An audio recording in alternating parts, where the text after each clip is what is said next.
For anyone that's watching the VOD or maybe coming into the early crew, I did not get to watch the Red Bull Double Dawn finals over the course of the weekend because on the YouTube channel we were watching the store championships that were going on our stream. So I am taking the time now to go through the Red Bull finals. I know this was basically like a standard format tournament. The 2000 power for the Red Bull Double Dawn is a cool mechanic, but it's not like it doesn't open up a lot of unique avenues for the game.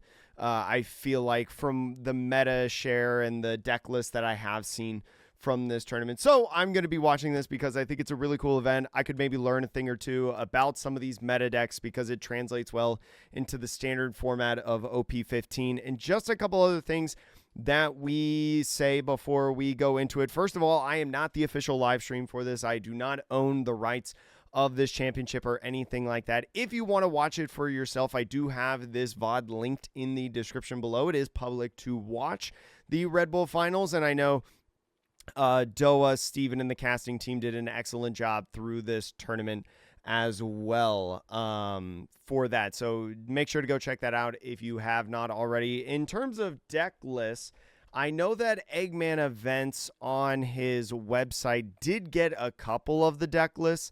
I don't think we got a ton of information from this event, but we got at least the top, or I guess that's a little bit of a spoiler, but we did get some deck lists from this championship, and I think I've seen a couple more deck lists as well that I'll probably add later because I can add deck lists onto the website. So make sure to go check out eggmanevents.com as well to be able to do that. But excited to get into this tournament. Again, I did not get to watch it, and I know there was 7 rounds streamed of Swiss. There were 8 rounds in total in this championship, but they didn't start streaming until round 2. And I know what some of the decks did well. I have not watched any of these matches, so I don't know like in the games how they go per se. But for everyone that's joining me, I hope you're having a good day. Thank you so much for coming in. I will say also, I was part of the lucky PR people. For those of you that didn't see on like social media or in our Discord server or anything like that, Red Bull and the Play TCG team and the One Piece team did send me one of the like content creator kits. They sent it to a lot of people, and I was one of the lucky members to receive this care package here that they sent me, and I'm very glad about it because I did not get to compete in any of the Red Bull qualifiers or anything like that. I got waitlisted on the only one that I could do, and unfortunately I did not get in off of waitlist. So I'm super happy to not only have this promo card that is exclusive to the Red Bull event that I didn't own before. I'm glad to have a set of the Red Bull Dawn that I did not have before. I don't have to buy those. And then a lot of the other great things in here, right? The playmat is super, super sick. The sleeves, they're Dawn sleeves, 10 of them. Super sick sticker, and then some Red Bulls. And I also have one of the Red Bulls in here from here, the Cherry Sakura. So we're going to be cracking it and drinking it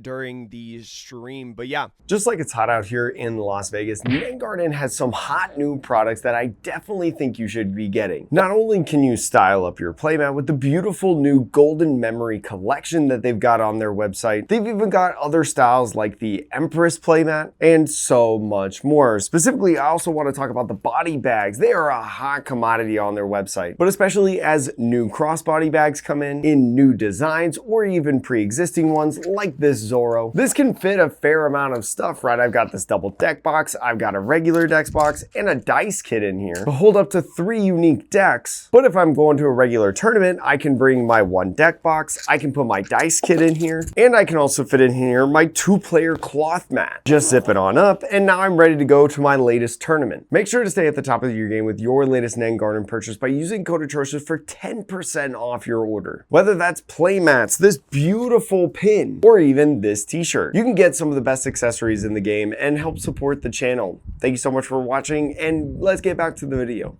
Anyways, chat, the first round that we're going to be doing is we're going to be watching Red Yellow Sabo and also Nami. So I'm actually really curious about this matchup because Red Yellow Sabo is one of those decks that I thought benefit very well from the Red Bull Double Dawn event. If you do not know specifically from this event, within your Dawn deck, there is one Dawn that is plus 2,000 power. It does not count as a Dawn times 2. or anything like that. It is just purely plus 2,000 power. It's very, very simple. And to my understanding, every time that you ramp a Dawn, if that Dawn is not already out on the field, it has to come out onto the field. So it's basically ever present within your deck. And I thought Red Yellow Sabo could be one of those decks that really benefits from it, because if you do not know, Red Yellow Sabo has a leader effect of adding a character with cost of 3 or more or 7,000 power or more to the top of your life face up. And so with that plus 2,000 power, now you can activate 5,000 power base characters with that Double Dawn to be a 7,000 power to utilize off your leader effect. So I thought that this could be a really cool deck within the tournament, and I'm excited to see in round 1 how it does. But Enel is clearly the best deck right now, but what is the best Enel list right now, especially against UI Nami? What is the best Enel deck list to play right now, especially against UI Nami? Let me answer this before we get going, because this is actually a really good question. It's not on Eggman's website yet, but there was a team. Of, let's see, Elijah. Does he go by Elijah or OPTCG? OPTCG Grinder, if you don't know what that is. He has a testing group that they went in this tournament. And basically, did they post the deck list in here? Basically, their team got all of this stuff, prizing-wise, in the championships. Like multiple serials, a lot of top 32s and top 64s, and things like that. Let's see if they posted the list, but it doesn't look like they did. Right there, but I think this is pretty much the list that they were playing, so I would like screenshot this if you want to see that. But this is, in my opinion, a incredible list from the event of Enel that you could utilize. So yeah. Feel like UI Nami is the best deck right now, but it's annoying as heck. I think Nami is a top 3 deck. I don't think it's a best deck. I think Enel's the best deck, but Nami going to be in this game going in with the Will You Be My Servant as we jump into this. Going to be looking for a cost 2 to 8. Excellent search card and a great turn 1 play for Nami, especially going first. Grabs a Hogback, so already confirmation that this is a Thriller Bark version. I feel like Thriller Bark is probably, especially after this weekend, the best way to play Blue Yellow Nami in this format. I know a lot of people were conversing whether Sky Island or Thriller Bark was the best way, and I think Thriller Bark is the real way to go right now. The Sabo looking at Lilith is going to find a Hogback of their own, trying to look for a trigger card.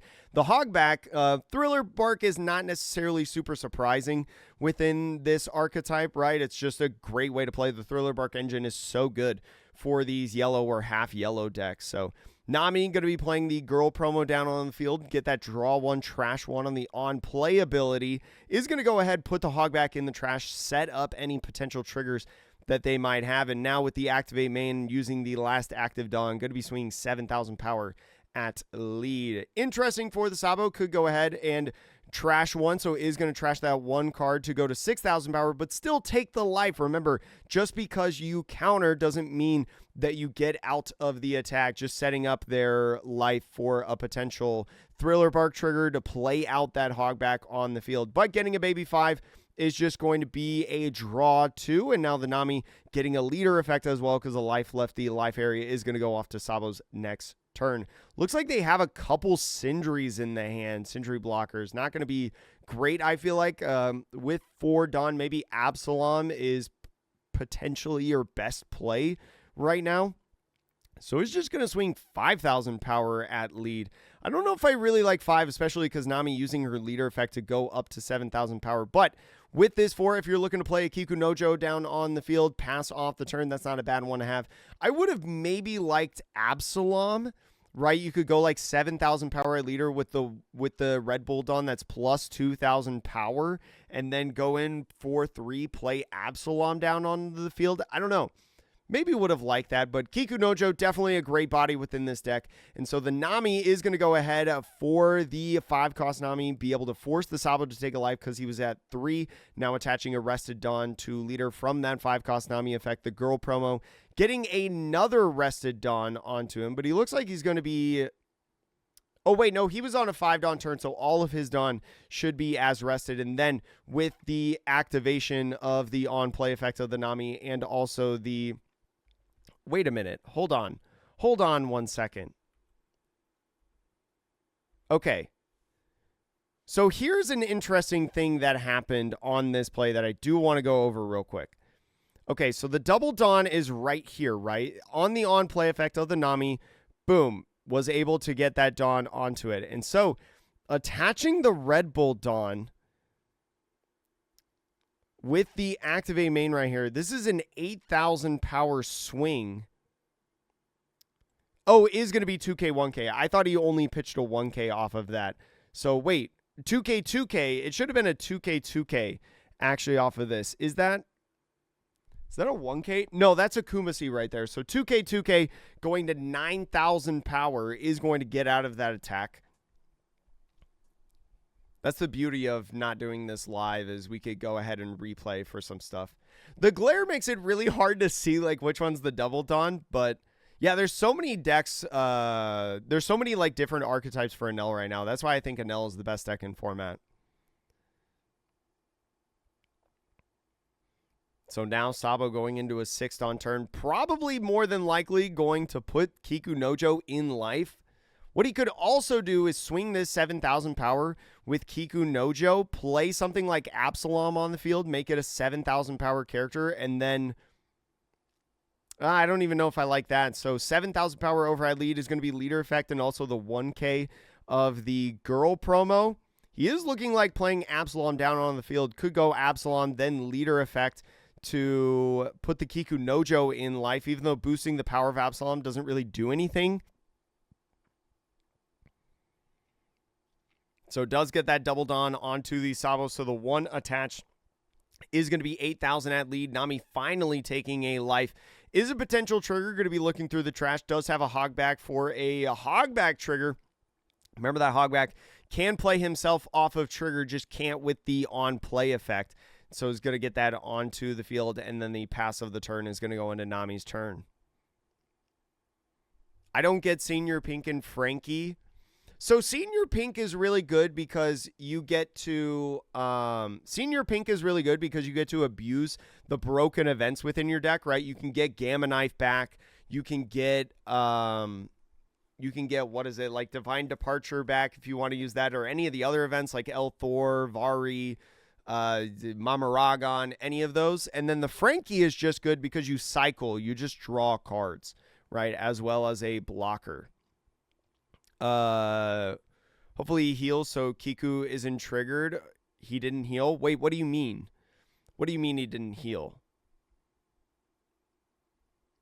He put Kiku Nojo in life, so he goes up to 3. But now, because the Nami, right, is at 3 life, if Kiku Nojo comes out on the field and gets KO'd, he would heal a life. That's why I would have maybe liked the Absalom to go in life and maybe just give Kiku Nojo more power.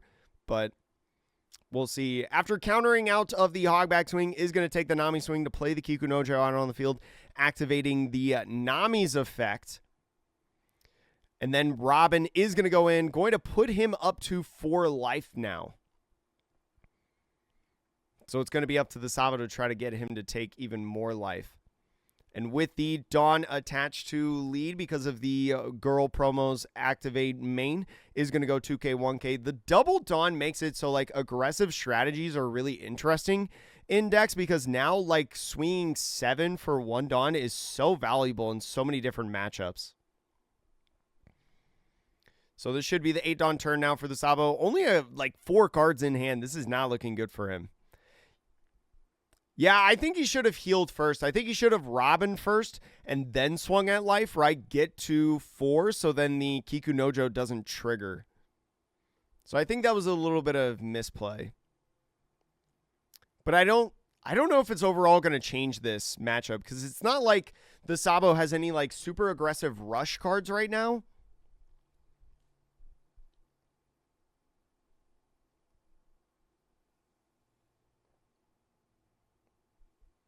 You lost your first place to Nami. I mean, it's a really good deck right now. Yeah, this is probably like a tough matchup.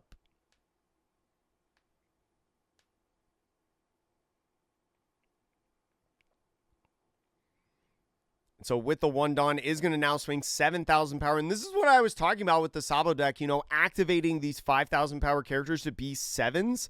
Now is going to go in and get a leader effect and 1K. And now this Absalom can go into the life with your leader effect to be able to boost your Kikunojo up 2,000 power to be an 8, but also set up a trigger to be able to play something out onto the field like the Hogback that you set up in the trash. If you can find a Perona would also be really, really good, but I don't think we have access to Perona.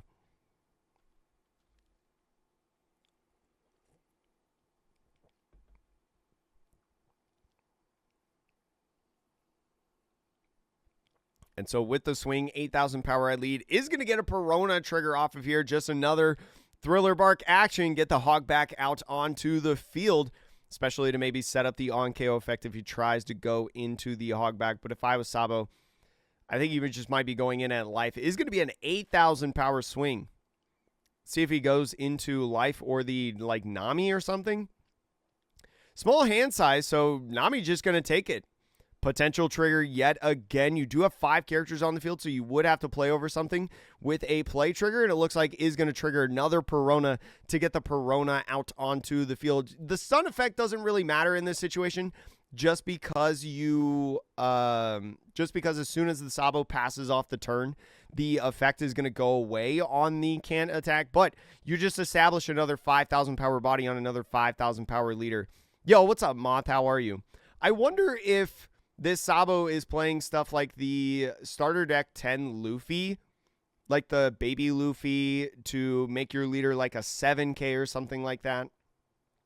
So starts out 5,000 power swing. Yeah, I just be doing a bunch of 5K pokes. This deck only having 2 cards in hand at this point. I just be poking 5. Just try to get as much counter as possible, as he just countered a 5,000 power with the 2K. So now the trigger is going to get a Hogback on the field because the Absalom plays a 4-cost Thriller Bark onto the field. Yeah, I know. The Thriller Bark mechanic is just so good. It's so hard to play against for a lot of decks. The 5K poke from Perona is also going to activate, potentially another trigger as well.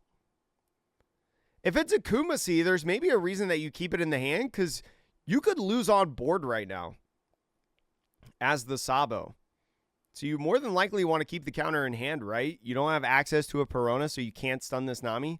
So it just puts it in the hand. Robin now swinging 8,000 power lead is just going to take the life, and then all the Dawn attached to leader before we even got to the 10,000 power turn. I think this is 9 Dawn, but with the double Dawn is going to be 15,000 power at face, and that's going to be an easy one for Nami.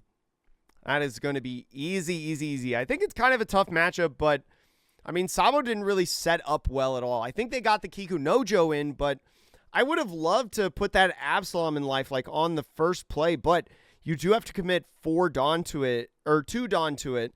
It's technically like a 5 Dawn play to put it in life to be able to boost up the Kikunojos. So unfortunate for our red-yellow Sabo player, but that's just how the cookie crumbles sometimes. They did start out 1-0, so especially like trying to seed yourself within like top 32 or top 64, 1-0 is not a bad start. I'm going to fix my mic real quick, chat.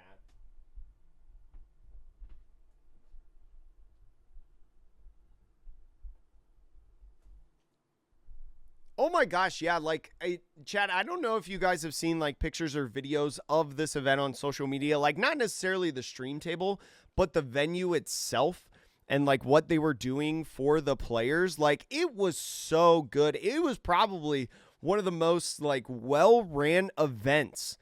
Even though it was a small tournament that you had to qualify for, I have only heard good things about how this tournament was run structurally, like if you were at the event. They had so much good stuff. Like, I know they had food and drinks for the players, and the prizing was incredible as well. It was basically like a treasure cup on steroids, I will say. And so it's pretty freaking good. And they also got the swag stuff as well. Like all the, they basically got the PR kit that I showed earlier. But yeah, I think they basically just got that, except their stickers said finalist on it. instead of mine, which was just like a regular Red Bull Double Dawn promotional sticker. So yeah, the event was really, really cool and very well ran. So I really hope that they just continue this tournament. So going into this round, I've actually played against this player here on the left. I played against him, I think it was in like a side event or the LCQ. So I promise it's not red, yellow, Sabo, and Nami yet again. As you saw, it's blue, yellow, Nami, and Anel in this second round. There were a couple things with the stream that I was like, ugh. Like the records aren't on stream right now, and yeah, but I mean, it is what it is. It is what it is. Yeah, you might be able. I think they showcased this matchup a couple times.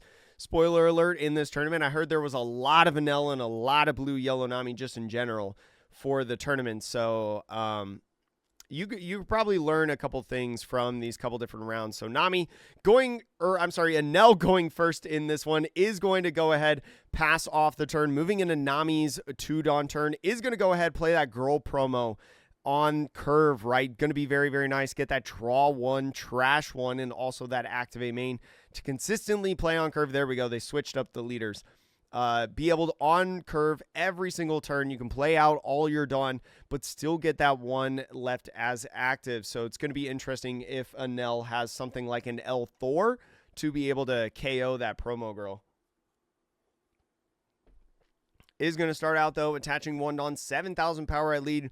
This is why I really love the Double Dawn, right? Because originally, right, just attaching one Dawn onto your leader would be 6,000 powers, very easy for Nami to get out of just with a leader effect. But now, because this is 7,000 power, it is technically a little bit harder for Nami in all of their matchups to be able to deal with, because now you have to commit 2 cards for a single swing of one Dawn attached to leader, because now you have to leader effect and get rid of another card in your hand. So I was wondering how Nami was going to do heading into this event because of something like that, because there's that leader effect to make it a 7,000 power leader, and you have to get rid of another card as well. Looks like it's thinking about pitching a Hogback on this. And yeah, Hogback is going to be the card of counter. Now with Anel using his leader effect, because he is going second, or he's going first in this one, does have 3 active Dawn, is going to be able to play a Holly on curve if he wants with 3 Dawn as active. Remember, with the leader effect, you get 1 active Dawn and then 4 rested, and you can attach 4 rested Dawn to a character. There's no character on the field, so nothing to attach, so it's just going to play that Holly down and pass off the turn. Why is this like this? Is it because it's a special event? Yeah, this was a special event. So the Red Bull series, this is the Red Bull finals. It is a unique format where one of your Dawn is plus 2,000 power. So it's only for these Red Bull events. They had qualifiers earlier, and now players invited to nationals, you could say. Is going to go ahead with the Perona and prevent the Holly from attacking. Now using the girl promo to attach one onto leader. This is probably why Nami is fine in this matchup in a sense, or one of the reasons, because you can go ahead and prevent these double attack aggressive styles that Anel has, because with only having characters that are cost 6 or less for the most part, at least by the time you play it onto the field, the Perona is like one of the most important cards in the matchup, right? You get to lock anything right there, right? As soon as you keep playing those down. So is going to pass off the turn after taking the life. The Anel using the secret rare Anel to look at the top 5 cards. And remember, you're not looking for anything specific in this search, so you do not have to reveal it to your opponent. So is going to go ahead and grab that one card. I didn't see what that was, but we'll see when he puts it into the hand. Maybe it's the card in the back. It looks like it's an event of some sort. Looks like maybe an L Thor. Oh, Trader Andy's, you were at the Red Bull event. Oh my gosh. Well, congratulations on being invited to the Red Bull event. That's so sick. I wish I could have gone. Is going to go ahead and use L Thor to plus 1,000 power his Anel and KO the promo girl, right? Getting that off the field. Definitely a great play. Now using leader effect to be able to get one Dawn as active. the Red Bull Dawn specifically. And the 4 Dawn, even though you can't swing with Holly, you get that 1 Red Bull Dawn back to be able to swing 7,000 power and once again force 2 cards out of hand for the Nami. Nami is going to go ahead and take this 7,000 power swing.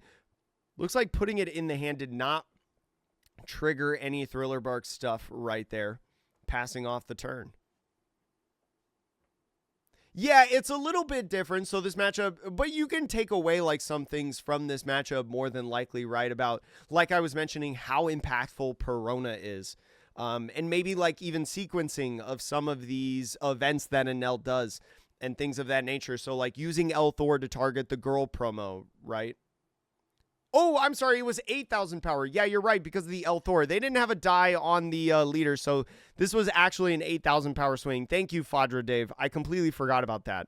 I need to remember stuff like this. The one thing that I will say, having casted a couple different events over the weekend, I didn't get to cast a lot of Enel matches, actually, now that I think about it. But especially when there's no tokens by the players, I got to do a better job at remembering different things that happen. So like this plus 1,000 power here, this was an 8k swing that went in at lead, and Nami still took it anyways, but is going to go ahead with the swing. 5,000 power is going to 1k outer out with the Reiju. Is going to go ahead and play another promo girl. So if he's got another 4 cost in the hand, this will be a good play for him to maintain board. Passed up on the Kiku Nojo, so he's probably more than likely got one in hand. Maybe another Perona or something like that.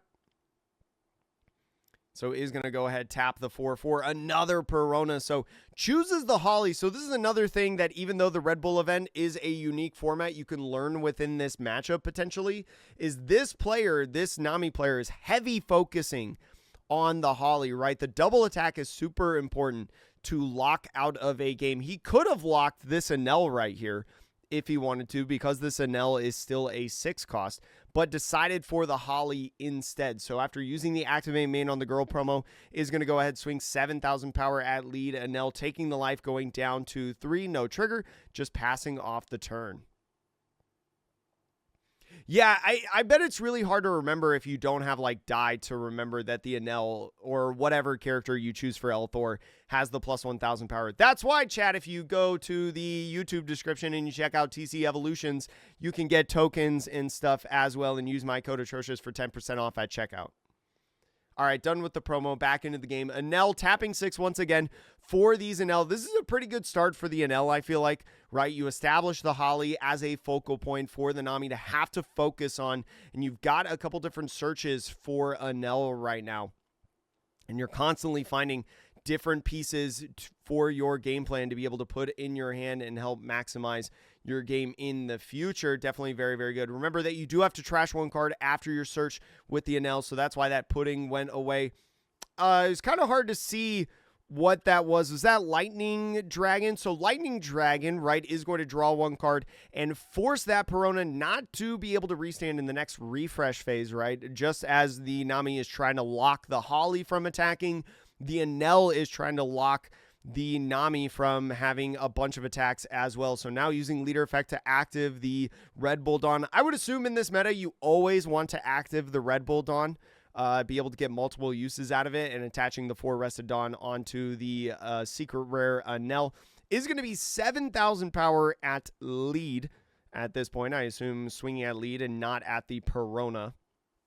Is going to be an 11,000 power swing and a 14,000 power swing. So Nami definitely is going to be taking 1 life in this turn. So it's a matter right now of if they want to take 2 life, right? So more than likely going to 2k, 1k out of this, or leader effect and 1k out of this attack, if I had to take a guess. Simply because they don't want to go down to 1 this early. So is going to go ahead, use leader effect on that Gecko Moria to be a 7,000 power leader for the rest of the turn. So they got to pitch 1 more card in hand. Looks like it's going to do a Kumasi. So you'll love to see that if you're the Enel. That means that they might not have a lot of counter left in hand as they over-countered on that swing. Looks like it is going to be taking a life, as I mentioned, a Will You Be My Servant trigger. Looking at the top 4 for a cost 2 to 8. We see Borsalino in there, some 2K options, and also a Marco Going to be interesting if he takes Borsalino or the 2K, right? Anel definitely has a couple different options to be able to rest a blocker like Borsalino. Yeah, I think the Red Bull Dawn makes it slightly I think it makes it harder for Nami. But also on the flip side, Nami can also abuse the Red Bull Dawn just as much as any other deck, right, for a 7,000 power swing. So we'll be curious to see what happens.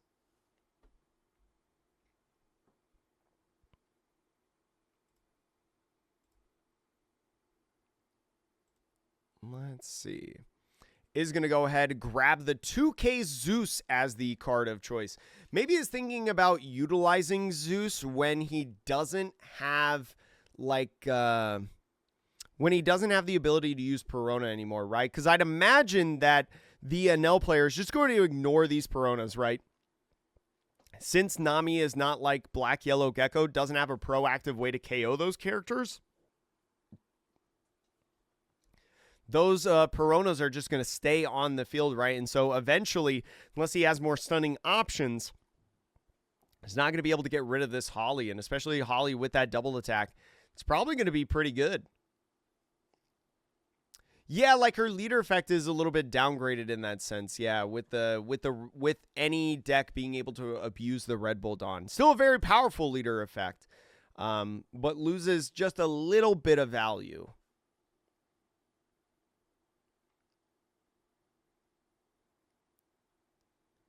The Red Bull Dawn had so much impact that Lucy basically wasn't present to keep Nami in check because of what others have told you. The 7Ks. Yeah, I think 7K is just a really good number to swing at Lucy, for sure. 7K is a really, really good number for a lot of just like 5,000 power leaders, right?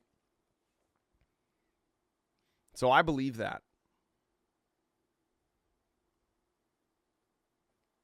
Yeah, the worse that you are of being able to deal with 7,000 power swings, the worse you would do probably in this tournament. And I don't even know what I would have played, to be honest. Like, I don't even know if I would have stuck with Crocodile in this tournament. Because obviously the decks that can abuse the Red Bull Double Dawn the best are probably the best decks to play. Is going to swing 7,000 power with the Perona. That's that Double Dawn attached over there, so it's going to have to be a 2K, 1K to get out of that attack. Looks like is going to do that. Sanji and the other Holly right there. So you see Holly hit the trash. I wonder if he's going to go in with the Zeus. I don't know if I really like the Zeus because you have a very low hand size. You would go down to 1 life. Unless you had Zeus Borsalino as a play, that would be the only reason why I would maybe use Zeus right now. So is going to go exactly for that Zeus to get rid of the Holly. You do have to take 1 of your life in order for that to work. And so since a life left the life area as well, you get to draw a card. So this 5, yeah, better be for a Borsalino right now.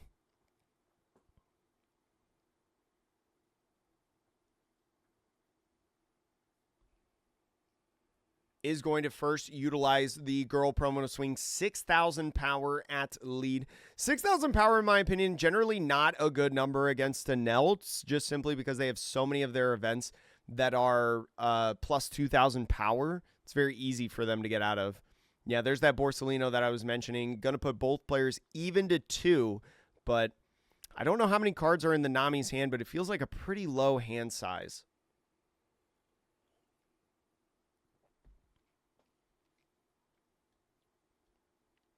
Oh, really, Andy? I really like Sky Luffy as an idea for this event, to be honest. But yeah, leaving it to die roll sometimes is really, really difficult. But I would assume like Anel was going to be like super, super popular in this tournament, so it's probably not a bad meta call. You just hope that your Swiss bracket is more Anel than Nami. For the 2 Dawn is going to be Gamma Knife. So, Chad, Gamma Knife, in my opinion, I heard was like one of the best cards from this weekend. Whether it was the Lille France Regional, whether it was this Red Bull Double Dawn event, I have heard this card was bonkers this weekend. in Enel. So I'm glad we're going to be able to see it at least this one time, right? Minus 5,000 power for putting a Dawn back into your Dawn deck. And for a deck like Enel that can abuse bringing back Dawn, you can do a lot of Dawn minusing within this deck in a single turn. The Dawn -1 tapping for 2 doesn't really matter all that much. So we'll see if he combos with like a Mamaragon right now or something like that. The Mamaragon, he would have to put back an active Dawn if he did that. So I don't know if I like Mamaragon right now. I don't know when else you'd do it, though. Is going to go with an Elthor. With the Elthor, right, KOing a 3,000 power character or less. Because of the minus 5,000 power with Gamma Knife, now you can KO Borsalino. Oh, that was actually really interesting. And the plus 1,000 power on the Enel. Oh, could he win right now? He might be able to win right now.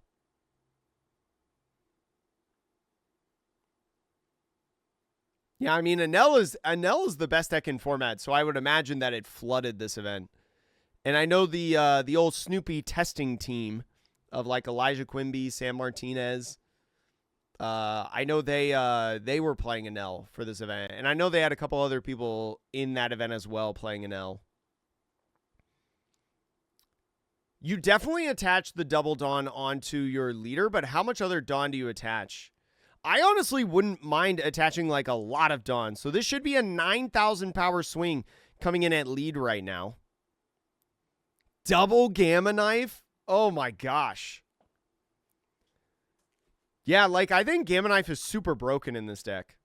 Ooh, it is going to take a life. That's a huge first take, I think. Because honestly, like right now, you can attach the 2 onto a Secret Rare Enel.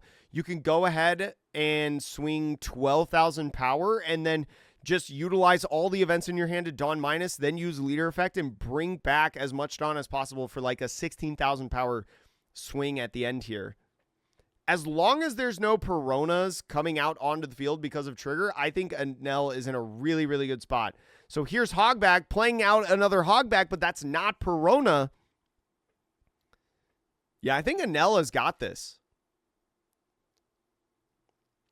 And so here is Vari, right? The +2 cost is going to go ahead. The +2 cost actually matters a ton because now that this Enel is an 8 cost, if you swing with this 6 cost Enel first, even if there's a Perona that somehow comes out of life or whatever, it's not going to matter. And so is going to go ahead, use Leader Effect, get the 2 Dawn onto the Enel, the 2 rested Dawn.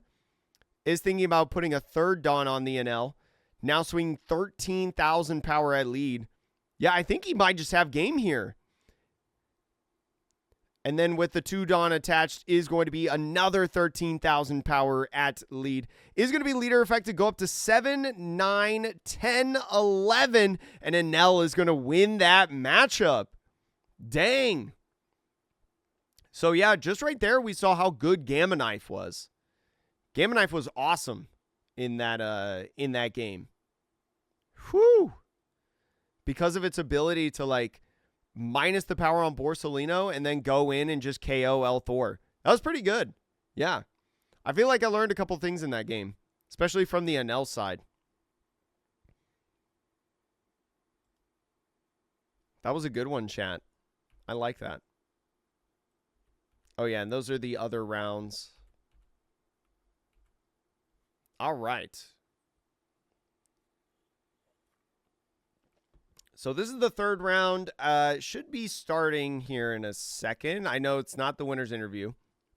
Looks like it's going to be a rematch of that, so we get another use of it.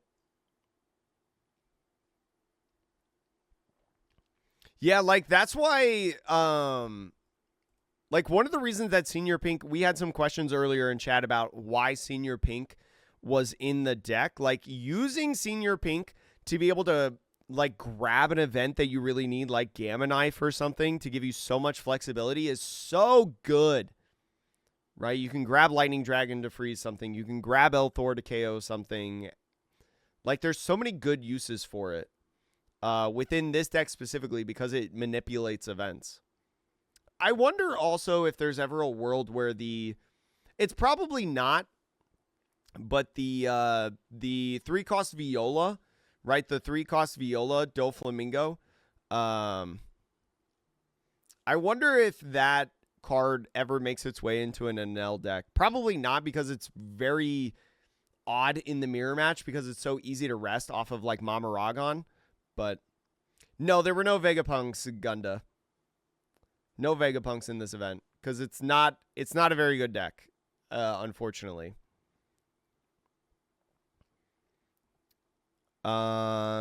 My first loss ended up getting second at this event. Dang, nice. Well, at least it probably helped your opponent's win percentage to try to place like top 64 or something like that. What do you do against the SEC Crocodile? Because you can't KO it, but you can't leave it as well, I feel like. I mean, a lot of times what you have to do against Crocodile is to just out-aggro him, in a sense. Because once Crocodile like hits the field, you can't really do too much about it. So being able to populate with like big, huge bodies. So like this is kind of a more obscure example, but like Pirate Docking 6, very, very good in my opinion. Especially if the Crocodile doesn't find something like Patchwork. If you widen your board and you have, you know, a lot of different bodies, your bodies will still restand, you know, even if they can't attack. And so, because they can't attack, they will restand as active. So like eventually they're going to be able to attack, right? Because you're populating the board enough that like you'll just have a bunch of swings. Oh, is Viola locked to a Don Quixote leader? Oh, dang. Never mind. Yeah, Viola's trash. Viola's trash. Thank you, Kevin. I have no idea. I didn't look it up. Oh, yo, Daniel. Yo, congratulations. Congratulations on your super sick performance. Yeah, I'm excited because I didn't get to watch this event all weekend, but like I saw some of the results. And I've seen like your Twitter posts too and stuff like that. So first of all, congratulations. You're absolutely cracked. But I'm excited to watch your games. But yeah, especially as Enel, if you're thinking about the Enel and the Crocodile matchup, the 1-drops are really, really good, right? Stuff like Shura is really, really good. Ohm is pretty good. Satori, like any of your 1-drops, you know, Holly obviously is very, very good. And so you want to play a 6-cost Enel and a 1-drop body at the same time, right? Like use 6 obviously to play the secret rare or the blocker, and then with your leader effect for that 1 active, play a body on the field.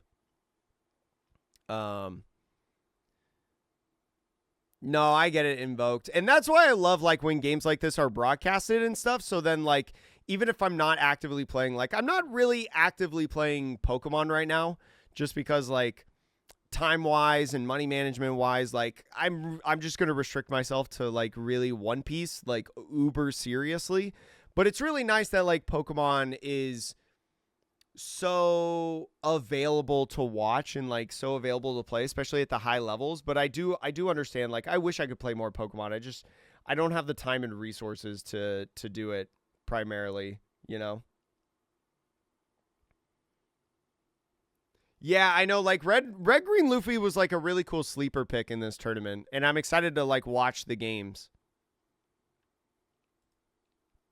All right, chat. So with this Enel, this is going to be a rematch from the last round that we saw. Looks like Enel going first in this game does have that Satori, right? A nice 1-drop body to establish onto the field. Going to be interesting how these little 1-drops swing into Nami, right? So Nami is going to be able to play that Shoujo Girl once again, just that draw 1, trash 1, good filter. Looks like this might be more of a Sky Island package, chat, rather than a Thriller Bark package, because we see the secret rare Bell Luffy right here, right?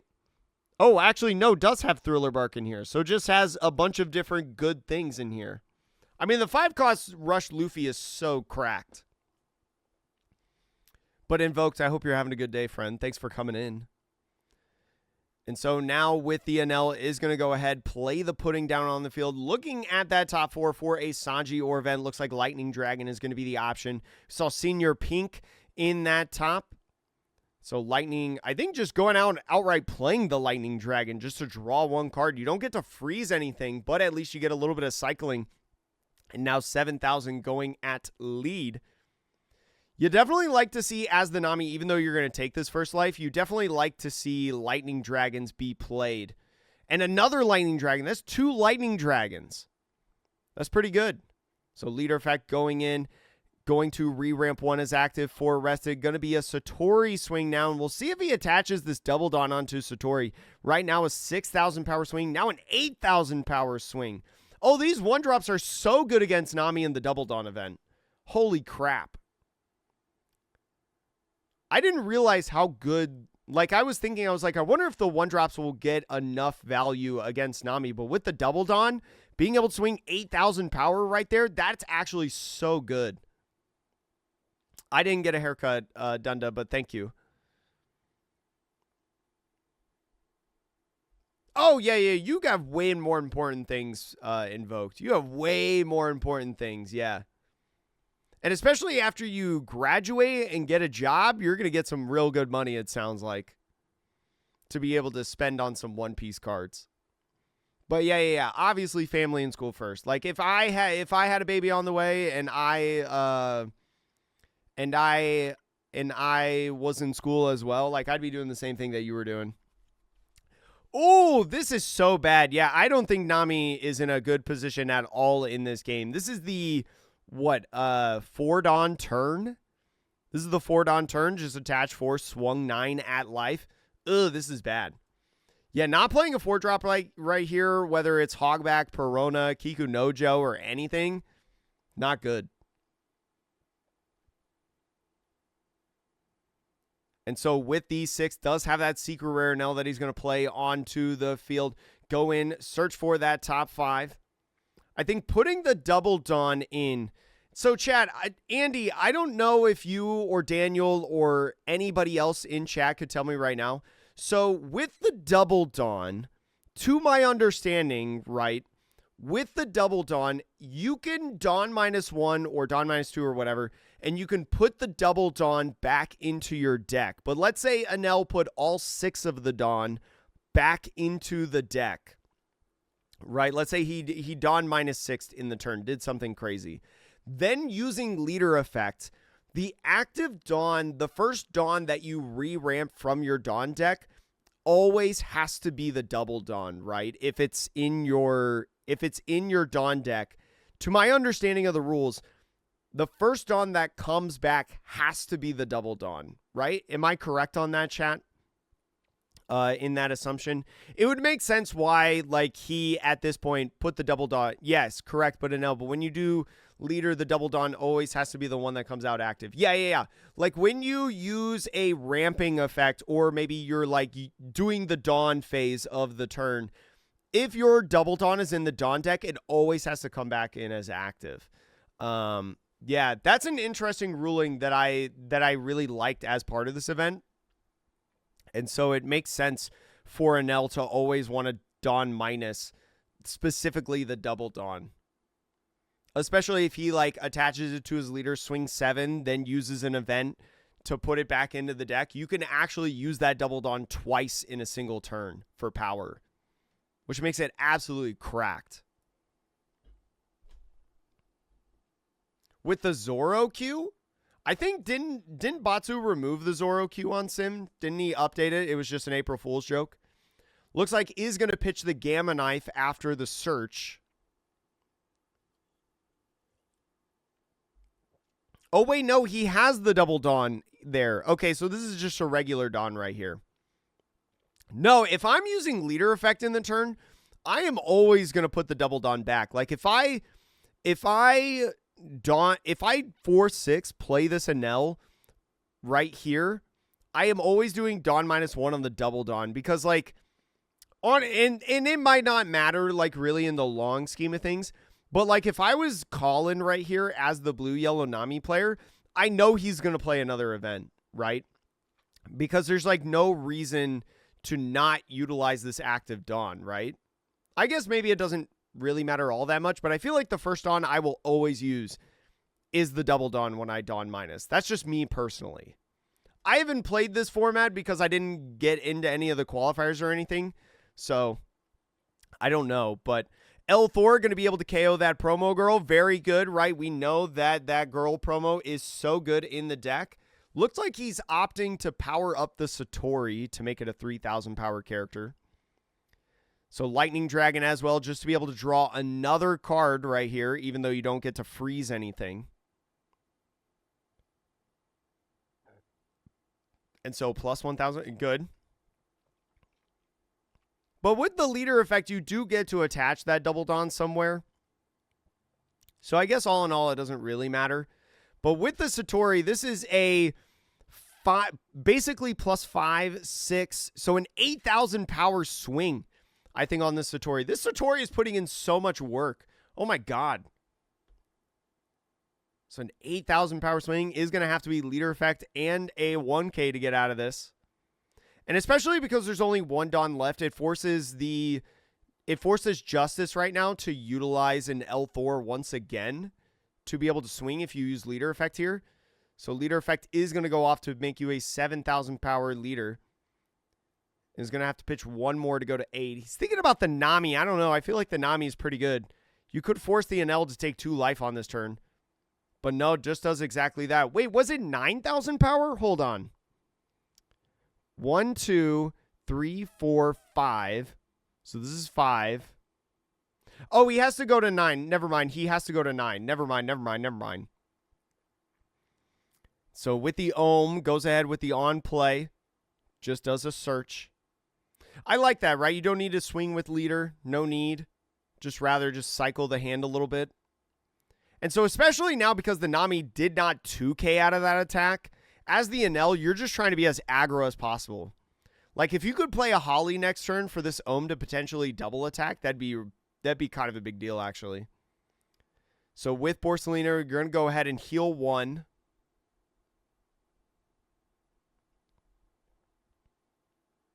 So definitely a fine play, the 6,000 power swing, connecting, getting Justice to go down to 3.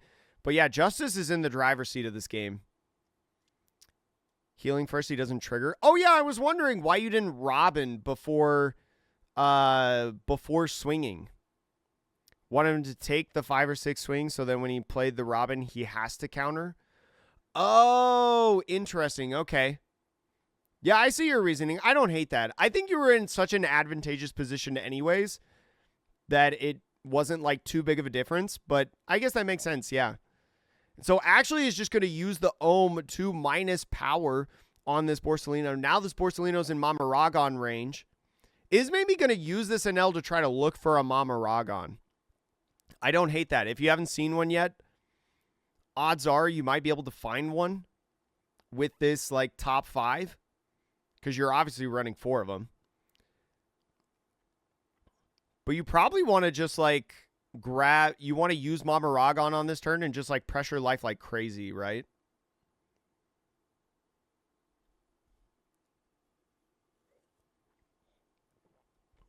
Yeah, that makes sense why you don't care about his board, Daniel. I totally get that. That makes sense. And yeah, there's that Mama Ragon that we were talking about. Now Borsalino as a 5,000 power character is going to be rested. He probably doesn't have a Lightning Dragon. I think he's played 3 of them. Probably doesn't have a 4th. Now the NL 10,000 power at lead is going to go ahead, take a life. Is going to be a Kumasi trigger. I believe there is a Thriller Bark in the trash of a Hogback. Just got to double check. Does have that. Even though you're not doing well in this game, at least you're going to be able to put a body on the field. You got to get rid of some of these 1-drops, I feel like.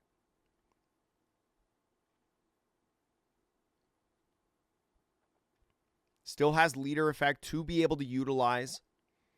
More than likely going to just utilize leader effect to be able to swing big numbers.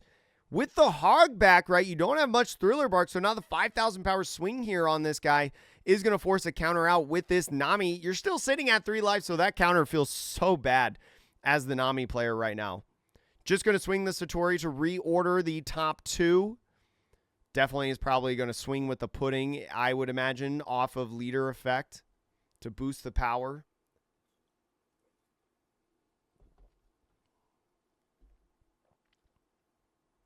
So let's see.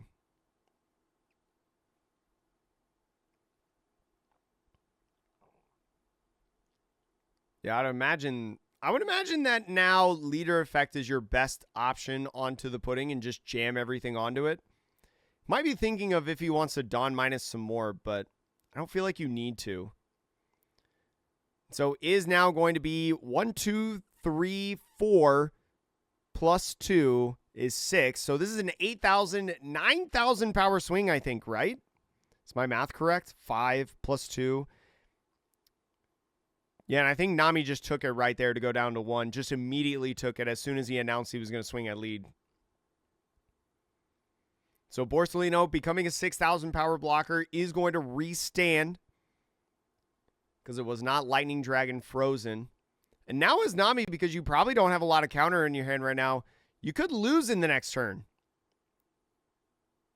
Especially with all these different little swings coming at you and 2 big giant 10 cost or 6 cost Anels. Robin is at least going to be able to draw you a card and heal 2.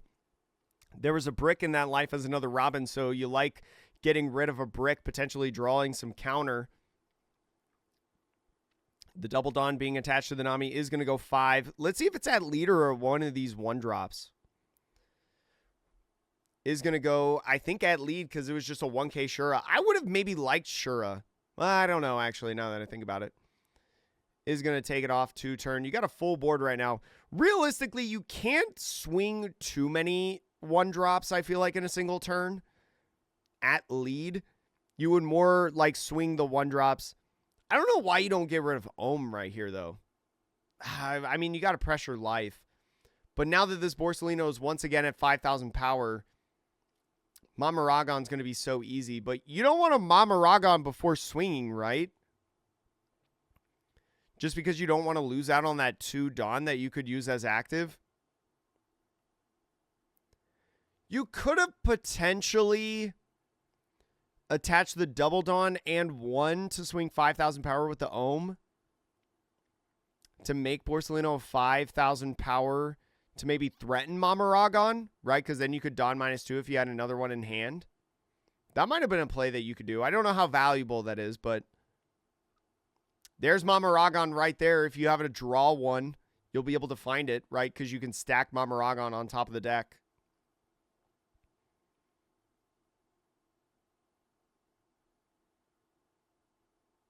Yeah, I think I would have liked to see the 5K Ohm poke. Because then you can utilize 2 1-drops to swing, whereas now you only utilize 1. And plus, especially swinging the 5 and making the Borsellino a 5, you like put him in this weird situation of like, do I block now or do I make my leader a 7K? So playing down the Reiju, though, going to take the tempo a little bit slower in this end game. Just try to whittle him down to a slow death. Mamaragon is going to be able to rest that Borsellino once again. Oh, so you had a Mamaragon already in hand. Interesting. So now, that makes sense if you already had Mamaragon in hand. I just assume he didn't have it because he put the Mamaragon on top. But it is going to go ahead, get rid of this Hogback. Nothing to play off the Hogback as well. So just really minimizing the board right now and just probably going to swing these Secret Rares at lead. It's a 10,000 power swing at lead right now.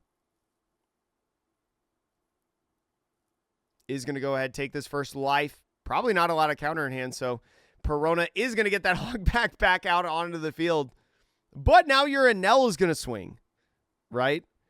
It wasn't something playing Perona onto the field. It was Perona getting triggered to put herself in the trash.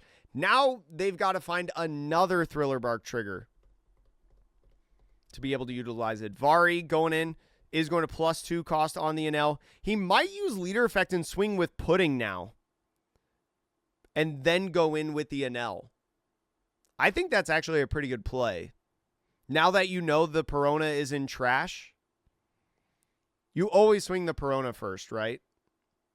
I think still has leader effect to utilize. Would have 4 rested Dawn, so doesn't have to Dawn minus anymore if he doesn't want to. Get 1 as active. Only 3 rested, but that's okay. And you just attach the rest onto Pudding, right? Because that's 5. That's a 5,000 power swing. Leader effect still hasn't been utilized from the Nami. 6, 7, 8, 9. So this should be a 5, 6, 7, 9,000. So he's going to swing 9 and 10 at lead now. Nami does have a 2K in hand. I don't know if they have another 1K though. But if they counter out of this one, they can't lose. So yeah. Is going to go ahead, leader effect 2K and 1K, has to at least 1K. Yeah, is going to go with Borsalino. So they don't lose. Now they just go down to 0. And after passing off the turn, now Nami survives. But if you don't win on this turn, I don't know how you live. You have to win this turn, it feels like. Because I don't think there's any amount of healing or like real pressure that you can use to stop this game plan of the NL.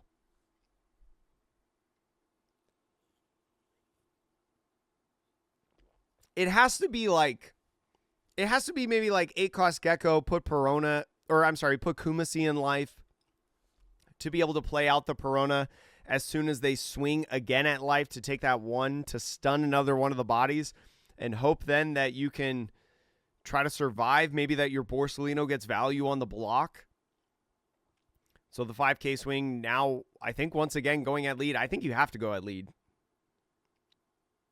Yeah, if you're not going to go for game right now, I think your only option is like Gecko.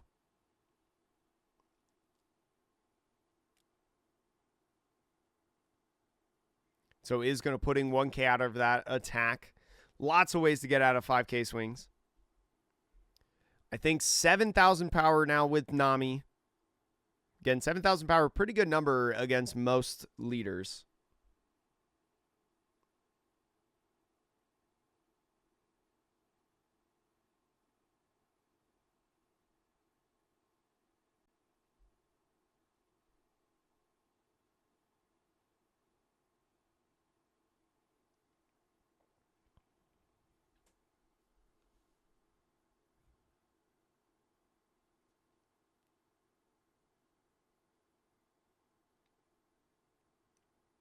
So Mamaragon is going to plus 1,000 power out of that attack.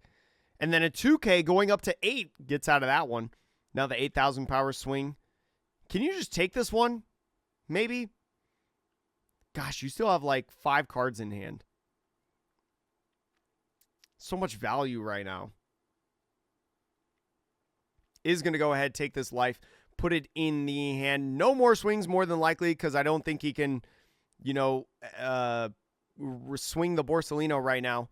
8 cost Gecko coming in. We'll see either Hogback or Kumasi go into the life, whichever one's in the trash. Looks like Kumasi is the option. Especially with Vari, like you want to give yourself the opportunity to potentially put the 2K in your hand, so it's always Kumasi in my opinion. But it's mostly just something to be able to play the Perona out onto the field. So now could win this game. I think he does have another Mamaragon in hand. So Ohm going in and swinging is going to be a free rest, basically, with this combination yet again. So didn't have any double attack.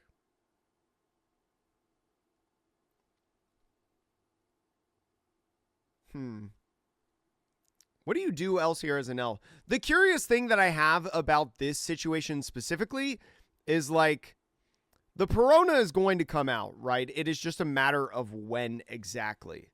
So it's really curious on like when exactly do you time the power minusing, exactly what time you swing with things, especially the time that you leader effect. Because like if you're going to Dawn -2 from Mamaragon to rest the Borsalino, do you swing first or do you just put back 2 active Dawn? That's the thing about like especially because I don't have a ton of experience on Enel, and I'm, trying to watch as many games as possible. I don't know which situation is correct. It looks like he's going to play either the blocker Enel or the searcher Enel. I like keeping the Ohm. So now with the Mamaragon, after you played it down onto the field, you're going to be able to rest. I think this is a fine play. I'm all right with this play. So now you don't have to worry about any blockers. If you had a Vari right here, that would actually be so good. If you could Vari right here plus one of your Enels to an 8 cost and then swing with the 6 cost Enel at life, that would be huge. But probably doesn't have that.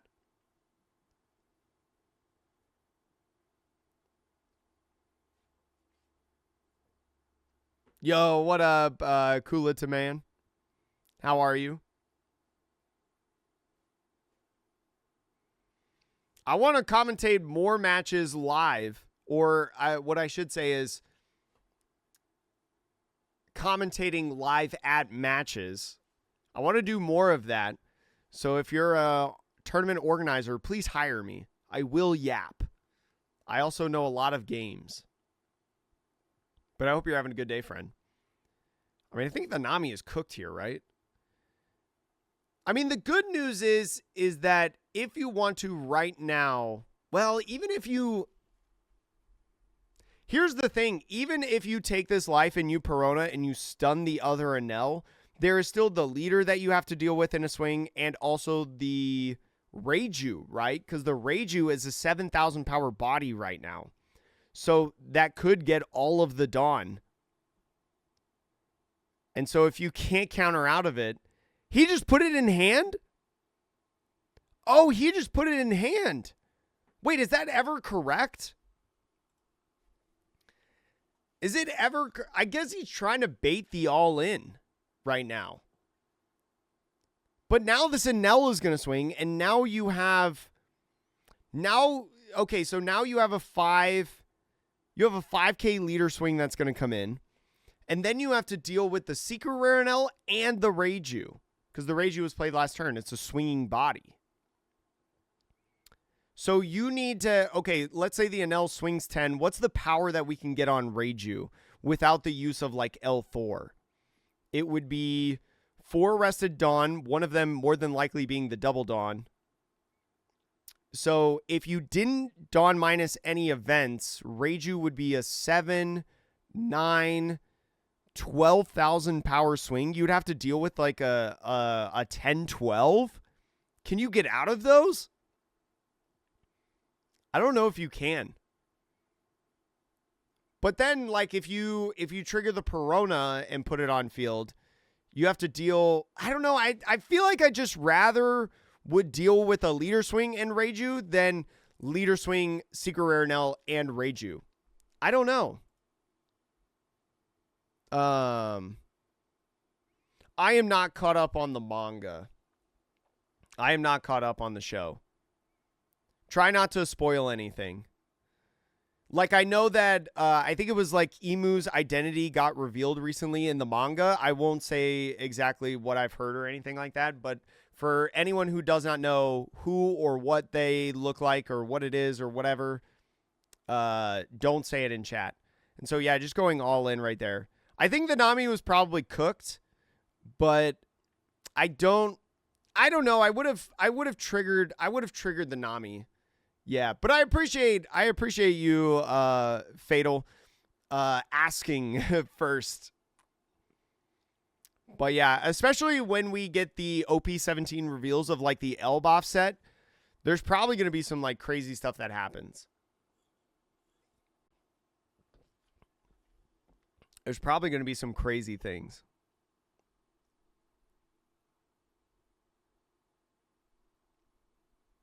Hold on, chat. I'm going to be answering a message real quick.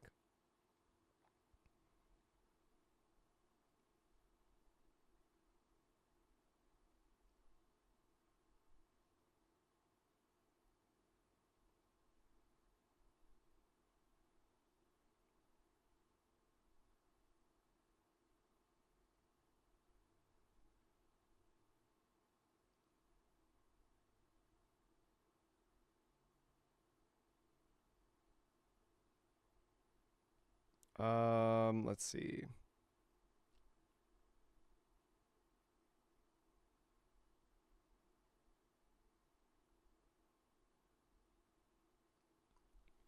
Okay. Let's get to the next match. Should be Swiss round 4. Oh, yeah. So look at the pricing. Like, there was 150 players, chat, around at this event. And top 128 got a Garp, top 64 got an Ace, and top 32 got a Luffy. That's crazy. This was like a treasure cup pricing. And this Luffy is so sick, by the way. I wish I could have one, but I do not have the range of money for it.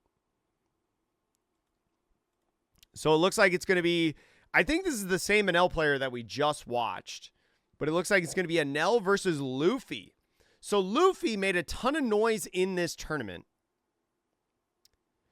What are my thoughts on the current meta post-ban and the pair bans? I think it's fine. I think it's fine. I mean, yellow is still viable, still a strong color. Enel is still like best deck in format. I think Enel's position got even better because of it. So I don't love that, but I would rather like Enel be the best deck than, you know, a Quasar Borsalino deck be the best deck. So I think it's fine. I think the format's fine. I don't have any problems with it. I think the ban was pretty good. And so Luffy going first is going to play the Bonnie. Bonnie looking for either an Egghead or a Straw Hat Crew kind of card within the top 4. Is going to go with the I Know You're Strong. Really interesting, in my opinion, how a lot of these red-green Luffy players in OP15 have adopted the Bonnie Searcher in comparison to the one-drop Nami Searcher from OP01, right? Because, like, the Nami Searcher, although very, very good for this deck because your deck is mainly Straw Hat Crew, you can't find Nami, and that 4-cost blocker Nami is such an important card.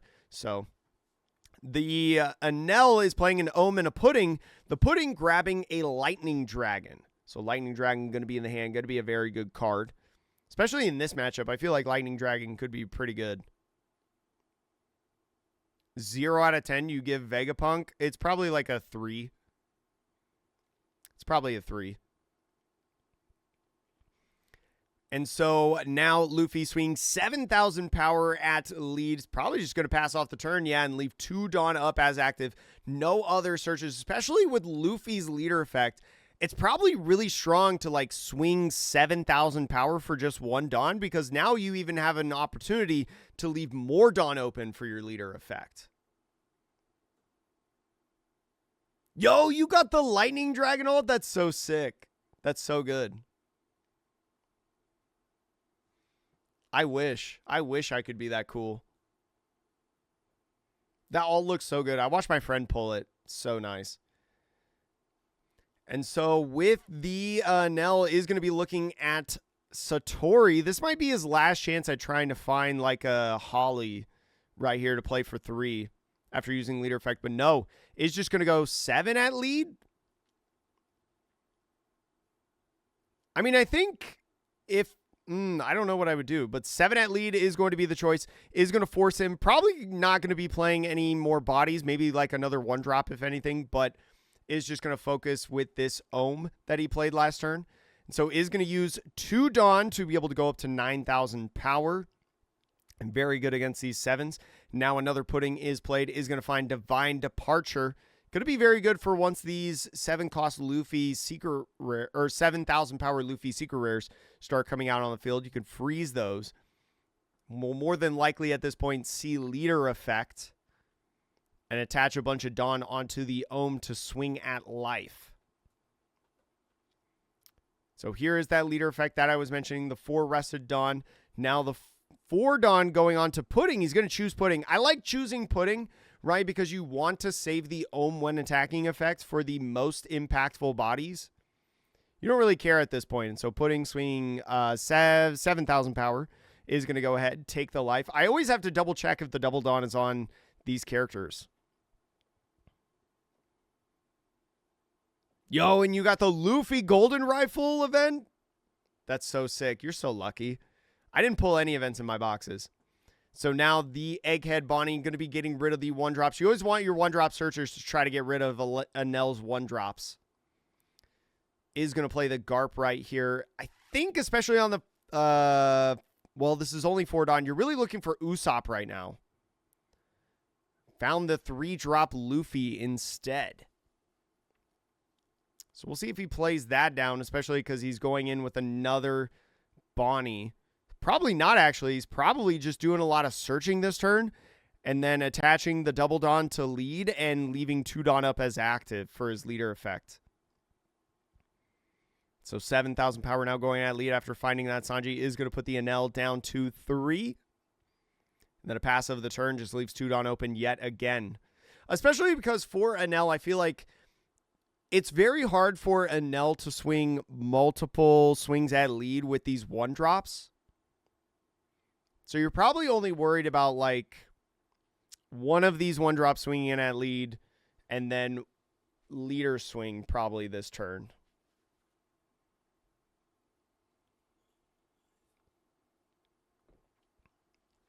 The 5,000 power at lead. I feel like you just want to do 1 Dawn for this. Yeah. Get out of that attack, not reveal anything in the hand. The 2 now going at the... I would assume it's going at the Bonnie and now reordering the top 5. See Gamma Knife in that top 2. Or I think I said top 5 at first. I meant top 2. I think it's like a blocker Enel and a Gamma Knife. So lets that KO happen. Leaves those 2 cards on top. The blocker Enel is coming in. The blocker Enel, we'll see if he makes it a blocker on this turn. Looks like Lightning Dragon, I think, is the card that he just played right there. Yeah, Lightning Dragon is going to be able to draw 1 card. Now leader effect, getting 1 active Dawn back and the 4 rested Dawn. Got to make sure that you get the double Dawn there. And so then with 3 regular Dawn and 1 double Dawn, that's plus 5, is a 7,000 power swing now at lead, especially with 1 Dawn up. It's going to ask for another card out of the Luffy's hand. Going to be like a leader effect 1K if he wants to get out of this. So is going to do exactly that, leader effect and 1K, and another Satori comes into the field. Especially as the Luffy is playing down 1-drops of his own, right? More than likely the Bonnie and Garp are going to swing at these rested 1-drops. You want to keep populating your field with 1-drops, I feel like. And so the 2 now going at Satori, you don't really want to give anything up for these 1-drops, so you're just going to let these go. We'll see if he swings at them in the next turn. But you know you got a 5-cost Sanji in hand to be able to restand 2 Dawn with the on-play effect. But it's first going to swing 7,000 power at lead. Yeah, that 1 Dawn constantly being attached to leader is probably so good. So is going to Mamaragon to draw 1 card and plus 1,000 power. Does have to 2K out of this. And is going to go with L Thor for plus 2,000 power for 8 in total. Looks like the secret rare Luffy coming in is going to restand 4 Dawn. It's going to be a nice body to establish on the field and just pass off the turn with the 4 as active. Doesn't have something like an Usopp. Usopp I feel like is so good in this deck.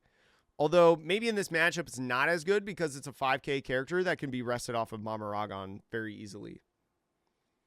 So now the Satori swinging at the Bonnie, once again reordering the top 2, is going to go ahead and bottom deck it. I think it was a new top 2, right? Because we should have Gamma Knife in the hand from our last reordering, just bottom decks the new 2. So with 2 is going to go with that Gamma Knife right there, minus 5,000 power to make it a 2. Does he have something like Mamaragon right here to rest it? He could have an L4 right now, but first is going to play the Holly 4-3. Either L4 or Mamaragon. Okay, Mamaragon is the choice to be able to rest a 5K character, current power character, and now you can swing at it with your Ohm, right? Now, it's really tricky of how much you actually swing at it because Luffy can use his leader effect to protect Straw Hat Crew characters, but now the Ohm is going to have double attack. So it's going to be curious to see if he like tries to swing lead like 7,000 power at the Luffy at a 5, but with 8,000 power that you can boost from the Luffy's leader effect. Ooh, that's really interesting. You'd be able to get out of the Enel attack without having to commit any cards. But then with Enel's leader effect, you have to get around the double attack of the Ohm.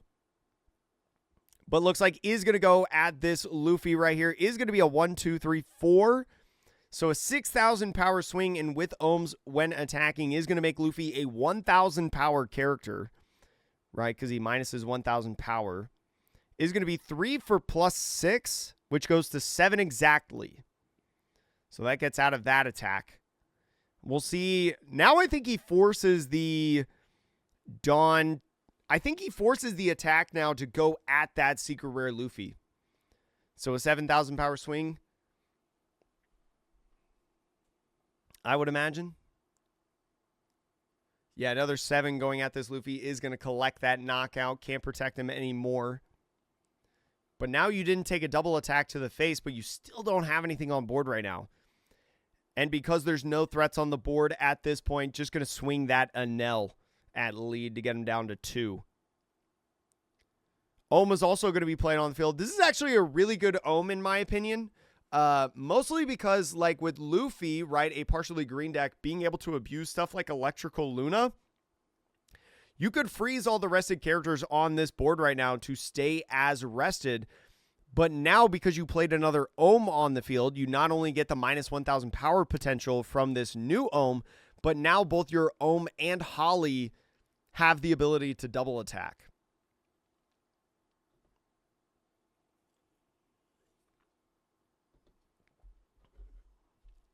So now the Garp is going to clear out one of these bodies. And I know your strong event will now do the same value as Electrical Luna in this situation. So we could see that. So with the 5 is going to play that Sanji out on the field. Restand 2 Dawn. Always want to choose that double Dawn for sure. And with the Luffy, you can go ahead and restand 4 more.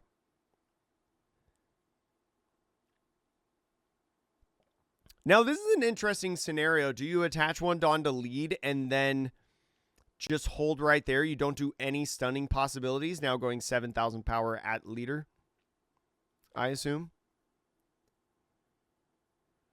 Because, like, there's a situation where you could use the I Know You're Strong event because you have 3 Dawn left and then restand 1 because of the Sanji's end of turn effect. But no, just, yeah, it goes in after that attack and passes. Now, all of these characters are going to restand, and now you have multiple Ohms that have double attack potential. Looks like a pretty solid position. Well, actually, I don't know. Enel's taken most all of the leader swings at this point.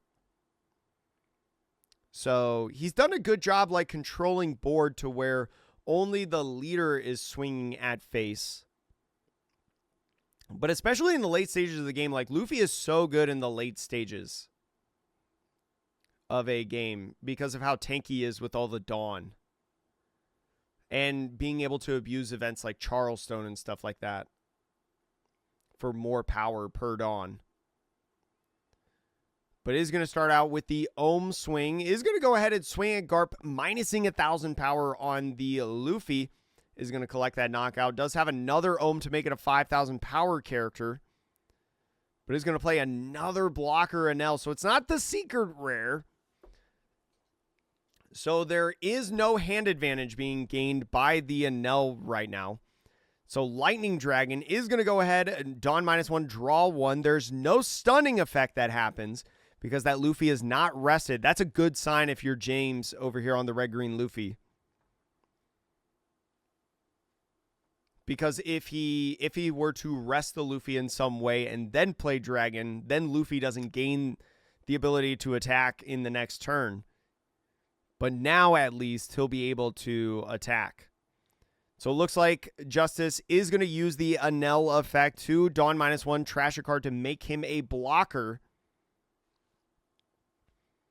So that's going to be nice. You're probably going to try to utilize this blocker for the double attack Luffy. If you can't get it rested or off the field, the best option is to just make sure you have a blocker on the field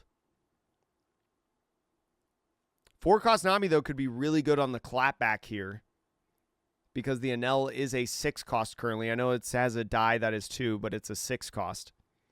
But first, the 5K swing coming in at lead. You probably want to pitch a 1K in hand if you have one here. No, he's just going to use leader effect for the +1. Interesting. Because I was going to say with the double attack potential of these two characters with Ohm and Holly, there's reason to believe that you could, like, with the Lightning Dragon here yet again, you can ramp 1 Dawn as active, attach that active Dawn to the Holly to swing 5,000 power at lead, and then all the rested Dawn goes into the Ohm. So you get 2 double power or double attack attacks, if that makes sense. Does have 3 Dawn within his Dawn deck right now.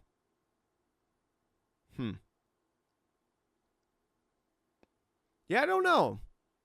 I mean, it also depends on what else he's going to do in this turn. We don't have a hand cam, so we have no idea. But using leader effect to ramp 1 Dawn as active, get 4 rested, including the double Dawn, onto the Holly. Okay, maybe he's trying to save the Ohm for later then. I don't hate this, right? If you're going to not swing with the Ohm, you might as well save it. And so now this is a 4, 5, 6, 7, 8, 9, 10. 10,000 power swing, I believe, is going to be 3 Dawn onto the leader for plus 6,000 power to go up to 11. And now the blocker Enel, that is not a blocker, the SR, is going to swing and lead, put the Luffy down to 1 life. And the Vari is going to be able to plus 2 cost somewhere. Where's your Vari going? So this rested Enel is an 8 cost. But the blocker Enel is not an 8 cost, I believe. I believe the active Enel is... Wait, does Vari... Hold on. Does Vari boost all of your Enels, or is it just 1 Enel? I'm going to pull up... the card. Let's see. Because I thought it was just 1 Enel. Yeah, it's only one of your characters is plus 2 for the turn. So I guess they're just trying to, like, change this die to signify that it is... that the active Enel is different than the blocker Enel. Or, I'm sorry, the rested Enel. That's probably what they're doing. You should have like a token or something. You should have something else to signify that he's blocker. Especially in a deck that can manipulate cost and power. Use TCE Evolutions, code Atrocious at checkout to get your tokens and markers that I personally utilize all the time in the One Piece card game. And also in, like, literally any other TCG that I play. I use them in Pokemon. I use them in One Piece. I use them in Cyberpunk. And so Luffy now on the 10 Dawn turn is going to go ahead and play that blocker Nami that I was talking about to rest both of these bodies. And so now with the double attack potential of this Luffy, 9,000 power at lead because of the double Dawn. We'll see if he can get out of this or if he'll take 2 swings to the dome.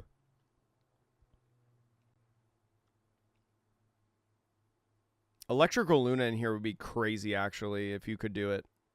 Yeah, if you have Electrical Luna, I don't know how you lose, to be honest. I think it'd be very hard to lose. So as a no, yeah, you have to get out of this attack. Divine Departure, we grabbed earlier, does have to trash a card for the plus 3,000 power. And a 2K has to also be given. And it looks like it's going to be Lightning Beast Kitten to go to 10. So it gets out of that double attack. Phew! But you still have 2 more swings to guard out of with the Sanji and the leader with only 4 cards in hand. So attaching one of the Sanji is going to swing 8,000. Oh, at the Holly. So 8,000 at the Holly. So doesn't have anything like a stun effect of the sort. is going to swing now 6,000 power, I believe, at lead. Now the Ohms won't have double attack. It's going to take the life, go down to 1. Oh, and with the 3 is going to use I Know You're Strong. So is going to do what looked like the Enel with the 4 die on it. And then the Ohm, right? Because the other Enel was varied, so it was an 8 cost, is not in the 7 cost or less range of the I Know event. And so with the Nami restanding up to 5 Dawn at the end of turn, opted to not restand any Dawn with the Sanji, and just restand 5 Dawn with Nami, giving you plus 10,000 power potentially for your leader effect. And again, why Nami is so good in this deck. Because those types of effects for the Nami are kind of backbreakers in a lot of scenarios. Let's see. So now, what do you do as a Nell here? What's your best case scenario? Is it to play the secret rare? Oh, Reiju could be good too, because Reiju gets out of range since you have 4 or more events in the trash, and then Gamma Knife coming in to more than likely minus the Sanji, actually. Okay, interesting. I would have thought it was I guess the Luffy doesn't necessarily matter, so you hit something that is constantly going to revalue Dawn, right? Because you're at 1 life, double attack doesn't really make a difference.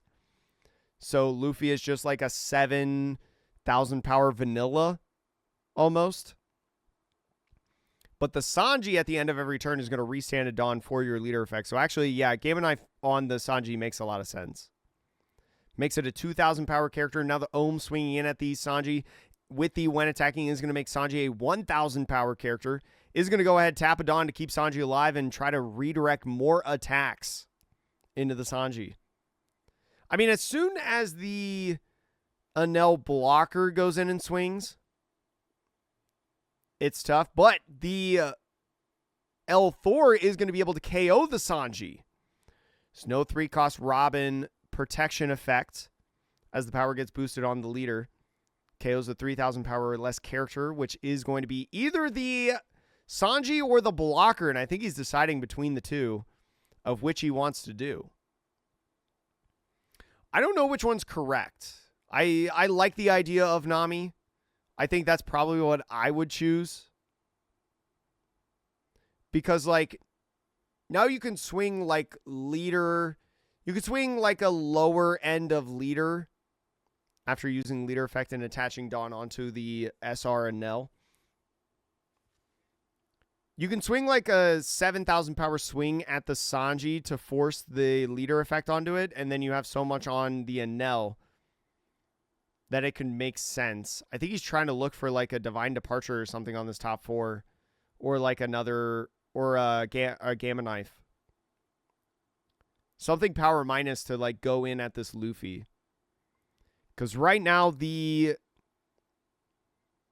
would be 8,000 power that he gains with leader effect. Mamaragon being the choice. Maybe to get around another blocker in the next turn. Only 3 cards in hand, actually. It's going to be 6,000 power at the Sanji. You could just... Yeah, I mean, you could... Well, no, the Reiju was played in this turn. So, like, you could just use leader effect and guarantee that one of your bodies is going to stay alive on the field. Now, if they have another lightning dragon, then one of your bodies would not restand, the body that survives potentially. But they would have to have, it would have to be on the Sanji. I think you just leader effect right here and get out of the attack. Right, you force this Enel to swing at one of the other body, or one of these 2 bodies. So is going to go at the leader effect plus 6,000 power to go to 7 because Enel was only swinging 6,000 power. And now the question is, as the Enel, where do you attack? If you don't have like a lightning dragon or another this is honestly one of the reasons why maybe I would have liked, would I have liked El Thor on the Sanji? No, I think I would have done the Nami, but maybe the Sanji makes sense because like you can get rid of an attacking body, pretty much. But no, swings that at lead and passes off the turn. Oh, okay. I would have thought that we would have wanted to attack. I guess he only has 3 swings right now, but like Dead Man's Game. Ooh, Brook. Brook is going to be a great card, right? Resting one of these character cards. This is why I would have liked the Sanji.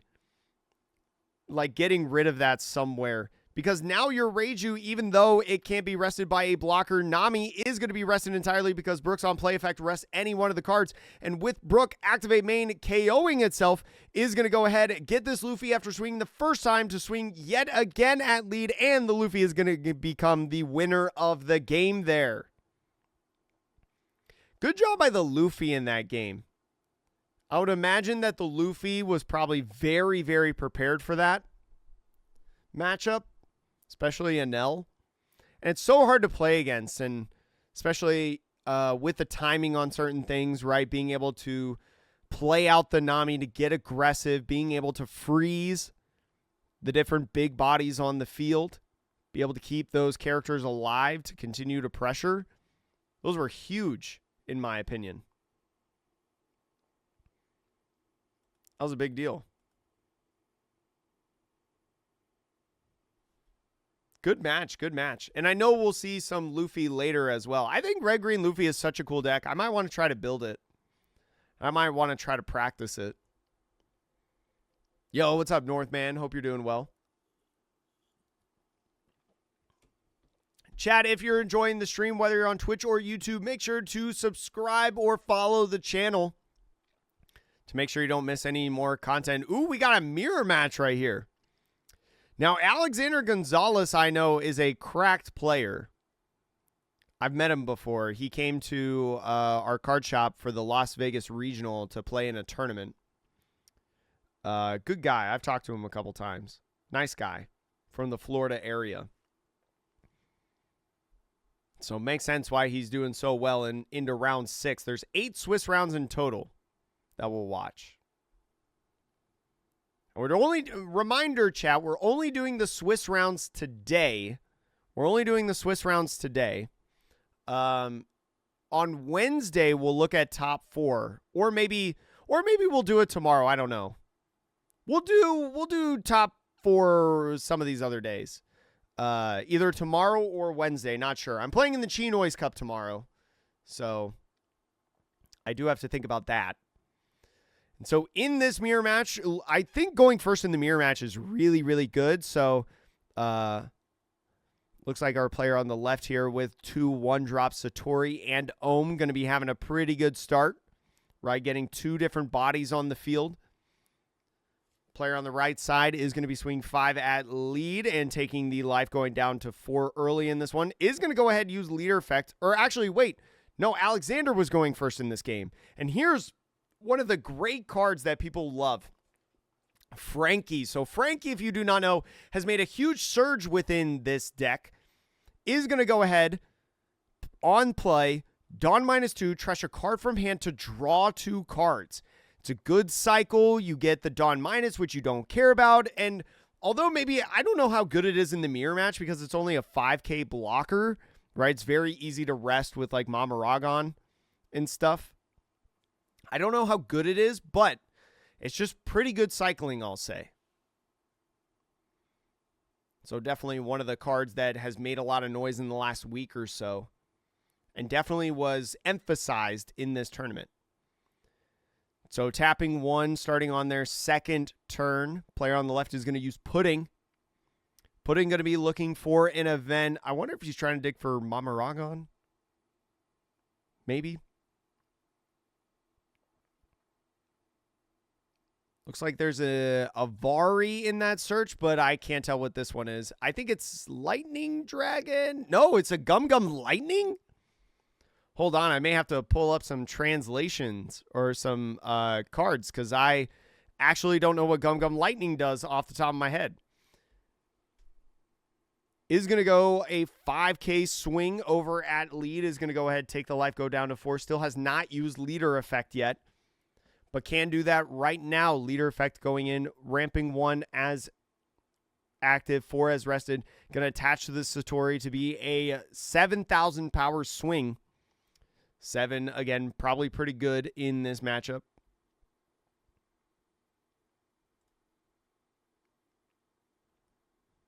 So we'll see what Zoru decides to do. He's going to look at that top 2 to reorder, keep it on top. Probably not swinging with this Ohm on this turn. So I don't know if you have to worry about that. You don't have to worry about a Holly also coming down on the field. So he's just going to block with Frankie. Not reveal anything. Ooh, Shura coming in. Shura is going to draw 1. It's not going to be attacking this turn because you already use leader effect, but it is going to be nice to just establish a bunch of 1-drops onto the field for various like L Thors, swings into it. I would assume the player with more bodies wins the matchup. And so 5,000 power looks like going to be coming in. Whether it's at Satori or lead, I do not know. Looks like it's going to be at Satori. Satori is going to get knocked out there. Secret rare Anel now coming. That Anel going to be looking at the top 5. Going to be looking like grabbing another Satori. Probably wants to play a 1-drop on this turn to combat against the other 1-drops. So I think grabbing the Satori now has to trash a card in hand. Is going to trash the Reiju. So with leader effect, re-ramping 1 Dawn is just going to go ahead, play Satori to draw 1. I know he didn't attach any Rested Dawn onto any characters, but you don't really have to because you're not swinging with it, and it doesn't matter too much in this matchup specifically. It's just basically skipping a step to make the game go a little bit faster. So now at a full 6 Dawn. Once again, well, I mean, Anel after turn 1 is always going to be at 6 Dawn. Sometime in the turn. Is going to play a secret rare of his own. So I'd imagine that Amjad, hopefully I pronounced their name right. I apologize if I didn't. I'd imagine that the player on the left has the advantage right now because he has played more 1-drops to be able to swing with. He has way more swings in the coming turns than Alexander does over here on the right side. Even though he's not the first one to play a secret rare Anel, or just any Anel in general, I don't know. I haven't watched too much of the mirror, to be honest. And so is going to trash the Gum Gum Lightning, so I don't need to know what that card does specifically. But if you want to know what Gum Gum Lightning does, it is a Dawn -2 KO a 6K character on the field. So probably pretty good in some yellow matchups, right? Being able to KO Borsalino without having to rest it or anything. It's just another way to deal with that. It's pretty good. I like that idea. So Mama Ragon going to be the choice to be able to rest the Satori. I try to board control Alexander's little 1-drops right here, especially because he has a slew of 1-drops that he can utilize. Is going to go ahead with the pudding. Interesting that he didn't use the Ohm, but maybe he's really just trying to save the Ohm for when the secret rare Anel turns sideways for like a Gamma Knife or something like that, to be able to minus even more power on the turn. So after taking that 5K swing at lead, is going to leader effect 4 Rested Dawn. Over on this Shura should be plus 5,000 powers, so 7 is going to take the life, go down to 2. Very aggressively taking life right now. Looks like it's going to be that regional pudding to be able to look for an event. The only alternate art of that pudding. I need one for the collection. And Gamma Knife going to be a really, really good card right now. I think especially if this Ohm, and I think that's kind of what he was going for, what I was saying. Like, now Alexander has to really think about this Anel, because if he turns it sideways, there's going to be a lot of power minusing coming the way. And it feels bad to lose your 1-drops, but it probably feels even worse to lose your 6-cost Anels. It looks like is going to play a Frankie on the field. Frankie is going to be able to draw 2 cards once again. Is going to pitch the Holly to draw 2. Did Dawn minus the double Dawn, for anyone who's curious. Now Gamma Knife coming in is going to minus 5,000 power the Nell. Mamaragon is going to rest that Nell, so he's actually going to be the aggressor right now. After Amjad revealed the Gamma Knife in hand, he's going to try to go in at this Nell. Now Nell being a 5,000 power character, can't be removed from the field by effects, but can be power minused. So he might swing 10,000 power at the 5,000 power Enel. But with leader effect, the 4 rested Dawn going on to this Enel, this is going to be like a 14,000 power swing potentially at that other secret rare Enel. There's no way you can save this, right? Yeah, and so that goes away. That's probably so good right now. And so is going to go ahead, clear that Shura with the leader swing, leave 1 Dawn up. But playing down the Satori is going to be able to draw 1 card. Ooh, is going to Dawn -1 as well for a Lightning Dragon, I believe. He's going to force his pudding to stay rested. And so now Alexander's actually doing a little bit of board control himself. Ooh, this is fascinating. Yeah, I thought Alexander was in a little bit of trouble in this one, but especially with the blocker of the Frankie, even if a Gamma Knife does come down onto the field, you do have some protections for it. And especially with a lot of hand filtering, a lot of hand draw, you would imagine that Alexander's hand feels pretty decent right now. He hasn't been searching a lot. He's been doing a lot of drawing, but he's got like, what does he have, like 9 cards in hand? Very excellent play last turn. And I think Alexander is part of the group that played a specific variant of this list that I showed on stream earlier. I think he was part of Elijah Quimby and Sam Martinez's testing group for this event.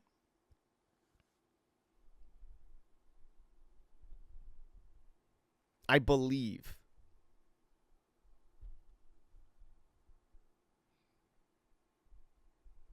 So pretty solid, I feel like.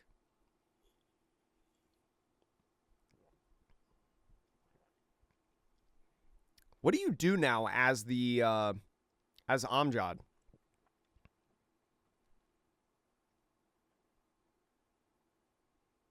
Do you go ahead and play like a secret rare Enel again? I mean, you probably have to if you have one, right? No, I was thinking about attaching a Dawn. Is going to go ahead, attach 1 Dawn to lead. Oh, Divine Departure. So he's going to put a lot of pressure on this Enel. He's going to make it a 2,000 power character with a -8. I think we knew that Divine was in hand from early in the game. Well, that's going to be another good one to try to remove this. Now since this Enel is a 2,000 power character, you've got a handful of different swings that'll be able to go at it.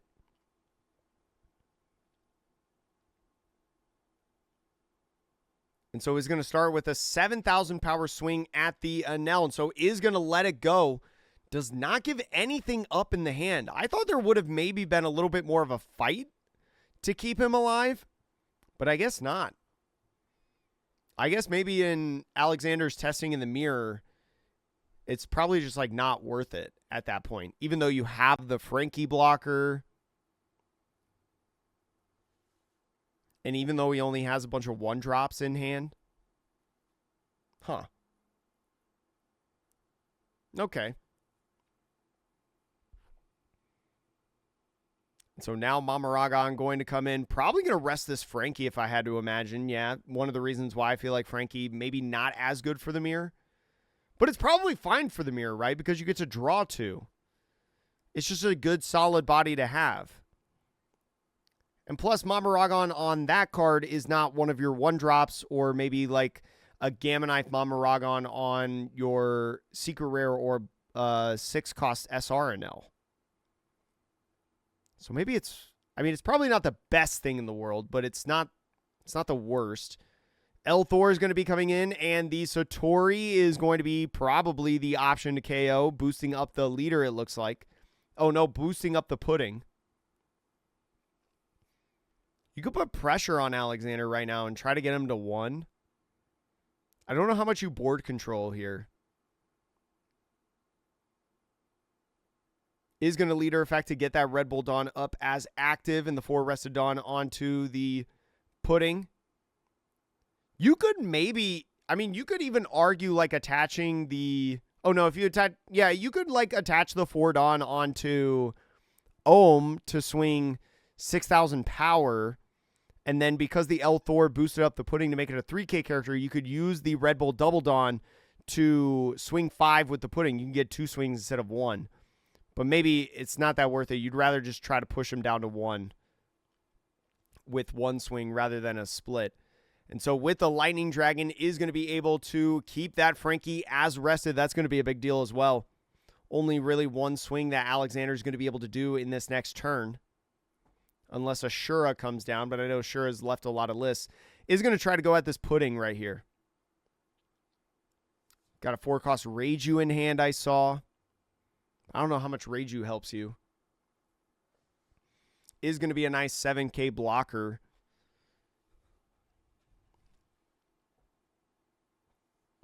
You've got a healthy hand size, right? So the Secret Rare Nell going to be coming in, again, sculpting the hand just a little bit more. I think he found 2 Secret Rare Nells, a 2K Sanji, a Mamaragon in that search. Looks like Mamaragon, I think, was the option that he grabbed. Definitely going to be nice. A little bit of counter. Has to pitch 1 card in hand. So it looks like is going to be the Holly or the Reiju. Is going to be the Holly. I don't think you need Holly at this point. I don't know if there's like a time that you can play it. El Thor going to be able to get rid of the Ohm, and I agree. I think you get rid of the Ohm. I like that play. You don't have any more swings to be able to utilize, so...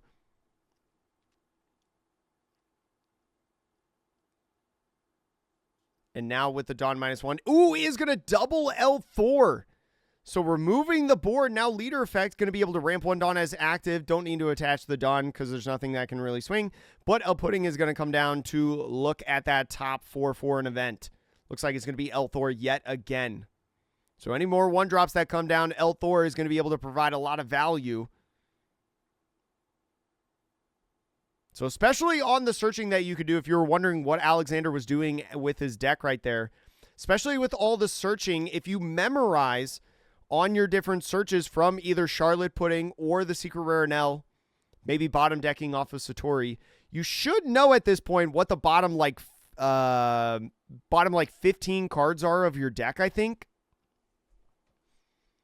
And that could give you a couple different options of like, okay, what's available to me?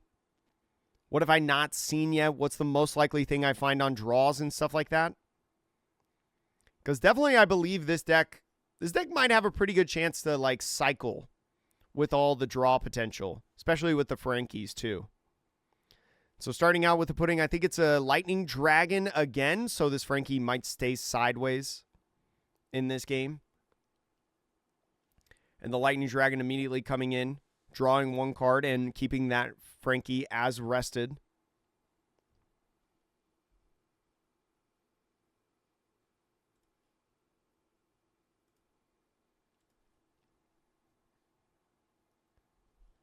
So what's the rest of the turn that you do here?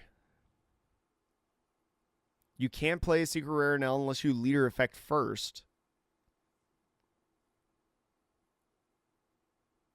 Ooh, Reiju is the option. So Reiju going to be a 9-cost body and 7K, 9-cost 7,000 power body, I believe it is. Because of the amount of events in trash, you have 4 more events in trash. Pretty easy for this deck, especially at this point in the game. Early game, it's a little hard, but at this point, it's fine. You got 1 Dawn left as active.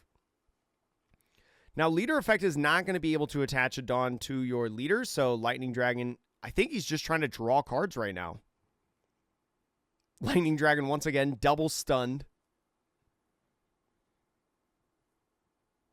Is going to leader effect to ramp the Dawn. You can attach it somewhere, but it doesn't really matter because you can't swing with either of those. You played them both on this turn. And the 2 Dawn going to an L for 8,000 power, I believe now at lead. So is going to be, I think,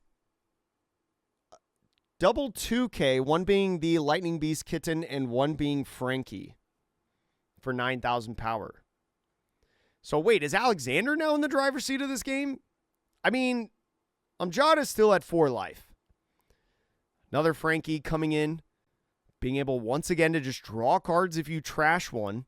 Does have to Dawn -2. Could opt to not do it if he doesn't want to get rid of any cards in his hand. But it looks like is going to go for the Lightning Dragon. Remember, you do have to Dawn -2.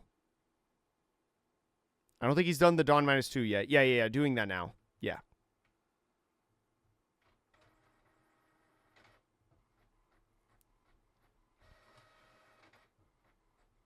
So taking a look at the different events that he has still available to him that are not from the trash. I think Alexander's playing a 1 of Senior Pink, so that could be something that we see in a future turn. Is going to Dawn -1 for Elthor, get rid of the 1-drop pudding. I like that. The Elthors are big in this match, in the mirror match. Hey, Tony. You got Satori in here to draw 1. Just establish another body on the field. Now leader effect coming in, re-ramping 1 Dawn. Going to put it on the pudding. That's going to be 3-5, 7,000 power now. So 7,000 power is kind of nice with this double Dawn, but Gamma Knife going -5,000 power makes it a 2,000 power blocker. So now you put a little bit of pressure on because this swing at lead, if you swing with either one of these bodies or any of the bodies that you have, if Amjad decides to block, he's more than likely going to lose this Reiju. So he's going to 2K out of the 5K swing. Now the 7,000 power with pudding is going to force him to go down to 3. The 10,000 power on Enel. Or actually, I don't know if it's 10 or 11,000 power. Looks like Mamaragon going to be resting this Reiju for no option on the block. I don't know what he boosted on the power with Elthor earlier. So it was probably either on the pudding or the leader because... Or it could have been on the leader, actually, because it would have been a 6,000 power swing. But I believe this is a 10,000 power swing, and so either way, it doesn't matter too much. Lightning Dragon is going to keep this Reiju as rested because it is a 2,000 power character on the turn, and Lightning Dragon only looks for current power, not base power. Ooh, yeah. Alexander's really put himself in a good position, I think, in this game. He should know what the last, 7 cards are, I think. He should be getting close to cycling if he hasn't done it already.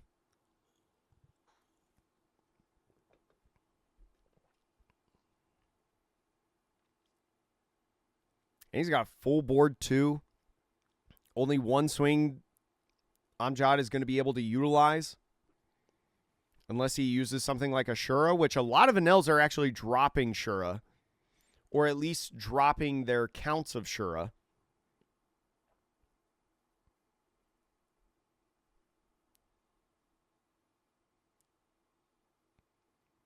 But is just going to play another Reiju. Reiju is going to be another good blocker, right? It's definitely harder to be rested than a lot of the other blockers that we typically see. Gamma Knife is going to go ahead minus 5,000 power. We'll see where it is. It looks like it's going to be that secret rare Enel. He could go in with a Lightning Dragon or something to be able to keep it rested. And he is going to do exactly that. The secret rare Enel not going to restand in the next turn. Really only has to deal with small bodies and Frankies at this point on the clapback. So that's good news if you're Amjad. Leader effect is going to re-ramp the double Dawn because you have to if the double Dawn is in your Dawn deck.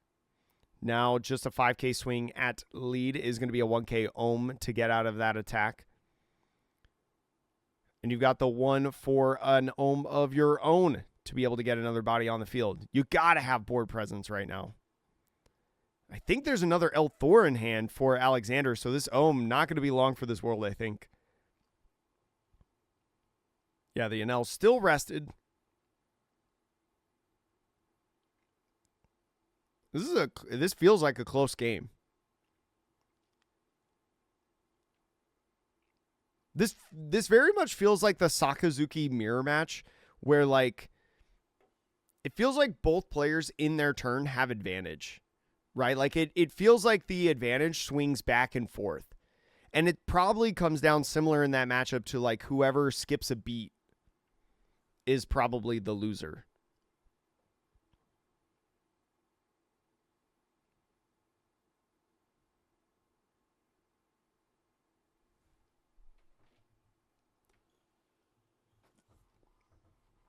Yo, what's up, Gold Giraffe Rig? How are you? Hope you're doing well. How many shiny Pokemon have you found in Pokemon Champions? So Pudding is going to look at that top 4 for an event card. Looks like it's going to be a Lightning Beast Kitten. That's going to be nice, at least to minus power on one of these blockers, maybe. But I think at best that card is just for cycling right now. You don't have an Ohm to minus power. Oh, you haven't even touched Champions, Gold Giraffe Rig. I've been playing it a little bit, but yeah, you're the premier shiny hunter in just the regular games. You don't need to play Champions to find shinies. So I think did not tap another Dawn. This is a really curious spot, I think, for Alexander. I don't know what the right direction is here. I wonder if you play the Reiju.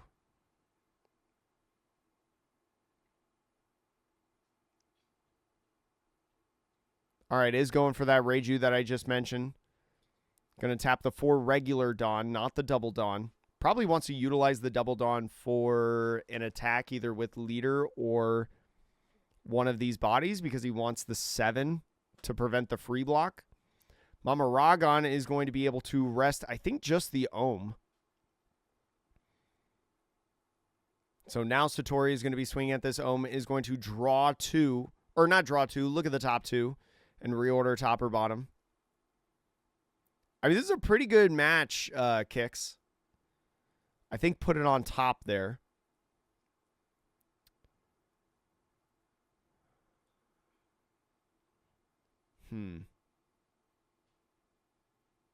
Yeah, I mean, you're probably, are you saving the double Dawn for just your leader? Ooh, only has 4 cards in hand. So his hand size at the beginning was so advantageous, but has dwindled down a bit. Is going to Lightning Beast Kitten to make the Reiju a 6,000 power character. We'll see if he has another Lightning Dragon to be able to combo with this. Because the Lightning Dragon would be able to freeze this Reiju once again.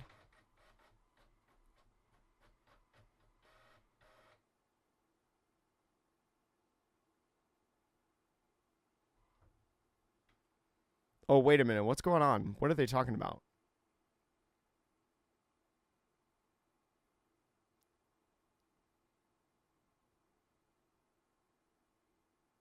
I think the judges stepped in with something. This is where it got derailed. What? Good thing that's empty.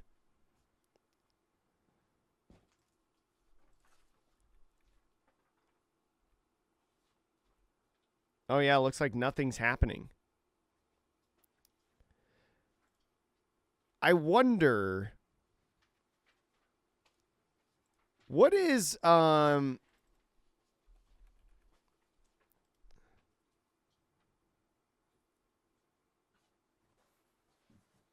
what's the problem here?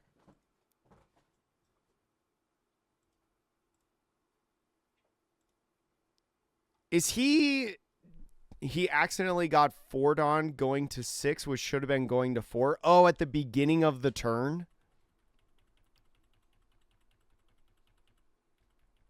Let's go back to the beginning of the turn.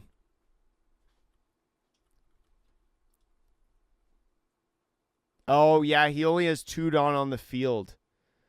Oh, yeah. He has 2 Dawn on the field and just, yeah, he goes to 6 immediately. Oh, yeah, that's bad. That's not good. Because it wasn't from leader effect that he did that. Because he used leader effect earlier in the turn to get all the Dawn onto Pudding, right? Yeah, he used leader effect to get all that Dawn onto Pudding. Ooh, that's not good. Let's see. I mean, that actually changes a lot. Because he went Pudding to search for a card into Reiju, which is 5 Dawn in total. Ooh, yeah. They do a live review on stream. Yeah. Yeah, that's... I don't know if you can really walk that back as much. Yeah, that might be really, really tough to walk back. Oh, that stinks.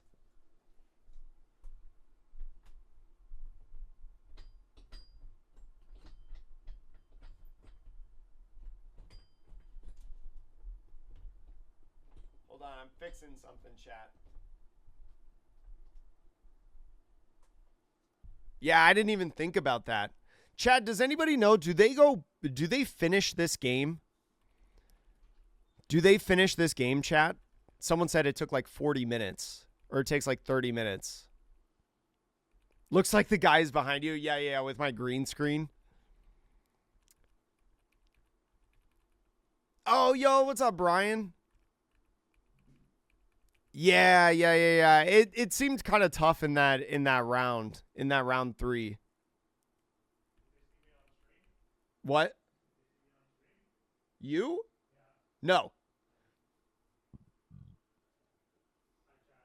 So the error pretzel, what happened is at the beginning of the turn.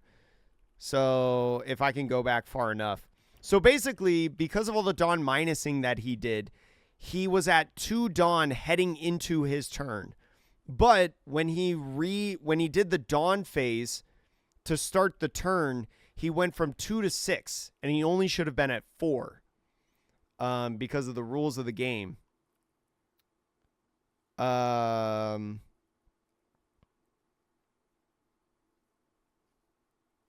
He could have played Reiju for 4, then leader effect to get the 1 active and play Pudding.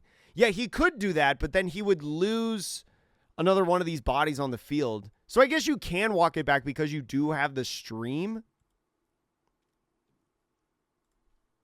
So they're still talking about it at this point.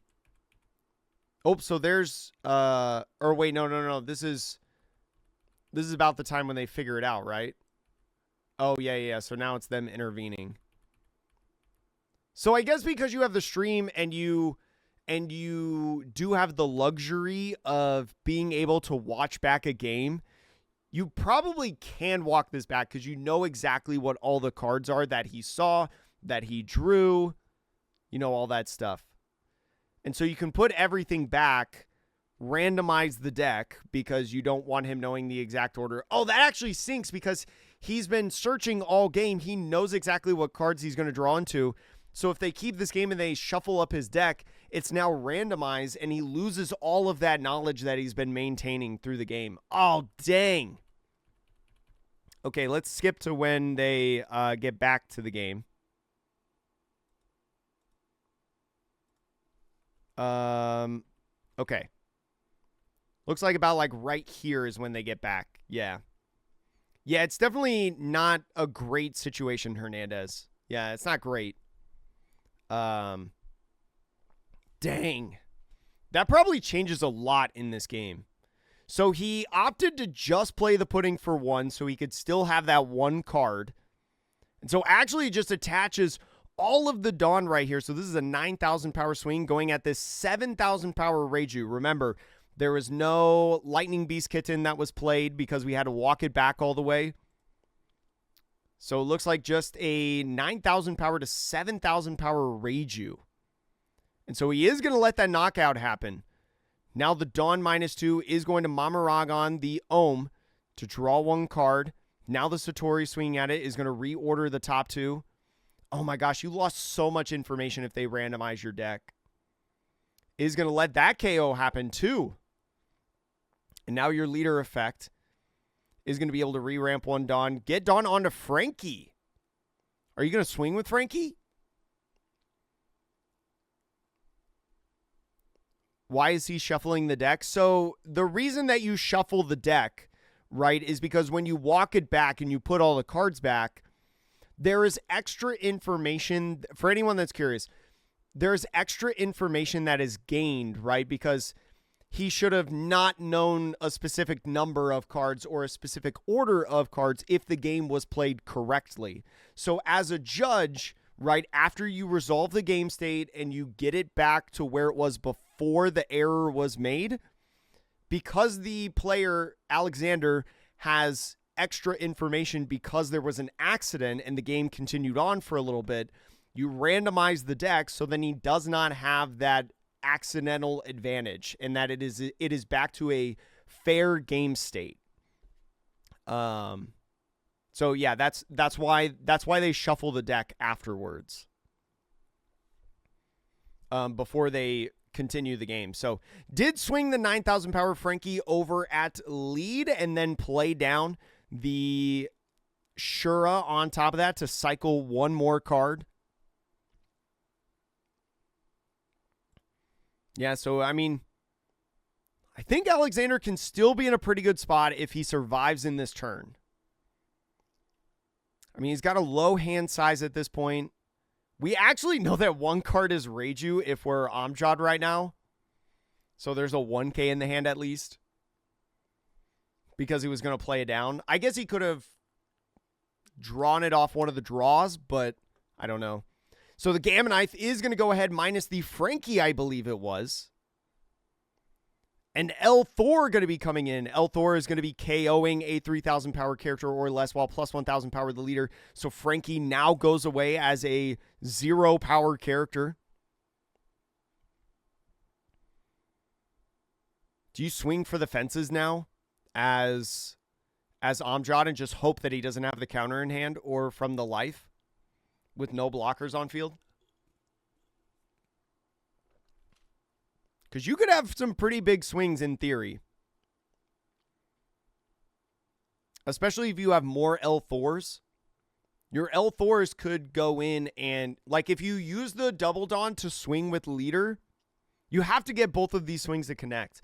But if you use the Double Dawn on the leader and then some other amount of Dawn on him and then Dawn minus enough, Dawn minusing the Double Dawn, you could use the Double Dawn twice in the turn to get the biggest swings possible. So this is going to be a 6, 8, 9, 10,000 power swing. Reiju is 7,000 power character. The numbers would be 10,000 here, and then if he Dawn minus the doubled, oh, he might have a lot of Dawn minusing. He's going to go 11,000 power now at lead. If Alexander can get rid of one attack here, he's going to be able to do it. Oh, he's going to take it. He's going to put it in hand.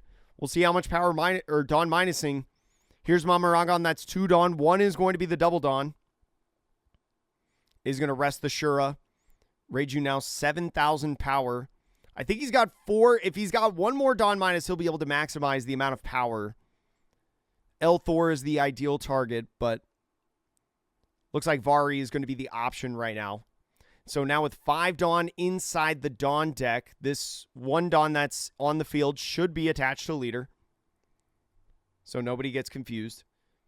Yeah, there we go. You can now use leader effect, bring back your Double Dawn as active, attach the 4 rested Dawn to be a 13,000 power swing. So if Alexander can get out of a 13,000 power attack, I think he's good. The Lightning Beast Kitten is just going to Dawn minus again. I don't think this one matters, actually. Yeah, I don't think this one matters. Yeah, not having the Reiju was huge in this situation. And here comes, that's 4 Dawn on a 7,000 power, which is 11 plus 2, 13,000 power swing. We'll see if he gets out of it. I think it's going to be really, really tough.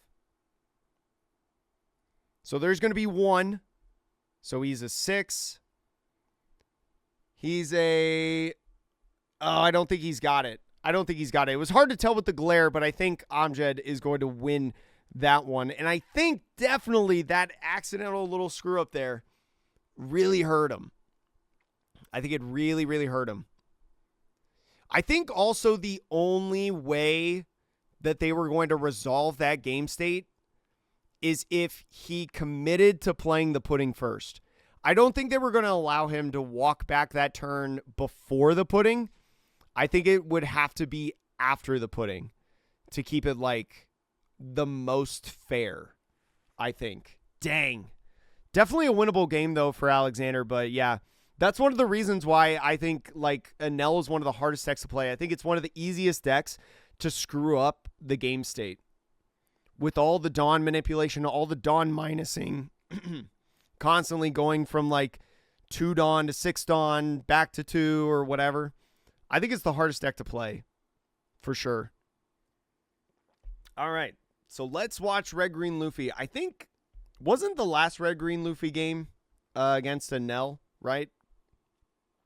So let's see if James can strike twice with lightning right now. Is going to be going first in this game, so is going to play that Bonnie. Definitely want to take first away from Enel, I think. Is going to grab that Secret Rare Luffy. Secret Rare Luffy with the double attack is going to be so good, right? Definitely going to want to see it within the matchup.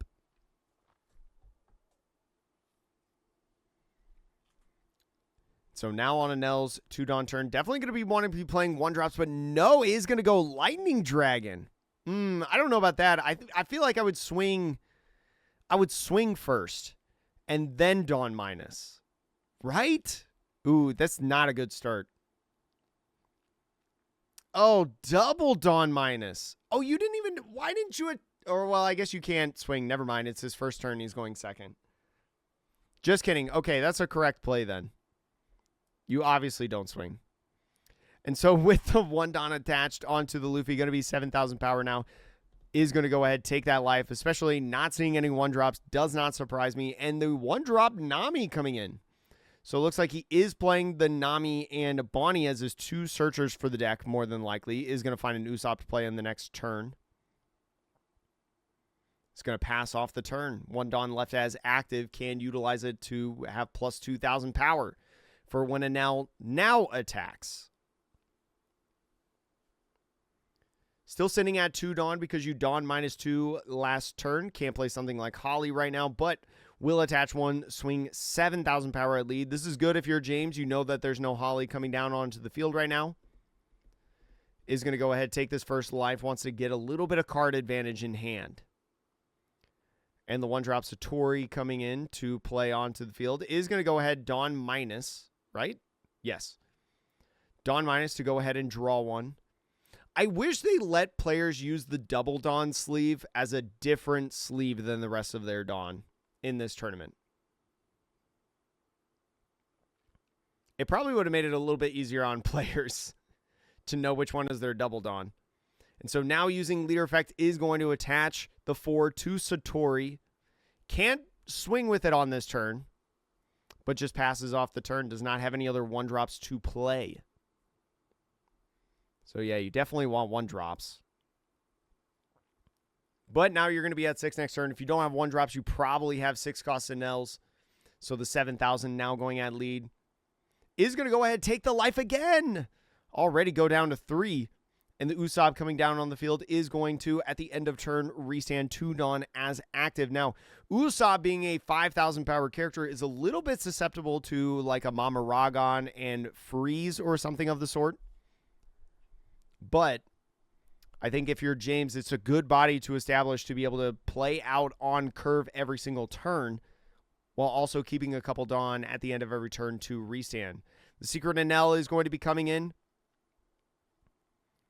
Looking at that top 5 after the Dawn -1 to try to find something for his game plan. Obviously, it's had a slow start to the game.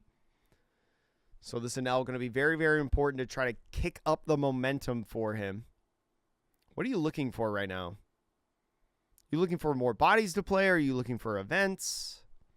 There's El Thor in there. I think he's leaning towards El Thor. Elthor might be nice to boost up your leader and get rid of these 1-drops that James is playing on the field, right? Because these 1-drop searchers are a problem for your 1-drops that you play. And especially because you haven't been playing a ton of 1-drops in the first couple turns of this game, you probably want to keep them as long as possible, right? Because the more 1-drops that survive on James's side, the more ones that survive on James's side, the more attacks are going to be coming in at face from stuff like Usopp and things like that. How's he able to play Enel in this? Could he change decks every tournament? No, he's playing one deck for this entire tournament. Yeah, he's playing one deck for the entire tournament. Now, between tournaments you can change decks. You're not locked in like one deck for life. So he's going to start out with leader effect, making sure that Double Dawn is on top of the Satori. Now is going to be swinging 7,000 at lead yet again. 7,000 power, probably going to make, or is going to be what you want to swing as many times as possible into Luffy, especially when he's only got 1 Dawn as active. More than likely going to be taking a life, I believe, on this turn. Looks like he's going to bottom deck those 2. Not going to be cards that help him in this matchup.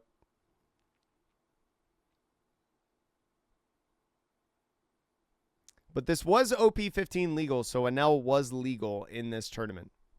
So is going to take the life, go down to 2, already taking the first 2 swings at life in the game.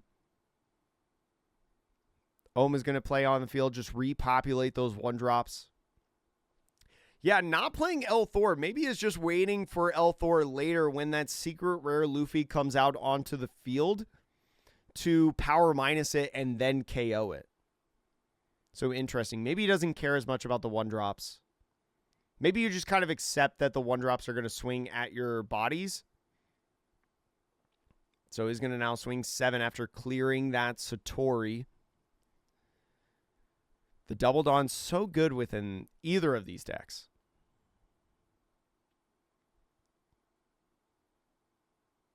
So the Double Dawn forcing Amjad to go down to 2, especially because Amjad is being so willing to take life at the beginning stages of the game. This allows James to also be willing to take life, right? Gain cards in hand. And especially this double play of Luffy and Usopp means that 4 Dawn is going to be able to be restood every single turn, and not swinging with the Usopp as well makes it so now he's got to rest one of these Usopps to be able to get rid of them. More than likely, I think. He does have a couple different opportunities to, like, power minus and KO with Elthor. But I think he's trying to make it to where, like, he's trying to give Amjad the position to where, like, what do you rest, right? Do you go for the Luffy or do you go for the Usopps? Because the Usopps gain 4 Dawn every single turn at the end of turn for you at this point, which is 8,000 power. When you don't have many bodies to swing with, the Dawn that's constantly being restood is so good for this Luffy.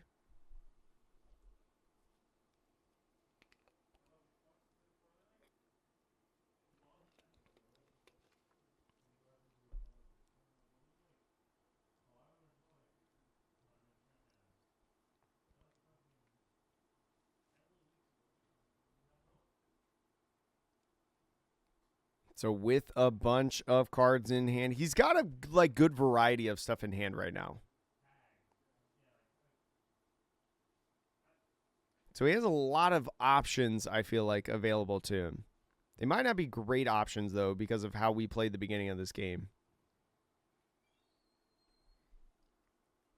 So it looks like is just going in with another secret rare Enel, right? Not too much of a surprise.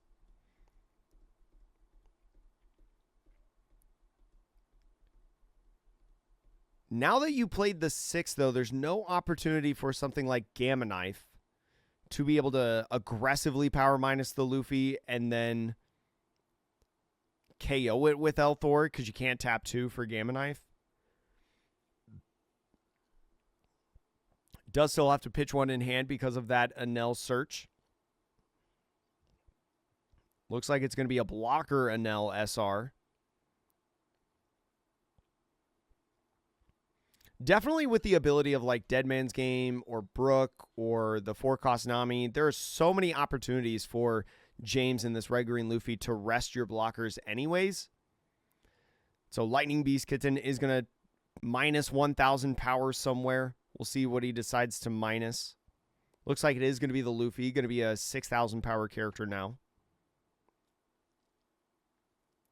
He might have the double power. Yeah, he's going to go in once again, do that same thing to make Luffy a 5,000 power character.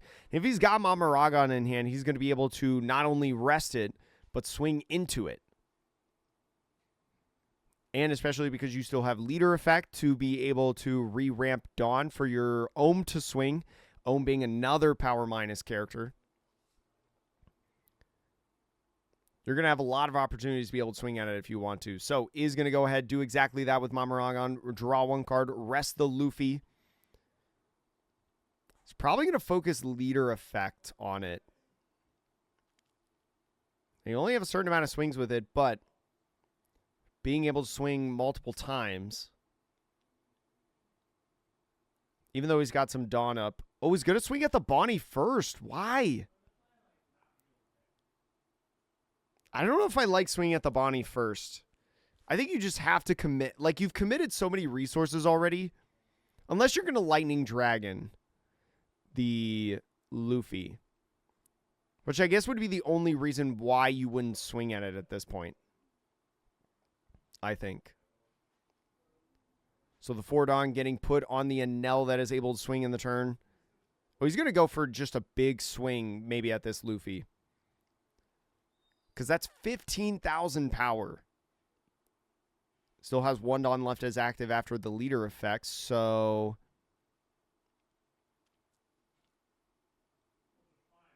Yeah, I think if you're committing this play and not going to swing with the Ohm, you have to go in at this Luffy now with the Enel. You've committed to this play. So 15,000 power going at the 5,000 power Luffy. It's going to have to be 10k to get out of the attack. Could be leader effect 4 of the Dawn and 2k, 1k to get out of the attack. So it is going to be plus 8,000 power to go to 13. And again, a 2k, 1k, 2k and 1k gets out of the attack. The extra Dawn attached, or the extra Dawn that Amjad has, could have been an extra 1,000 power, but is prioritizing more the Ohm. Oh, why didn't we... I guess Lightning Dragon, I guess, makes sense now. Is going to just freeze this Luffy anyways. I wonder if it's any value of trying to put pressure at life? I guess life leads to the same exact thing, right? Because his leader is 5,000 power. So maybe it's always just better to KO the Luffy if they're at the same power. I guess that makes sense.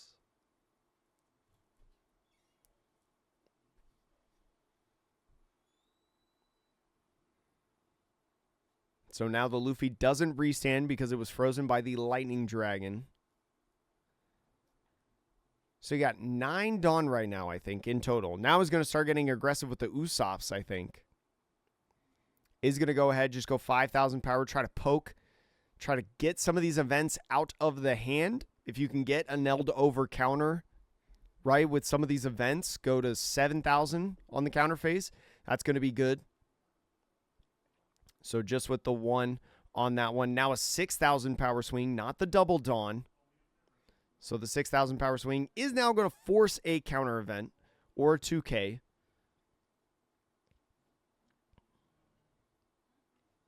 You could, if you wanted to, like go 6-cost Brook to restand the Luffy, but I don't know if I like that play. Is going to go Avari for plus 2,000 power, go up to 7. The 1 Dawn now attached to the leader is going to go 7,000 power at lead. Does have some potential of freezing as well. Because this Enel rested character is a 6 cost. is capable of being frozen, but takes that life. Now the 4 for the Nami is going to be able to go in and rest those 2 characters. We'll see the 3 now for a rest or a freezing effect. It's going to be Electrical Luna. It's going to force all 3 of these rested characters not to be able to restand at the next turn. And the ending of the turn restands 5. Definitely one of the reasons why... Oh, nope. Yep, he's rested. One of the reasons why Red-Green Luffy is a cool pick in this format right now. Any of these green decks utilizing these freezing effects like Electrical Luna or I Know You're Strong, just so valuable in a lot of situations. 7 costs or less are a dime a dozen, it feels like, in this format. Especially when the best deck in format only has 6 costs.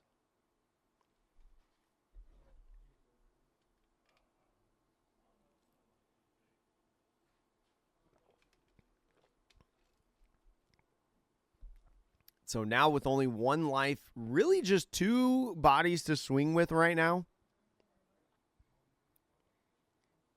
There stands reason to believe that you can buy yourself enough time in the coming turns. Is thinking about tapping 4 for the Reiju. Reiju coming down on the field is a nice blocker. I believe it gains the boost to be a 7k 9 cost blocker. I think we have 4 events in trash between countering out and using him on our main phase. But Gamma Knife is going to be coming in, maybe going to minus 5,000 power this Luffy, just to try to get it off the field. I believe we have an L-Thor in hand. As Luffy becomes a 2,000 power character, the Ohm could make it a 1.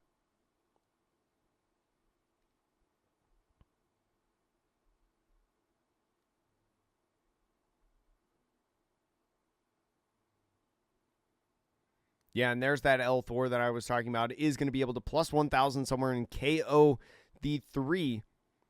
I feel like these red-green Luffy games, we haven't seen protection effects like the 3-cost Robin. We saw the Laboon in James's hand. He countered with it in a previous turn.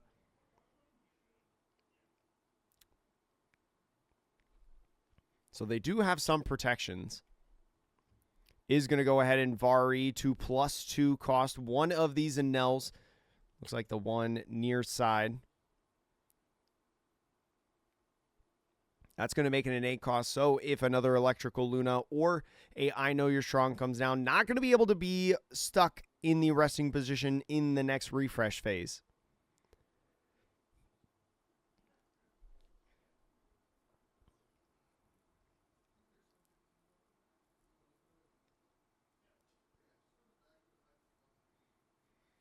So as a null with attacking, is it even worth attacking? Now you're going to be able to go into the Nami, right? KO the Nami with the L-Thor. Yeah, Nathan, this event is finished. I just haven't watched it yet.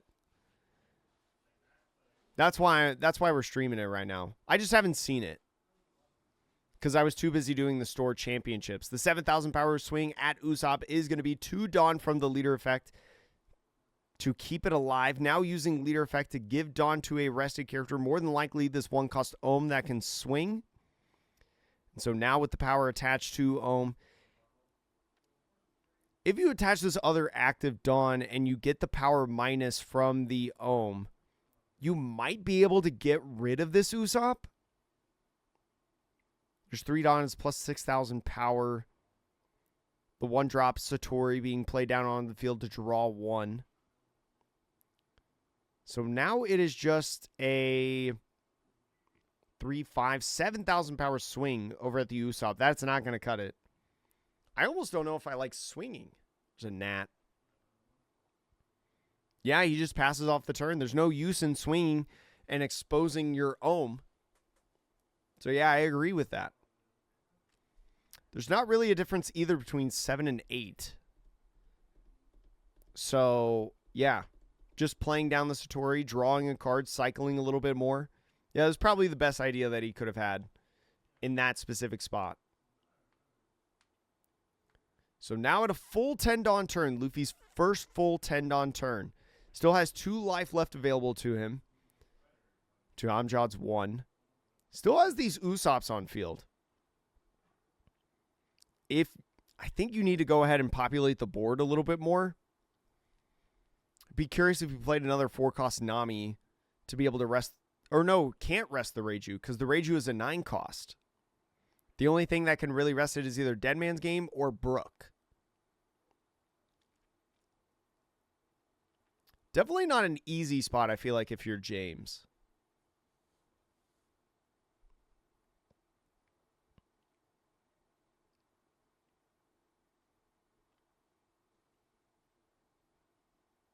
What's your best play right now? Is your best play to get another secret rare Luffy down on the field? Maybe like try to double body? You could like Sanji into Luffy. You can't Luffy into Sanji because of Luffy's restriction. But since Sanji restands 2 Dawn, you can restand enough Dawn to be able to play the Luffy out onto the field. Remember, the Vari made that a Nell a 8-cost. So not too many freezing effects available to him. Is going to go with the 5 with the Sanji. I think maybe is going to go this route. The Sanji restanding 2 basically has 7 Dawn left as active. Attaching 1 to lead is going to be another 7,000 at lead. Luffy consistently swings 7 with that 1 Dawn. Because you need the 1 Dawn for the leader effect, it makes sense why you would almost always utilize the double Dawn for it. It's going to be an 8, utilizing the Divine Departure. I think that was the blocker in LSR alternate art. Is going to go down with 7,000 power over at lead. Is going to try to make it to where if Amjad blocks with his Reiju, he's going to have to give up another card on top of that. And we see that right here. The block and 1k pudding getting out of the attack, going up to 8. Maybe he's just going to swing another 7 with the Usopp. Kind of feels bad not playing out another body, I feel like. Ooh, no, just swings 5. Now that there's no blocker there, just go in the minimum amount of value. And the Reiju coming in. The 4-drop Nami coming down as well is going to rest those 2. Now the Nami trying to swing in at the Satori. Would you rather swing at the Ohm? And then restanding 5 Dawn at the end of turn. I guess maybe you'd rather swing at the Satori because the Satori digs a little bit in the deck. And because Amjad had a little bit of struggles at the beginning of this game, like finding some of his pieces, he may still be in a situation to where he needs to continue digging. So the Satori, getting rid of the Satori makes it a little bit harder for him to dig, right, and find those pieces. Because Satori can look at the top 2 cards and choose to put it at the bottom of the deck if they're not going to help him.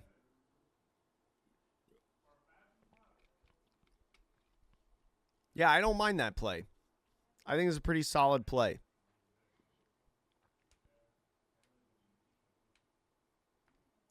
It would have been really nice if you could have... Well, actually, no. Would you have rather done... Like, you probably want to populate as the 6-cost Luffy as much as possible. Because it's a 7k body. As the 10k now goes at Usopp. 10k at Usopp could be 2 Dawn and a 2k with your leader effect. But no, just lets it go. It's really interesting with this leader, right, when you restand so much Dawn, because you have so much power that you can keep to keep your bodies alive. But, like, what is worth actually keeping is the real question, you know? The Ohm now going in and swinging at the Nami, I believe, is going to power minus the Usopp, make it a 4,000 power character.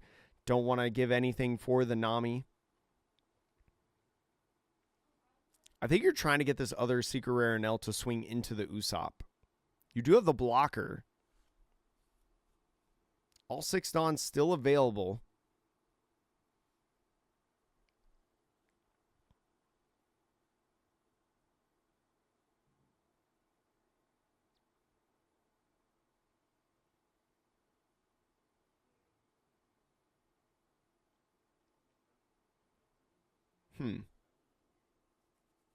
Only 3 cards in hand, too, for this NL. I didn't even realize that. Only 3 cards. It feels crazy because, like, I feel like we've seen Anel's all day have a pretty solid hand size. Especially because he took life so fast in the game. But now the 10,000 power going to the 4,000 power Usopp is going to go ahead and block the Nami. Is going to force the Enel, if he wants to get rid of it, either to swing everything with lead or maybe the Reiju. Senior Pink is going to come down onto the field. One of the new tech cards that a lot of Enels are playing, Dawn -1. Go ahead. Get an event back from your trash. You can reutilize so many different events in this deck. You can reutilize Gamma Knife, right? You can reutilize Divine Departure, L4, and then restand 1 Dawn. The Gamma Knife is going to be able to -5 now somewhere. So if you go ahead and do the Sanji, you'll be able to L4 the Sanji to be able to get rid of it now that it's a 2,000 power character. I think the Double Dawn is supposed to be flipped. Yeah, it's supposed to be flipped over. Yeah, this is why I would have loved with the Double Dawn if they put it in a different sleeve, because then you don't have this weird sequence of judges. But L-Thor going to be plus 1,000 power, probably to the leader. I'd imagine that you're going to swing with the leader at the Usopp to try to clear board entirely. But even then, it's a 4,000 power character. If you leader effect, that's only the Double Dawn that you're going to be able to get to it.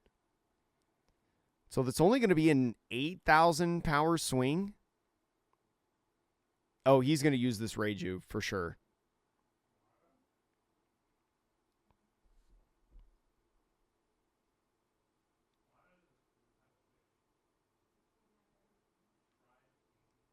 So now with the 4 on the Reiju, he's probably going to threaten that he's going to swing the Reiju at it. Starts out with, it's hard to tell what he boosted with the L-Thor. I would imagine that this is a 8,000 power swing. It's going to have to commit more than 2 Dawn to be able to keep it alive. Is going to be 2 Dawn to go to 8. And a Charleston. Charleston is going to be able to keep it alive while restanding the 2 Dawn. Or maybe actually just did Charleston. Wait, was that going to lead? I think maybe he was swinging 9 at lead. Yeah, I think he was swinging 9 at lead, and then Charleston going into 9. Interesting. Yeah, they did show a lot of Enel night, but I don't mind it too much. It was a lot of learning. So the Brook coming down on the field is going to rest that Reiju as we saw earlier. Now just a 5,000 power swing at lead is going to go ahead, get the Shura. The 4 Dawn attached onto Usopp should be a 10,000 power swing. Double 10,000 power. Going to clean up the game. And Luffy takes down another Enel. Whew.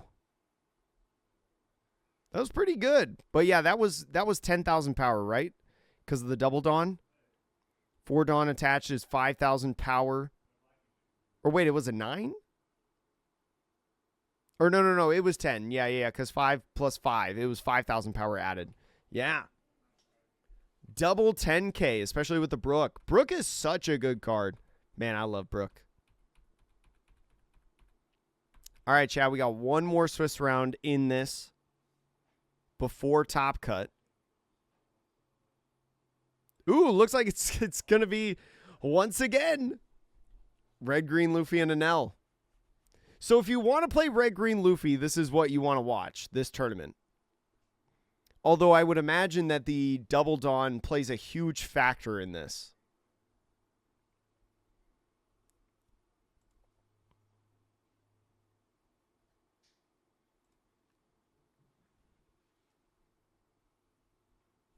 If I had to take a guess. But Knight, I hope you're having a good day. Thanks for coming in. Also, Storm Shadow 3D for you. Thanks for following over on Twitch. Appreciate it.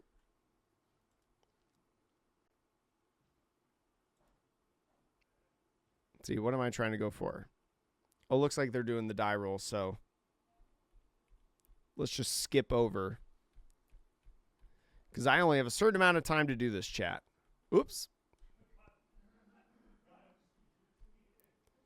Looks like it's going to be James going first with that Double Dawn. We'll see if he plays a 1-drop yet again in this game. Looks like he does have one, and it's that Bonnie. Yo, what up, Floki? How are you? Z-Herb, what's going on? Of course, it's going to be Purple Anel. Yeah, this is the third time we've seen it in this tournament. It's definitely, I mean, Anel was one of the most populous decks in the room, and the Red-Green Luffy is probably the most exciting deck in this tournament right now that's doing well. So it makes sense why they would just follow James in this tournament and stream it.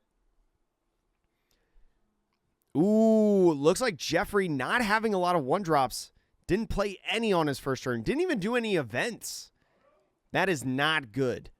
This is actually worse, I think, than Amjad's start in the last game, the 7 connecting. On the 4-Dawn turn now, is going to be able to play at least a Reiju or a Frankie on curve. Yo, you're hooked playing the One Piece card game? Good. I'm glad. I think the One Piece card game's in a really interesting spot right now.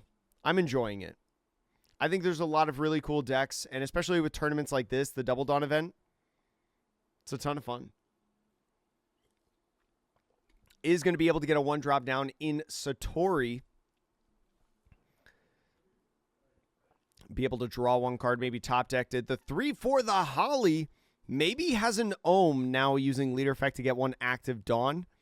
Can't swing with any of these bodies, but you do have a Dawn to be able to play another character with. If he had an Ohm, that would be perfect here.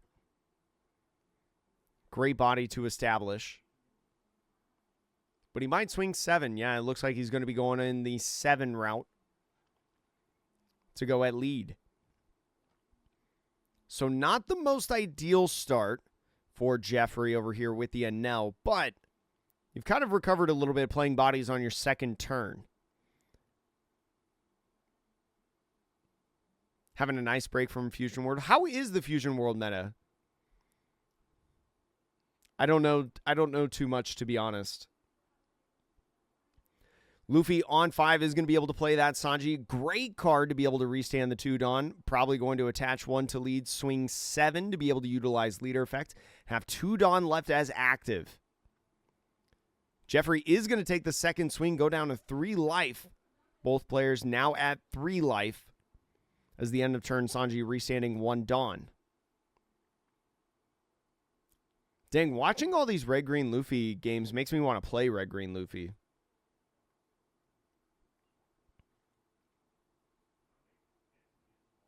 Maybe I build that as my second deck of the format. I have Crocodile and I have Red-Green Luffy.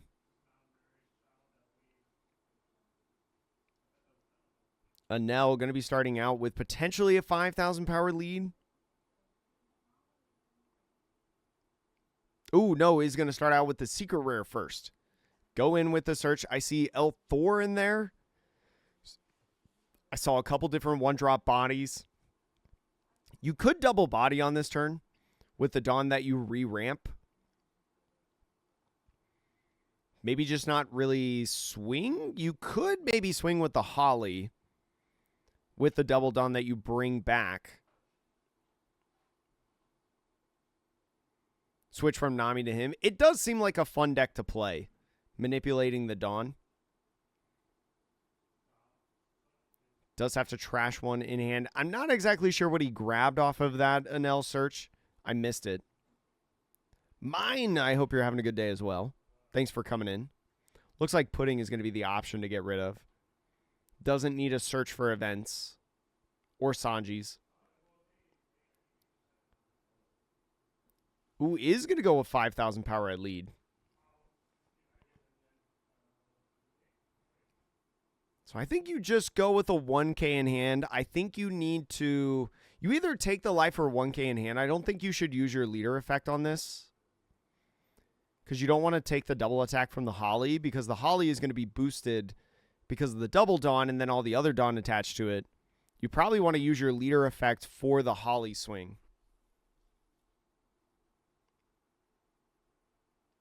If I had to take a guess, I don't know. I haven't played a lot of red green Luffy. You've been dodging purple and L at locals so far. Well, purple and L is probably a pretty hard deck to build, right, for a lot of people because you have to buy a playset of the secret rare. That's already like $200.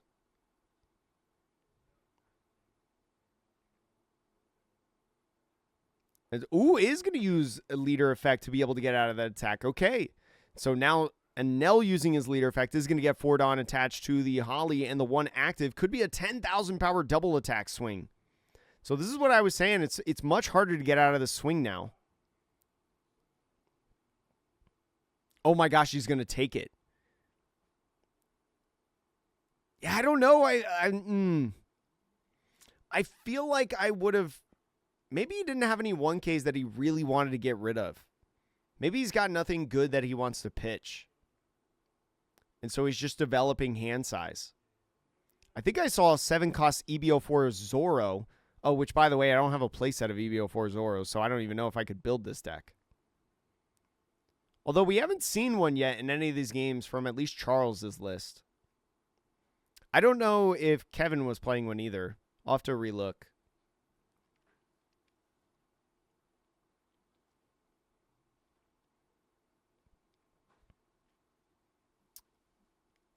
Is going to start out with the 7,000 power Sanji swing. It looks like it was at lead. I don't know if he'd be swinging just 7 into the Holly.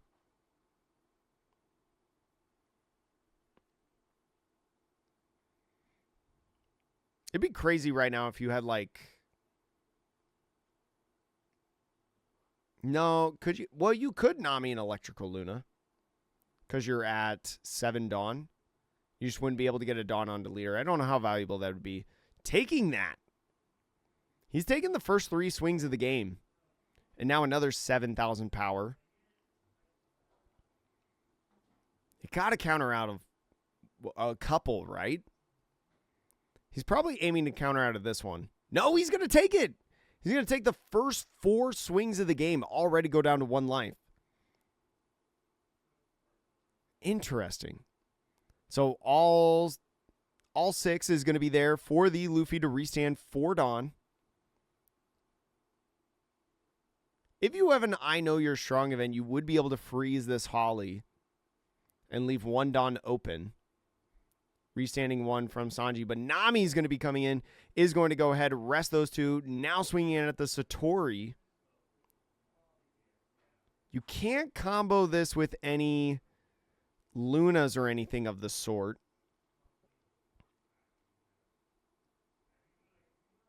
But you will be able to restand 5 Dawn at the end of turn from the Nami. So that's pretty good. Is going to get rid of the Satori, passing off the turn, restanding 5 Dawn. Opting to not restand Dawn from the Sanji. So now has 3 swings, 1 blocker in their face, and a Luffy. But one of the things that's curious in this situation is that if they try to go for the Luffy, that means they're probably not going for game. Well, the double attack actually doesn't matter anymore, so maybe you don't care about the Holly as much. The Holly at this point is just basically like a beefy 1-drop. Right? Because it's a 4,000 power character on the turn. You only have 1 life, so the double attack doesn't matter.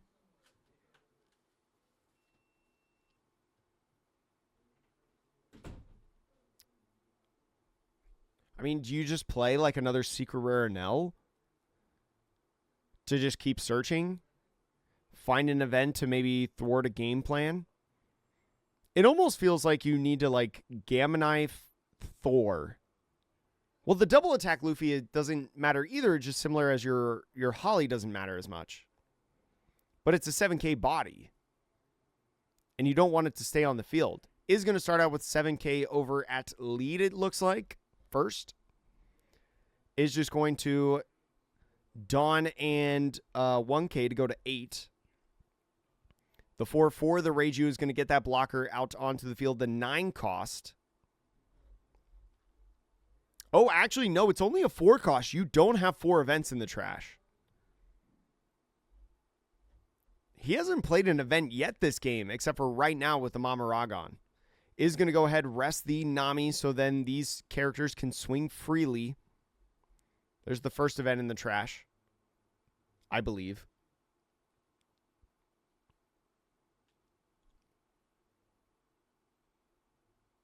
You could leader effect and then Gamma Knife to try to slam the Sanji.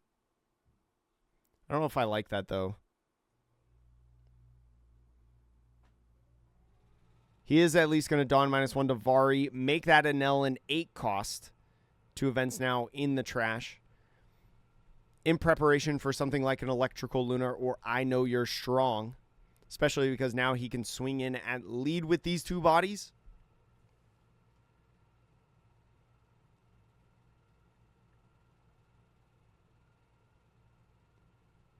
Has he turned this game around a little bit as Jeffrey?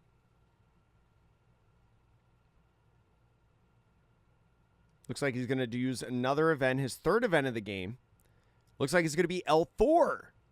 So curious on the El Thor if he takes out either a Searcher or the Nami. It looks like it's going to be the Nami. He doesn't want that Nami to restand in a future turn to be a blocker. Is going to give the power to Holly to be a 5,000 power double attack. I like the Holly option, to be honest. Another event. So this is going to be the 4th event. Lightning Kitten is going to -1,000 power the Sanji. Now Reiju is going to be a 9 cost, 7,000 power body. So can't be rested off of the 4 cost Nami blocker that James plays. Can only be rested on Dead Man's Game or Brook, which we've seen a lot of Brook in this tournament so far for James. Has been a very, very good card to push for game. Leader effect now, ramping the Double Dawn, getting the 4 rested. Probably going to be attached to Holly if I had to take a guess. No, is going to the Enel again. Is more than likely going to keep the Holly active. Sanji is 6,000 power character right now because of the Lightning Beast Kitten earlier. Enel is a 14,000 power character, but goes ahead and swings 5,000 power double attack at leader, I believe. Doesn't attach the 2 Dawn. Maybe he's trying to get him to utilize a quick Dawn right here to then blast the Sanji. But with 8,000 power at 14 and the opportunity to do something like Charleston, if you just 1k out of this attack and then he blasts the Sanji, you could probably get out of it with your Dawn and also Charleston, right?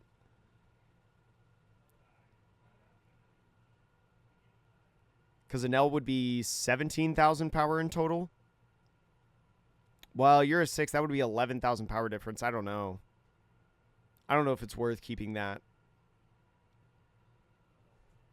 I think it's definitely an interesting spot for James. You're trying to gauge on what Jeffrey is going to do at this point. Like, is he going to slam everything there, or is he just going to swing 14 if it's at the Sanji?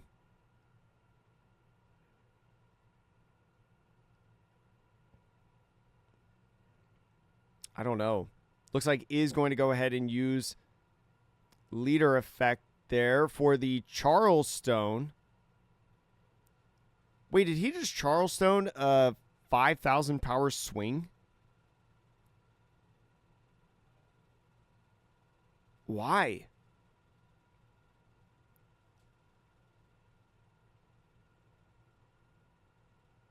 So I think he's swinging at lead. Is just going to leader effect all 5 of those Dawn and 2k, 1k to get out of that attack.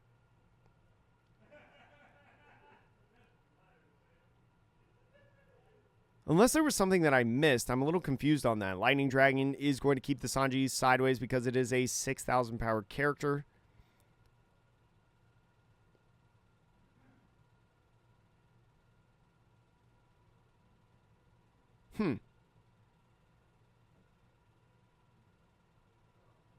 Still has the opportunity to use many things. Is going to keep that Garp sideways as well.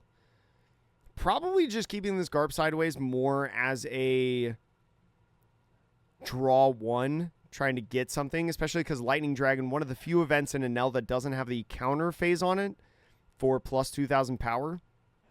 James has about 5 cards in hand, I think. I think he's got a Garp and a Nami Searcher. So you could start out with one of those searchers, just to be able to find something that you can play out. That could maybe help you, like Usopp or Sanji, right, to restand more Dawn at the end of turn. You could also find a 6-cost Brook. I don't know if it'd be great to play. I see 7-cost Zoro there. That'll be nice, right, to be able to make you a 7,000 powered leader that can help defend the attacks a little bit better. And then the 1 Dawn makes you 9,000 power swing, which is pretty good.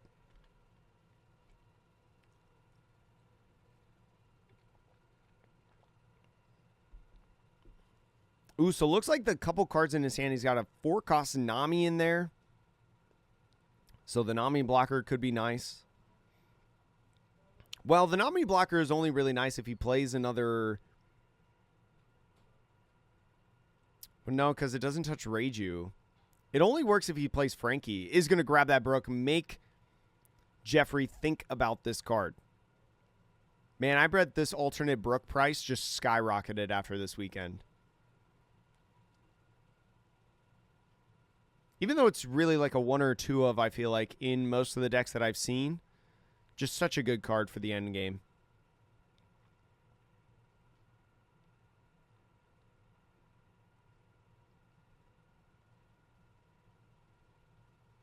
If you use the Brook, you would be able to rest the Reiju.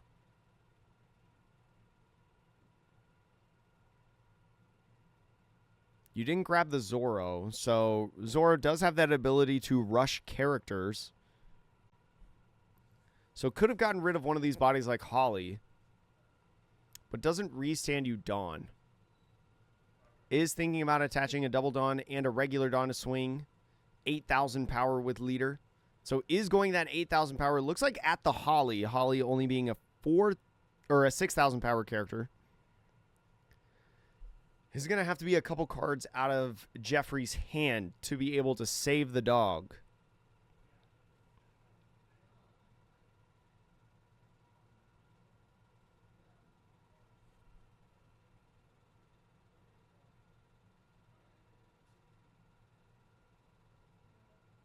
You probably counter out of this, right? Because you want this body as like your target for leader effect to be able to swing. Well, I don't even know. Because you don't want to spread your Dawn up too much, right? Looks like he is going to counter out. 1K, 1K, 1K. Oh, okay. So he went to 9 by just a bunch of 1Ks. Now you just like go really aggressive, right? Or is he trying to bait you to go for game right now? He might be trying to bait James to go for game. Looks like 9,000 power now at the dog.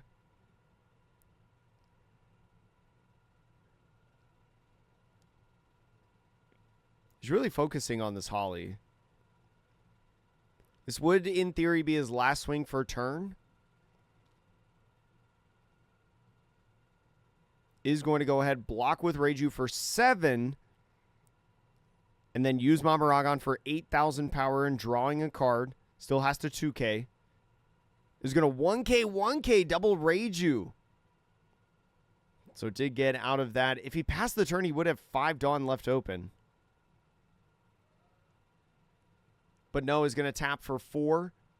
Play over the rested Garp. I like this one. Is going to go ahead. Just play a Nami down on the field. Restand 5 Dawn. And I like playing the Nami down, right? Even though an easy L Thor is going to be able to get away from it. You do force the L Thor. Did you see the price of the Gear 5 from the tournament? What do you mean Gear 5 from the tournament? Like the cereal? The cereal goes for at least like 30K, right? That's what Jonas sold his first one at from Mesquite. I don't know what the price of it is right now, but it's at least 30K, right? It's absolutely crazy. Holly going to be swinging 5,000 power at lead. Is just going to try to get a 1K out of the hand. Is going to be that Garp. I think that's an easy pick. You know one of the cards in hand is a Brook, and I think you're trying to get that card out of his hand. El Thor going to be able to KO the Nami. Dave, would you have blocked with the Nami then on that attack just so then the El Thor doesn't work as well?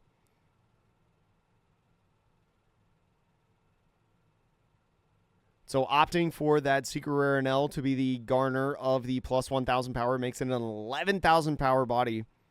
It's 100K on card market. That actually doesn't surprise me too much.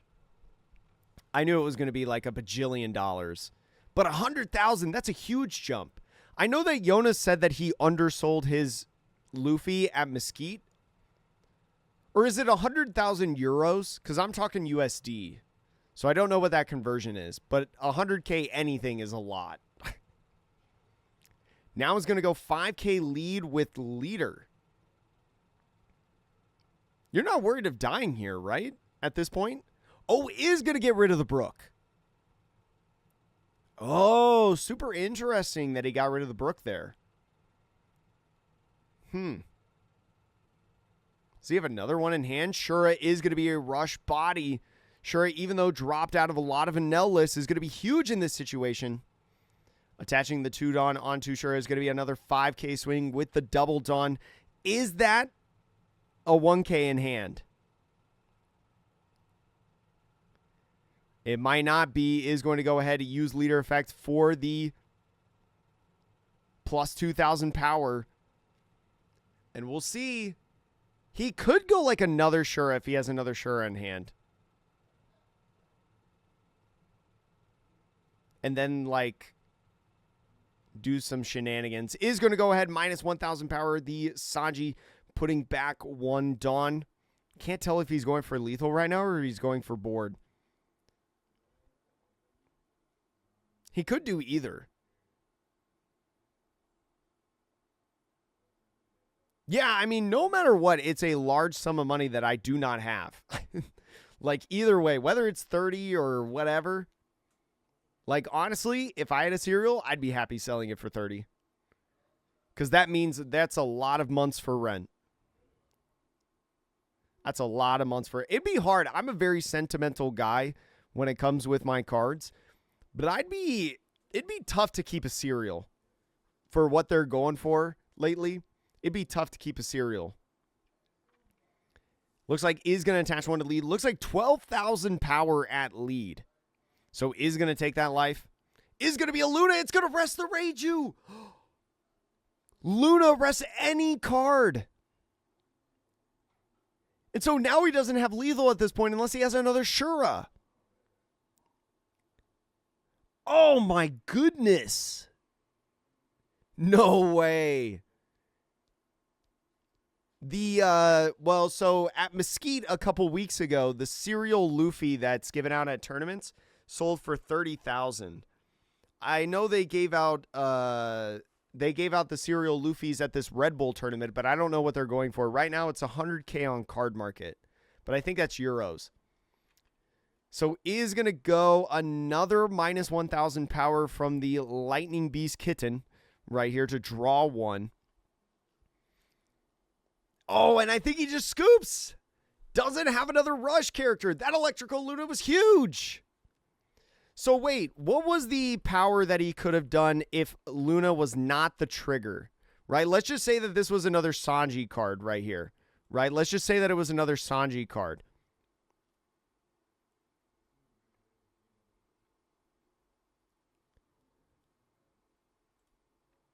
Oh, Ice Aquarius. Oh, you're Daniel. Oh, okay, so you switched platforms. Yeah.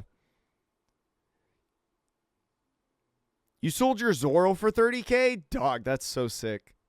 That's so much money. But yeah, the Luffy is probably way more. I don't know what it would be. But like, okay, if there's not a Luna right here, this would be 7. He's got 1, 2, 3 Dawn in the Dawn deck. He has a Dawn minus right here. If he has another Dawn minus, he could attach this one as active, so it'd be 8. The double Dawn ramps as active to go to 10, and then 4 rested Dawn to go to 14. It could be 14,000 at lead. He only has 4 active Dawn left for plus 8,000. Yeah, if this Luna wasn't here and this was any other brick card, Jeffrey would have won the game. Jeffrey would have won the game because he would have swung 14 and James would have only been able to get to 13 with his leader effect. This card saved him right here. A 2K would have also saved him, right, if he had a 2K, but this card right here was the big deal. Oh my gosh. That's crazy. Such a good ending, though, of that game. It feels so bad because, like, I think Jeffrey... No, this event is not live, Arthur. This event happened the other day. I was streaming some store championships, so I do not... This is a VOD. This is a VOD that we're watching. I do have the VOD linked in the description below if you do want to watch for yourself the official live stream, because I do not own the rights to this broadcast. But I feel like Jeffrey started off the game so poorly and clawed his way back into it. He literally clawed his way back into that game. Oh, man. He worked so hard for that position. But that one Luna, man, that one Luna got him. Dang, that's tough. That's so tough. Great job by him, though. I'm going to now get into the top cut. Thanks for hanging out with me for a little bit as other people were coming in. You know, the first 15 minutes or so, I like to try to talk with you guys always on live streams, catch up with you, things of that nature before we get into stuff. But anyways, this is our top cut. So trying to remember exactly what people are playing. We know that Zoru is playing purple Enel in this top cut. I'm pretty sure KZ and Gelking are both playing red-green Luffy. But everybody else, I'm not 100% sure what they're playing. So I do know, spoiler alert, red-green Luffy was a super sick play in this tournament. But it very much has looked like in the stuff that we've watched so far, it very much looks like that the format is basically standard, plus a little bit more obscurity. Because Blue Yellow Nami, Enel, both very, very good. Lucy, though, we haven't seen like any Lucy in this tournament through the first couple rounds. Yeah, both of these players are playing Red Green Luffy. And also, one thing that's really, really cool in the top cut, because this is typically top cut of regionals and stuff like that, is open deck lists. So both players have the deck list of the opposing player in front of them. They know all the different outs, the different cheeky plays, tech cards, things of that nature that they can do, the amount of 2Ks, things like that.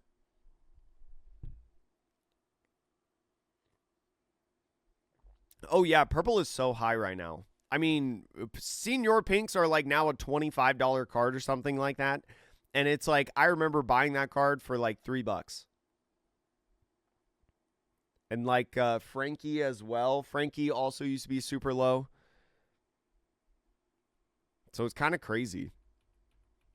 It's crazy how purple stuff, and even like 4-cost Reiju, like I'm pretty sure 4-cost Reiju has gone up well too. Red Green Luffy has been really cool scrafted. I don't know the exact deck list of, well, I know Kevin's deck list. I don't know James's deck list. But I gotta look at his deck list to see if it's got 4 or 7-cost Zoro, because I don't have any. I think I just have one.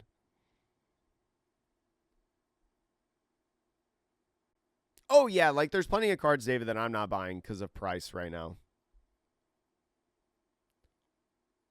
Well, pudding's only the regional pudding, right? So I guess like if you've attended the last couple regionals or something like that. Reiju non-alts. Oh, Reiju non-alts are now $7 plus. Oh, then the alt is probably pretty solid. I was gonna say I haven't seen it, so I don't know. But if the regular SR is $7+, then absolutely the alt is big. All right, chat. So going in this game, this is going to be a best of 3. We've got James over here going first in this one. Is starting off with the Nami. Going to be looking for a Straw Hat Crew kind of card. Does find that Secret Rare Luffy. I imagine the Secret Rare Luffy going to be very good in this game. But we'll see how many times it can be frozen, I think. Wait, one drop non-all puddings are like $5? You're joking right now. That regular rare is like a $5 card. Are you kidding me, Cowboy Katakuri? Say that you're joking. Say that you're joking. Because that's criminal. The Nami is going to be able to find the Sanji. And I wonder if Sanji is just as important as Luffy within the mirror match. Right? Just simply because Sanji being a 7k body is already really good to attack into the mirror match. But also on top of that, Sanji being able to restand a Dawn every single turn is going to make it very dependable to get more Dawn for your leader effect. I'm really curious about that. Both players also playing Garps. Garps just a really great searcher to find anything within your deck of a cost of 3 or higher, I think it is. Oh my gosh, why am I blanking on Garp? But Luffy going to be swinging 7,000 power at lead. And the double Dawn has worked so well for these 5k leaders, right? And against these 5k leader matches, like swinging 7 for just one Dawn is so good. And now on the even curve, Kevin going to be playing in Usopp. Definitely going to be very nice, especially because as we've talked about with Usopp, such a good part of this deck, just to be able to restand 2 Dawn at the end of every single turn. Sanji going to be restanding 2 Dawn of his own for another 7,000 power swing for James. And Kevin is taking life really aggressively, even though he had 2 Dawn left. Interesting that he had 2 Dawn left open, but he did not decide to use leader effect to be able to restand or to be able to go to 9,000 power and get out of that 7,000 power attack. The Luffy coming down before the Sanji in this turn, and now the 7,000 power at lead. I wonder if Kevin is trying to take this strategy of like Red Green Law was in the Japan finals, you know, at the end of OP15, where like you take life very aggressively at the beginning of the game just to be able, one, to neutralize the secret rare Luffy, but also to be able to just build up the hand and tank at the end of the game.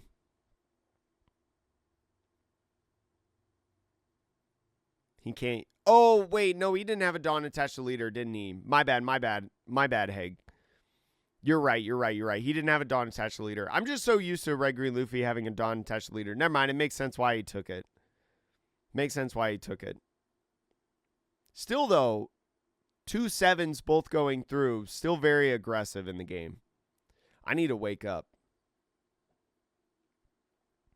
So Luffy coming down onto James's side, restanding 4 Dawn. Can't play a 5 cost, even though he has 5 Dawn left. If anything, going to play a Usopp at the end here.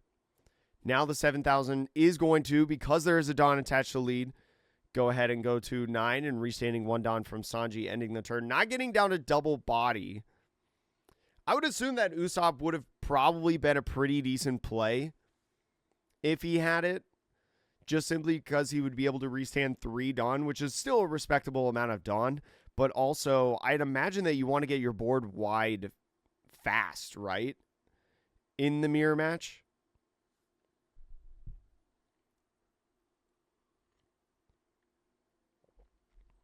So we know that Kevin has a Sanji in hand. He also has a second Luffy.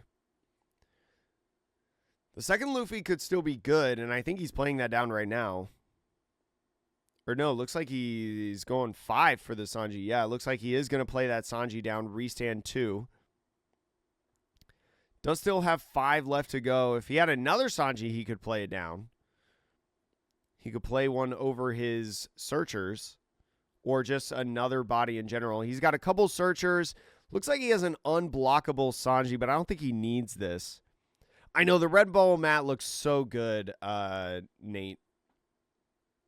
I know people that make like custom mats. I wonder if somebody will custom mat the Red Bull mat and like sell it as a 2-player mat. Bonnie going to come down. So it looks like he is going to be going in for a little bit of searching. There is 2 copies of Electrical Luna and an I Know You're Strong in this search for Bonnie. Can't grab the Lunas. You definitely hate to see both Lunas in this search right now going to the bottom of the deck because you're more than likely not going to see them again, and I'm sure they're very impactful within the mirror match. Hey, Yamato, I'm glad you're back in it. I'm glad you're back in it. Thank you so much for the kind words. The game will always be here for you when you want to come back. Sometimes you just need breaks.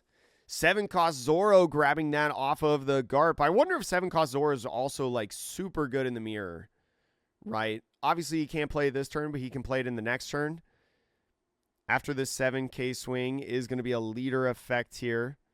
We'll see if he swings the Luffy. I would imagine that he'll probably hold the Luffy down right now and just pass the turn, restanding the 3 Dawn, because you don't want your secret rare Luffy to get stuck, right? Since James still had 3 Dawn left as open, even if he just swung like 7,000 power, that's very easy for James to get out of, right? He didn't have enough Dawn to be able to get around James's leader effect.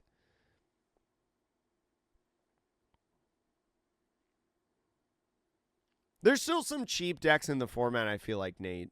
I mean, Crocodile, I feel like, is one of them. Crocodile has definitely jumped up in price in the last couple of weeks, but it's still like a pretty respectable price deck. But yeah, definitely like some of the top decks right now, like Nami and Nell, feel like, man, I don't want to build those just purely because of the price.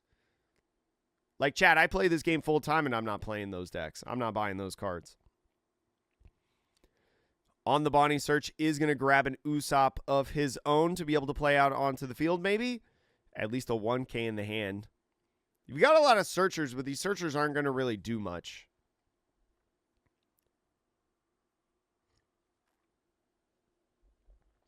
Oh, nice. Allowing proxies is huge. I love that.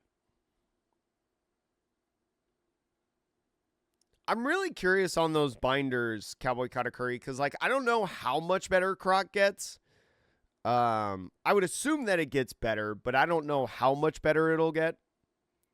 But the binders, I don't know, like the first live action binders were not overly. I mean, the Sundays are definitely going to be expensive, but I don't know how much they'll be. The 7K swing from the leader is going to be 2 Dawn tapped for that. And now the 7 swing. So it looks like he's going to leader effect and 2K to get out of this. So still has the double to attack Luffy to work with at this point. But again, got to be thinking about the potential freezing effects. Is he going to be playing another secret rare Luffy? Or is he just going to be jamming in everything? No, he's going to be tapping 6. Probably for another Luffy playing over one of these searchers. Go for the Bonnie because you want to keep the pretty alt gift collection Nami out on the field. There's another one of those secret rare Luffy's going to be restanding for Dawn. So now you're at a point in as James. Or are you going to play down Usopp right here? So yeah, Usopp coming down on the field. So James's board now becoming very threatening at this point for Kevin. Especially because only the Sanji has turned sideways. And yeah, we're seeing a lot of holds on these secret rare Luffy's right now.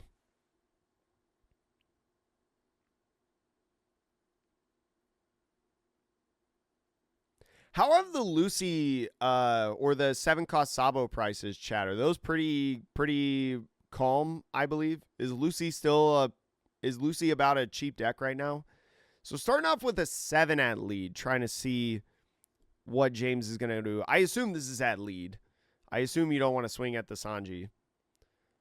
Looks like James is going to use leader effect and a 1K to go to 8 on that one. Still has 3 Dawn left open. So it looks like just a bunch of 7s that Kevin is trying to do. Or both players really is trying to do. Nobody's swung over 7 yet, I feel like. So goes down to 2. Still has 3 Dawn left open in case that secret rare decides to swing. All 10 Dawn. Or, well, 9 Dawn left for Kevin. Sabo's quite cheap right now. Lucy is cheap, barring Roger and Cav. Well, I've got Roger and Cavendish, so yeah, I guess what I should say is the new stuff, like getting Rebecca's and Sabos. Because I guess, yeah, Cavendish being like a $10 rare is awful. So crazy. I can't believe that wasn't reprinted in PRB. So it looks like is going to get a second secret rare Luffy of his own. Restanding the 4 Dawn. Should have now 7 left open, I believe, if my math is correct.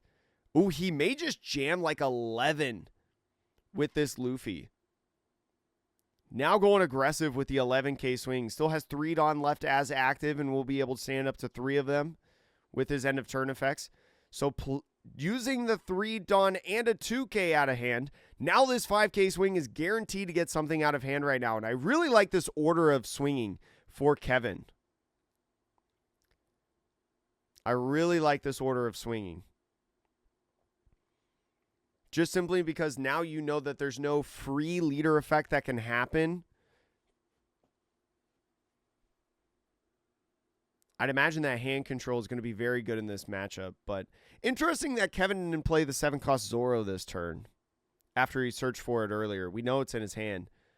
James is going to go ahead and take that life, and that's going to neutralize the double attack Luffy's in the future turns, but he is going to be the first one to go down to 1.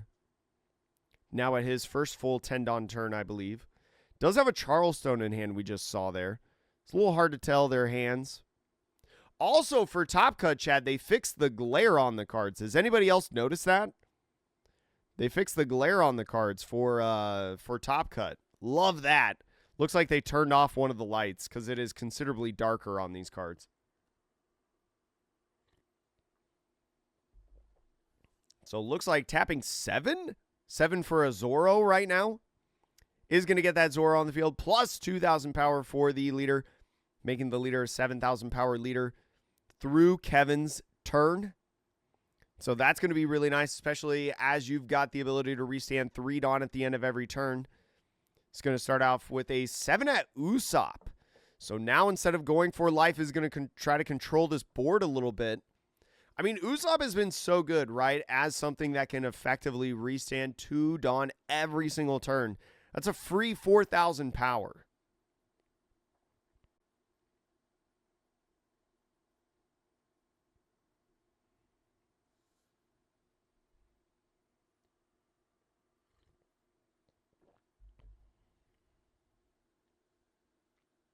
I also at the card show this weekend want to try to pick up maybe some of the EBO3 cards that I'm missing.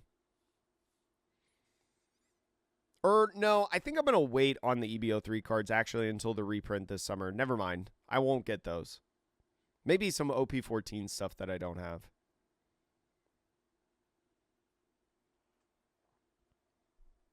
Kevin does have 5 Dawn to work with that leader effect, right? You can't have any more than 5.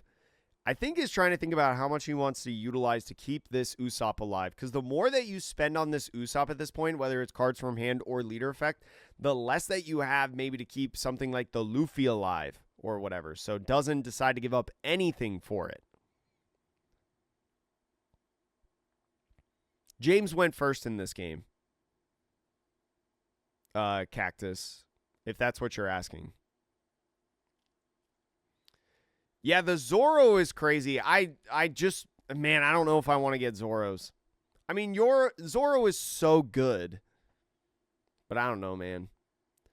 7,000 power now going at lead, I believe, is probably, I would imagine, like, in this mirror match, like, you're almost always not necessarily swinging at the 7K characters. You're just constantly freezing them, right? Oh, I'm sorry. This is a 9,000 power at lead. 9,000 power at lead is going to be 2 Dawn to go to 9,000 power and a 1K out of hand. I forgot that we played Zoro in this turn. I know, Kevin's sitting right behind me. Green screen props. Now the 7K double attack Luffy. Kevin still is at 2 life, so the double attack is something he's got to think about. But especially because the Zoro is going to be a 9,000 power body that's going to have to think about here in the future. It's just going to 2 Dawn to go up to 9,000 power, not give up anything in hand. Zoro only gains the character rush with an 8K body on the field, right, for your opponent. So Zoro shouldn't have the rush, right? or the character rush. Yeah, there's no character with 8,000 power or more on the field. So he can't attack this turn. But the plus 2,000 power is more than enough in being a 9k body in a future turn. That's going to be a big deal enough already.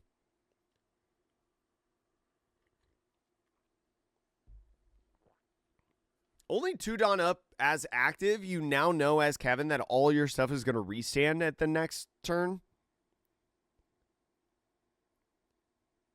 So that's going to be very beneficial for you.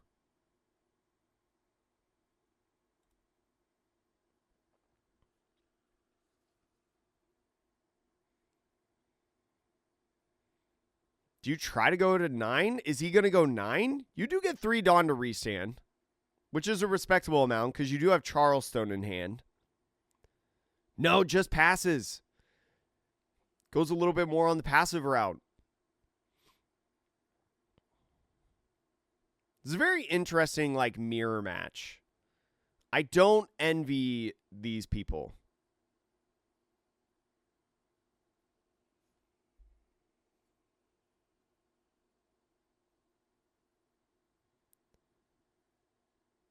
Kevin does have that 7-cost Zoro in hand. Good, playing the alternate one instead of the regular art that he had in hand.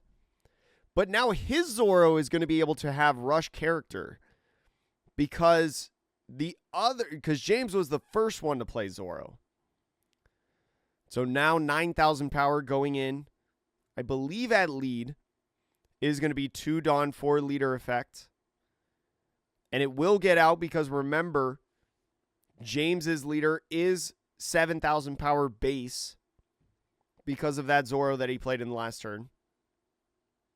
So it's just going to be 2 Dawn for that. 7,000 power is going to be either 1 Dawn or 1k in hand to get out of this attack. I wonder if you try to...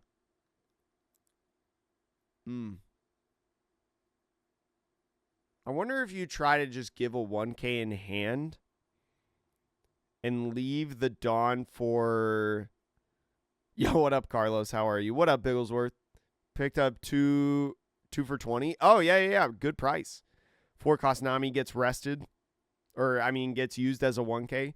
Try to leave your Dawn up for when the Zoro tries to swing at the... Probably double attack Luffy. Or no, Sanji is probably way more valuable, right? So Zoro, if anything, is going to try to swing at the Sanji with the rush character.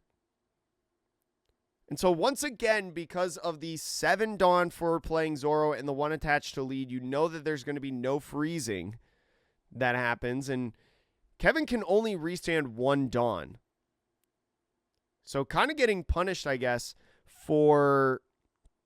He's really getting punished in the long run of this game for swinging with the Usopp, that 5k with it. Because only getting 1 Dawn per turn is so tough.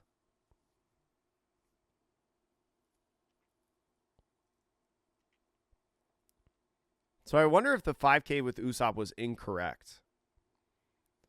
9,000 power going in at lead, even though Kevin's sitting at a 7, is going to take it. Maybe just trying to save his Dawn for other things. A dead man's game would really hurt here, right? Because then you put him out of Charleston range.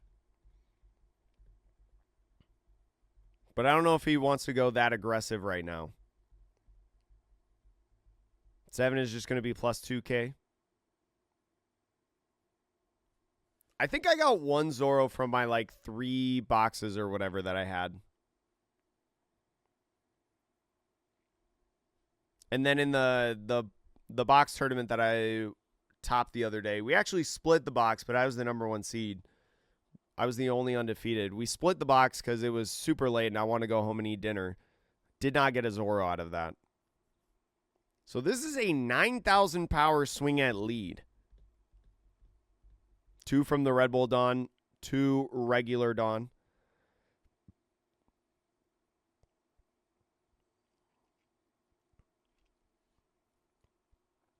The double attack not mattering anymore, but I think he has to be worried about maybe a split.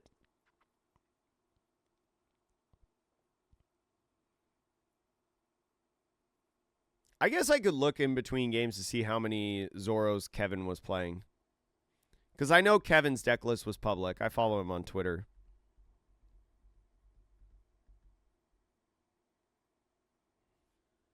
This is a really interesting situation. What do you do on this 9? Do you go 2K, 1K?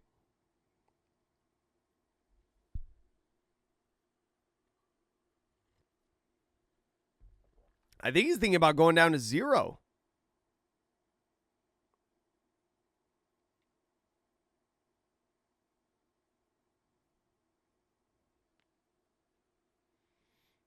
If James were to split the Dawn between the two Luffys, ends up using leader effect to get out of that attack, not reveal anything in the hand.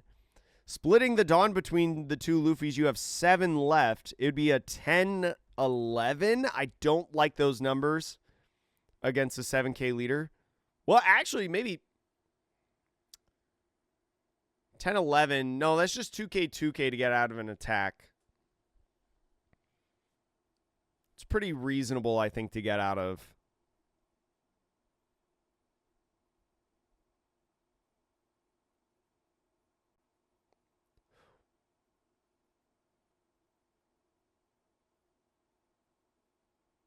So deciding to play over. Ooh, I think he's going to go for a stun factor. So going for the Nami and then an electrical Luna is going to be able to freeze all 3 of those rested characters for Kevin, keep them locked, and then with the Nami effect restaining 5 Dawn at the end of turn. I don't hate this play. Electrical Luna, just so much good value. Is going to be doing 1 for a guard, maybe trying to fish for an electrical Luna himself. He did bottom deck 2 at the beginning of the game. And with the 4, is not going to find another one. Does find an Usopp, though, grabbing that instead. Oh, does have a Luna in hand. But yeah, double attack Luffy, definitely a threat. I think both players have kind of played around the double attack Luffy in this game. Whether it's leaving up enough Dawn to neutralize the Luffy, or in Kevin's case, or I guess it's more in James's case. Well, both players have taken life. Kevin took life very early in the game, but James has kind of taken life more later in the game. They've both kind of played around the Luffy, and I think you have to in this matchup, because I think taking a double attack as a 4-life leader is very bad. What's Kevin's best play here? He only has reasonably 2 attacks because of the electrical Luna.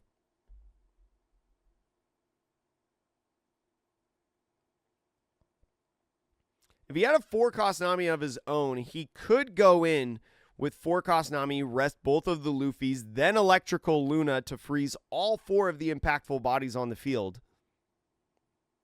He does have the Luna. I don't know if he has the 4-cost Nami. That might have been what he was searching for earlier, too.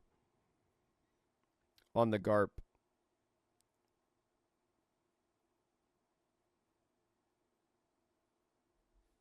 But Usopp might just be a nice one to have just to reestablish the 3 Dawn. As we talked about earlier, he was kind of getting like punished in a sense for not having the Usopp anymore.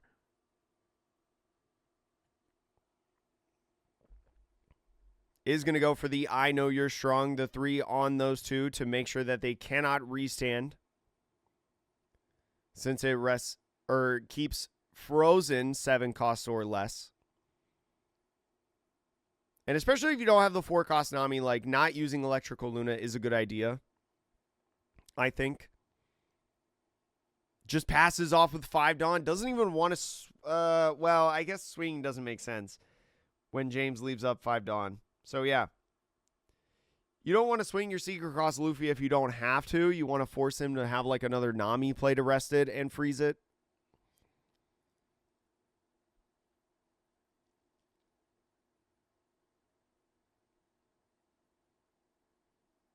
I can't really tell who's in the driver's seat of this game. Like, who has advantage right now? 7,000 going at lead is just going to be 2 Dawn. to get out of that attack. Again, the double attack on the Luffy doesn't necessarily matter anymore because we're only at 1 life, but as a 7,000 power body, still very good attacker within this matchup, right? Forces either 2 Dawn from leader effect or a Dawn and a card. Kevin is just going 7-7, both 2 Dawn each time, only has 1 Dawn left. Now the 9,000 power swing on the Luffy is going to go 1 Dawn for 7, and then go 2K for 9, 10 on the Usopp. So no Dawn left. Only 1 more attack potentially with the Nami, but Nami not really worth it as an attacker. I Know You're Strong is going to freeze the Luffy and Zoro. And then restanding 1 Dawn from the Sanji is going to play a little bit slower here, but did get a fair amount of cards out of Kevin's hand there, especially with the 2K, 1K. Top decking the Charleston is pretty good, right? Especially for reutilizing leader effect. Charleston, very good in this deck to be able to abuse your leader effect even more as you can restand even more Dawn. Is going to go with the double attack Luffy, just another 7K character. We've seen a high priority of just playing down 7K characters within this matchup.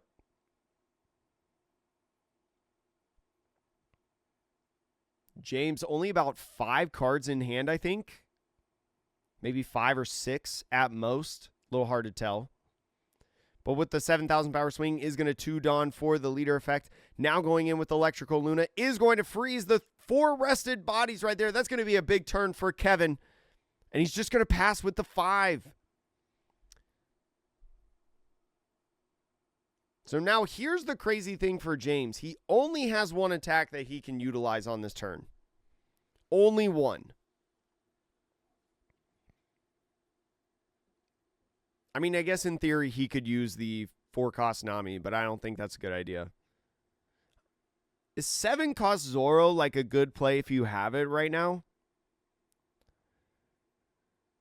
To be able to... Well, no, I don't even think that's worth it. I Know You're Strong, going to be able to keep those 2 bodies as rested. Kevin having 3 of them now doesn't hurt as bad.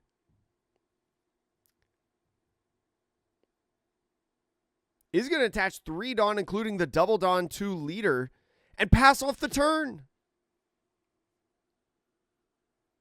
Why attach... I guess you attach the 3 to leader because you only want 5 active Dawn at the end of turn. And if you're not playing anything down, that's the best way to make sure that you don't have active Dawn. Maybe Kevin's in the driver's seat right now.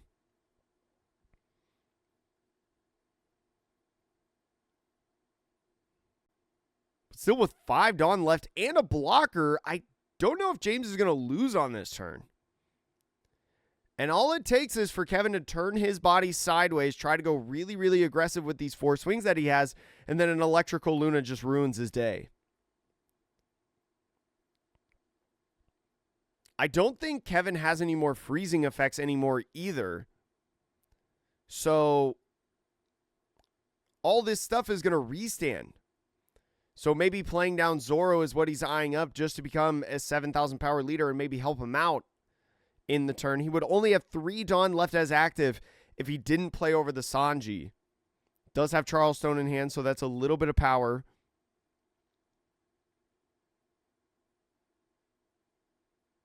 So yeah, maybe you attach 1 to leader. Maybe you attach 1 to leader to go to 7. You use Zoro, play it down, become a 9K leader, and you just swing all these bodies. If he's got a freezing effect, he's got a freezing effect. But with these 7K swings that you have from these Luffys, like we see right now, you're slowly getting cards out of hand, getting Dawn. And then the Zoro might also be able to take out a character or something like that with the character rush. So doing another 7,000 power swing is going to block with the Nami, not give up any information about what's left in the hand, and still 4 Dawn left. Is going to go with the Sanji here. Kevin does have a fair amount of counter in hand. 2 Dawn being utilized to go up to 9. So I think one of these swings will connect with the Zoro coming down to make you a 9,000 power leader. Although James does have Charleston in hand, so he could use Charleston right now, right? 9,000 now going. It looks like at the Sanji is going to tap 2 for that Charleston, pitch the Luffy in hand, restand 3 Dawn. And now actually, no, even with a 9,000 power swing, with 3 Dawn as active, James will be able to get out of it. Now with only 3 Dawn left. 3 Dawn left as active, a Charleston in hand, and a couple 2Ks, or actually, yeah, 2 2Ks and a 1K, I believe his hand is going to go ahead, use Charleston, restand 3 Dawn, and get rid of 1K. Giving him 4 left within the turn as a 7K leader. The 9 going up to 11. I know, Nix, this deck is very hard to play against, I feel like. Especially attacking. And the mirror match, I don't envy anybody who plays the mirror match. 8,000 power now going at lead. So he's asking now at this point for leader effect once again. Is going to tap. Or no, that was a 9,000 power swing. I'm sorry. That was the double Dawn. So 2 Dawn tapped for it. Another 9 from the leader. Do you jam everything onto Sanji now? No Dawn left in hand. You go 9 with Sanji. So he's going to go 9-10 right here. Kevin taking it, putting it in the hand. Is going to go 10. There's 2K to go to 11. And I think Kevin wins game 1. Kevin wins game 1 because he's able to get out of that attack. No Dawn left to restand for James. Whew. I don't know. James was looking pretty good there. But holding those 2Ks for so long, that worked out well for Kevin. All right, let's look at Kevin's list real quick. I want to see how many Zoros he's playing while we have a quick break.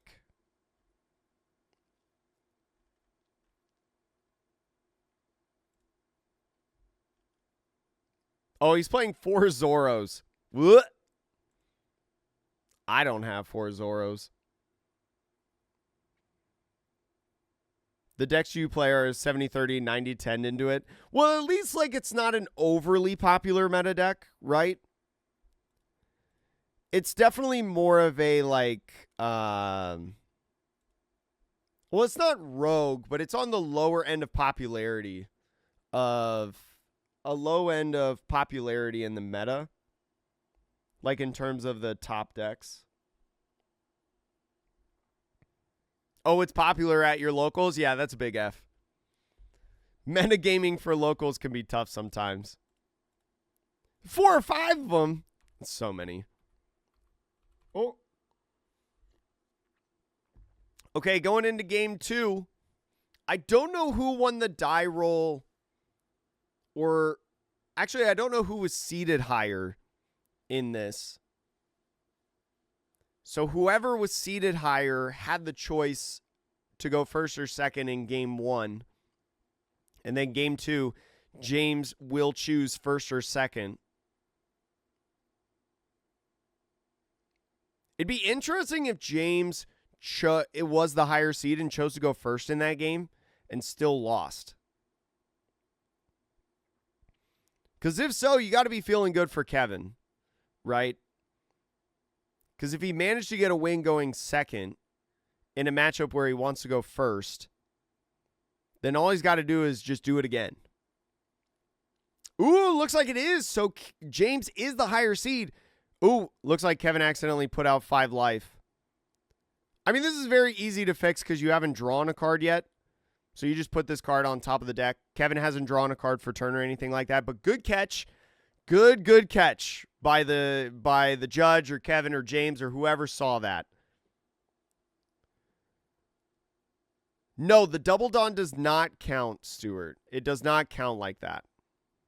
Oh, James was undefeated in Swiss. Oh, thank you. Just a girl. So Nami going to be going in from either side. 1 red for James, 1 green for Kevin. Also, can we talk about how expensive this green Nami EBO2 card is? It's like a $15 card. That's absurd. I hope to sell a couple of them at the card show this weekend. I have an extra play set from all the EBO2 that I opened. So it looks like is going to go with a Garp on this search. After, I think, finding an Usopp on the Nami search, I wasn't paying attention. I was saying how crazy it is. Is going to find Sanji. So very nice combo for Kevin in the next couple turns, right? Usopp into Sanji for his 4 and 6 Dawn turns. Then maybe a Luffy afterwards. James is going to go for Garp. Does find a secret rare Luffy in there, but finds Electrical Luna. Electrical Luna not searchable off of many of the other searches in your deck, so maybe it's just worth grabbing it at this point. So now only a 5K at lead. Kevin is going to take this first swing, getting aggressive on the taking like we saw there. Now another 5,000 power swing. You like this as Kevin, I think. Kevin really takes fast in these matchups. I wonder if it is just like how Red Green Law was, where like you're just trying to build up the hand. So the 5K swing at lead is going to go ahead and net something. And the 2 Dawn restands. Not going to be able to use the leader effect, right? Because there's no Dawn attached to the leader. Got to make sure you know that. But playing the Sanji down 4-5, restanding 2 Dawn, attaching 1-2 leader is going to be a 7K lead. Already going down to 1. Kevin going down to his 6th Dawn turn, already at 1 life. That's just how it is sometimes. And so Luffy coming in. So we know he has the Sanji in hand, but going for Luffy instead. Restanding 4 Dawn. Does have a bit that he can attach if he wants, but especially since James is still at 2 or more life, the double attack is going to work well. And we're swinging with the Usopp again. So we got aggressive with the Usopp in the last game as James goes down to 2 after that 7K swing with leader and then taking the 5K Usopp swing. We saw Kevin get kind of punished for leaving the Usopp exposed and KO'd. So we'll see if he can keep it alive just a little bit longer. There's not enough Dawn, I feel like, for the most part. There's not enough justification to Luna that we know is James's hand. But maybe there's enough for I Know You're Strong. But even for just one character, that feels so bad, I think. Luffy coming down on both sides now, restanding 4 Dawn. No Usopp on James's side so far. 7K now at either Usopp or leader is just going to be a 2 Dawn to go to 9.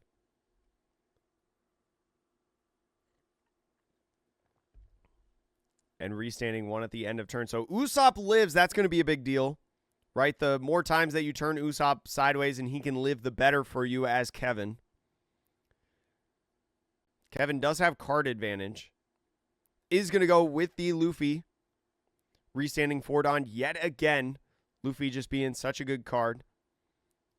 And now playing over this Garp, it looks like it's going to be a Sanji. So he's going to have a full board, it feels like, with 7,000 power characters. Now with the 7,000 power swing is going to go ahead and do that.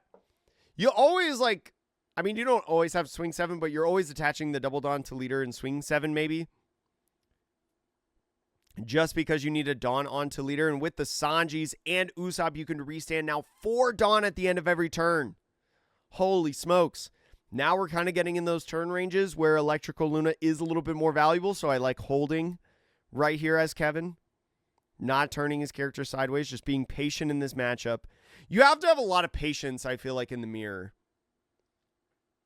I would not be able to play this mirror because I don't think I have patience as a player.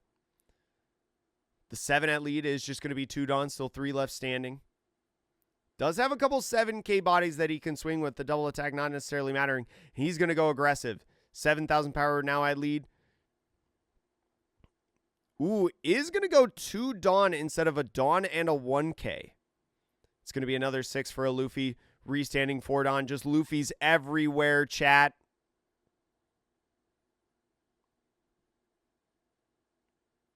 I'm so glad I bought these Luffys like soon after OP13 release weekend, and they were like I got them for like $3 a piece. Luffy now swinging 9,000 power at lead. Is going to be 1 Dawn for leader effect, I believe. And a 2K, 1K to go up to 10. Restanding the Dawn from Sanji is going to pass off the turn. And now with 2 cards left as sideways, Kevin does have a I Know You're Strong in hand. So could go ahead. Now after playing the Garp, looking at that top, does find a Zoro. We'll see if he plays the Zoro out on the field this turn. Now that he's at a full 10 Dawn. Because he restands so much Dawn with these characters. But then you're not playing the I Know You're Strong event. So is going to go for that value on the Zoro. Swing 9,000 power now at lead, I believe. He might get patient here, and he might wait another turn before swinging these characters. Now that he's got a full board of these guys, 2 Dawn and a 1K. Oh, yo, Lucas, what are you playing today? How you doing, by the way? I remember. I'm not playing in the Chinois Cup today, but I'm playing extra regulation after we watch these Top Cut matches. But I hope you're having a good one. Oh, no, he is going aggressive with the characters.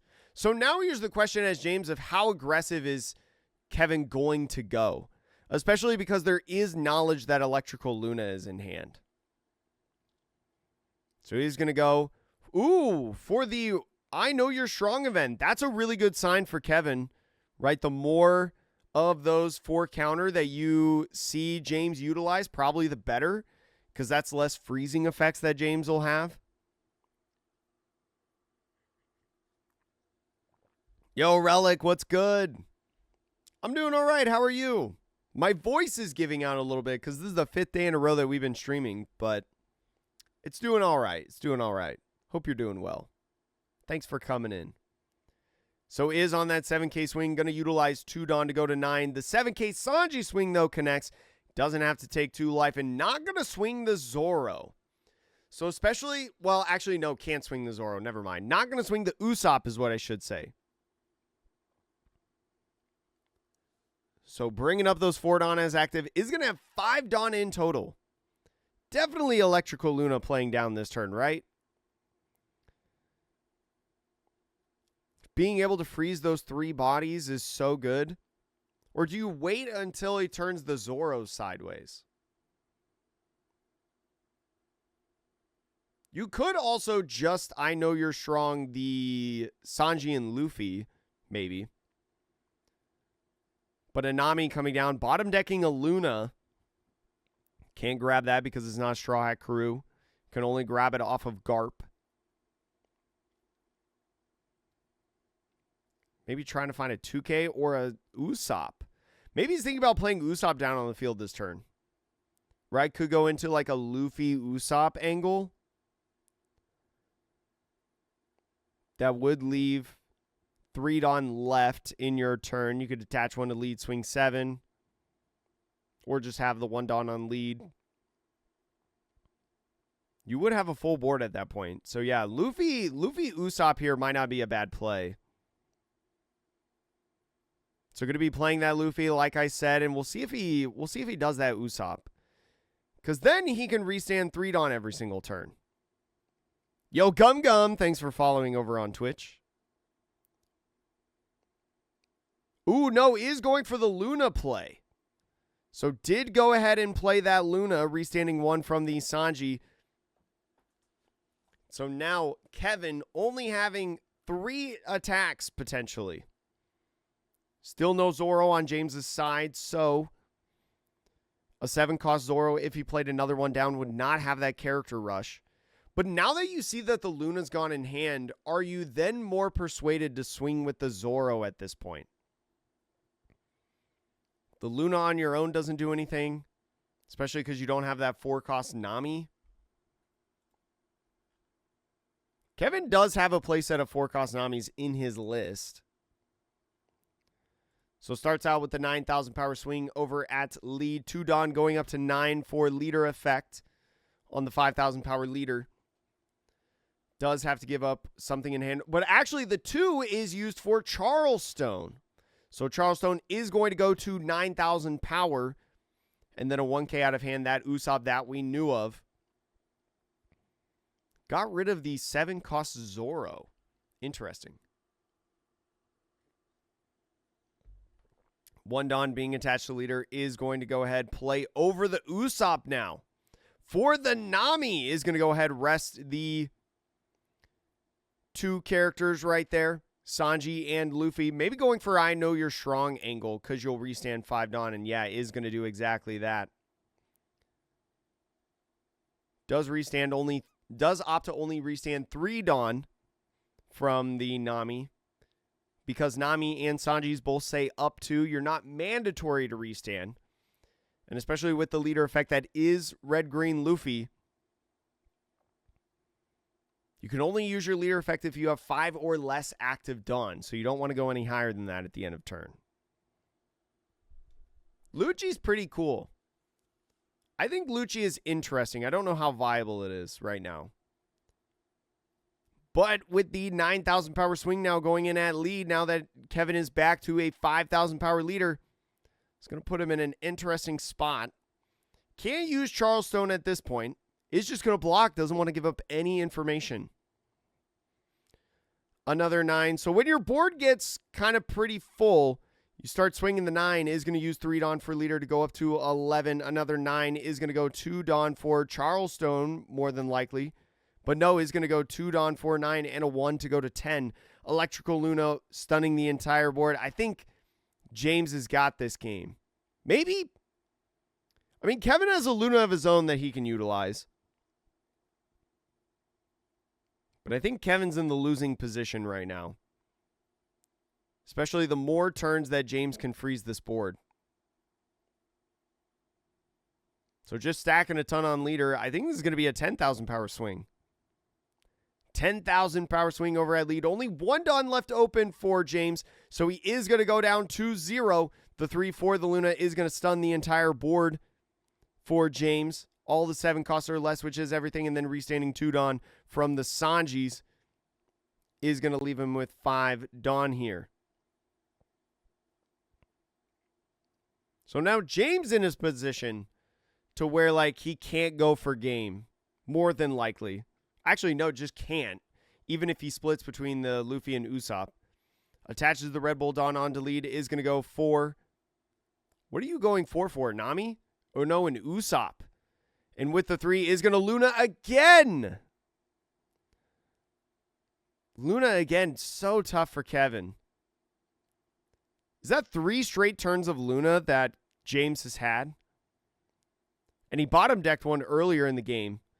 So that means no more access to Lunas at this point, but was the 3 that you had enough? I mean, you could try to go just like 15 at lead. Nami is going to restand 4 Dawn, resting the Usopp. You've got all this Dawn left. Maybe just attach swing with lead? I don't know. Yo, what up, Mello? Go Cubs, go. I mean, I think they're kind of mid this year, but it's still pretty early in the season. They beat the Phillies last night. I think they play one more game against the Phillies today. It just passes off the turn. So all this stuff restands. Now he's got to survive in this turn from James. If Kevin can survive in the turn, it looks pretty good, but with only like 4 cards in hand, one of them being Charleston, though. It's a 5K swing at lead. Does have a 1K in hand in something like the Usopp. Maybe you try to give up the 1K. But no, maybe trying to utilize the Usopp for the Charleston target to maximize the amount of counters on the 2Ks is going to just go 1. Brooke going to be resting the Nami on that on-play effect. Is going to be able to delete himself to restand one of his Straw Hat Crew characters. Or actually just characters with cost of 8 or less.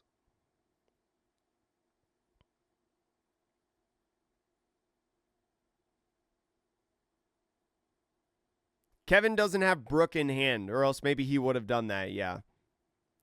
And so there goes the Charles Stone, pitching the Usopp, restanding 3 Dawn because we used the Dawn first at the 5K swing. Now only has 2 2Ks in hand.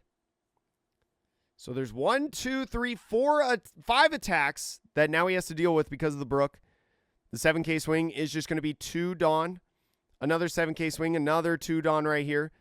5K, would you use the Laboon in hand? Right here for this 5K swing. Is going to go ahead, do the 1. And now, what is this? A 9, 10, 11,000 power swing. Is going to go ahead, take the life, restand, swing again. And is going to collect the win. We're moving on to game 3. The card at the top, isn't that Brook? Let me rewind. This is Sanji right here. This is Sanji right here. That's the alternate Sanji, yeah. If he had a Brook, I'm sure that was a great play to like swing in with Zoro and try to go for game, but he did not have that.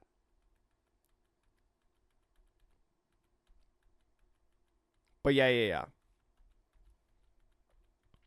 All right, chat, game 3. Oops.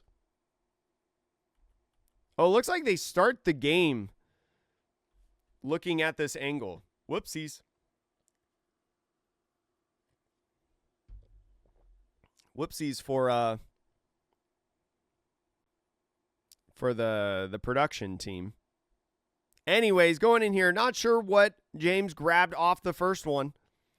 But it looks like, yeah, Kevin choosing first. So it looks like in the mirror match, you definitely want to go first. Is going to start off with the 7,000 power swing at lead, taking it, passing off the turn, leaving 2 Dawn open. No searchers for him is tough in this game. Searchers definitely something that you want to find. Yeah, of course, Lil Bill. That's the beauty of watching a VOD, is we can go back and like look at that stuff. James, though, finding the Usopp on curve going second is probably just what you want to ask for going second in this matchup. Now Kevin going into his turn, does have 5 Dawn, is not going to play down a Sanji, instead going to swing 7 at lead, especially because there's no Dawn on James's leader to be able to use leader effect. Going to ask for a 2K, 1K in hand, or an I Know You're Strong event, is going to go ahead and take it, and with the 4 playing Usopp of his own to restand 2 Dawn. Now is more than likely going to be able to get out of these swings from James, but still sitting at 4 life. So now James is kind of taking this angle of taking life very early, and now Kevin is not taking life very aggressively. So with the 5 is going to restand 2. We'll see if he swings 7 with the Usopp now. I like the 7 swing, to be honest, just because you'll restand 3 Dawn, but no. Is going to go ahead and just swing 5, 1K out of it, restand 3 at the end of turn. So Kevin now getting really aggressive, taking life in the first 2 games going first, is now being very cautious about taking life in this game 3 going second. It's very interesting. I wonder if there's 2 different playstyles that you do with your life between going first and second with this deck, especially in the mirror. After the 7 swing, getting out of that attack with leader effect, playing the Luffy and Usopp. Gets a couple impactful bodies on the field. Now you're restanding 4 Dawn every turn with these Usopps right now. Definitely going to be good for you. Going to be able to tap out all of your Dawn and still have 8,000 power worth to go to. Starting off with a Bonnie, you do find a secret rare Luffy. More than likely going to play that down right here over one of these Bonnies. Does have to get rid of one of the characters. Does have 5. We'll see if he goes in and plays like another Sanji here. But no, is just going to go 7,000 power at lead. Is going to use leader effect to get out of that attack. Still has the Sanji and Usopp to swing with. Now we see 9,000 power with the Sanji. I would say you go down to 3 here. I would say take this life. Do you need to try to hold anymore? Yeah. Go down to 3. I think that's fine. Pass off the turn. Restand the 3. 1 from the Sanji. 2 from the Usopp. Now sitting at 2 life, the double attack on the Luffy still active for Kevin in this game. Does find the I Know You're Strong event, but only one character rested sideways because the Usopp did not attack.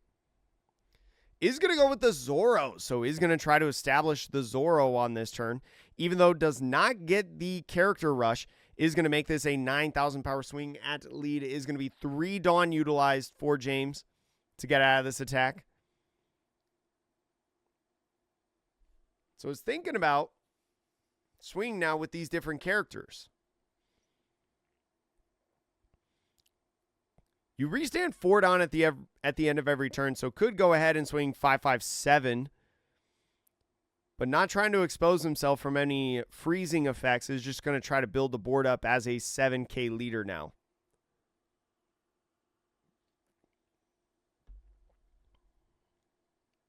$7K leader going to be very nice defensively in this turn. Full 10 Dawn turn for James. Feel like players wasting no time in this early game, which has been nice. Is going to be 6 Dawn in total for another Secret Rare Luffy.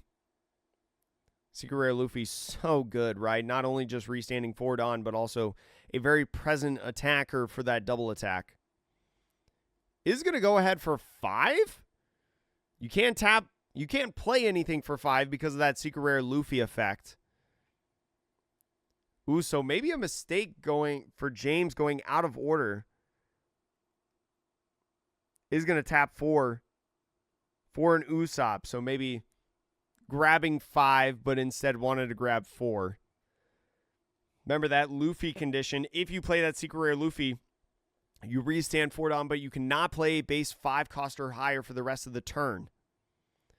So with that swing, is going to get out of it, passing off the turn. Again, both players so knowledgeable and so present, or so cautious, I should say, of the different freezing effects of Electrical Luna, of I Know You're Strong. It's almost like a cat and mouse game, kind of. So Bonnie coming in, going to be looking at that top 4. Is going to be another Zoro. We'll see if he just slams that down and becomes a 7K leader again on this turn. And I think he is, especially because he can restand 4 Dawn every single turn with his Usopps. It's going to make it very nice. He's going to have 5 Dawn at the end of this turn. And I'd imagine he's not going to swing yet again. So a 9,000 power swing is going to force James to use leader effect for the 3 to go to 11. Ooh, now is going to get aggressive. Is now going to go 9,000 power at lead. 9, a pretty good number, is going to go 2 Dawn for Charleston to go to 9. Restand 3 Dawn. Can't use leader effect after a Charleston because they're 2 different phases of the turn, right? Leader effect happens first, then the counter phase. So it does have to give another card in hand. Looks like it's going to be a Laboon. So that's a little bit of over-countering now for James. You like seeing that if you're Kevin, right? No 1Ks in hand for James to utilize. Does not want to swing with these 5s because of the Charleston restanding Dawn. So just has the 1 Zoro right now.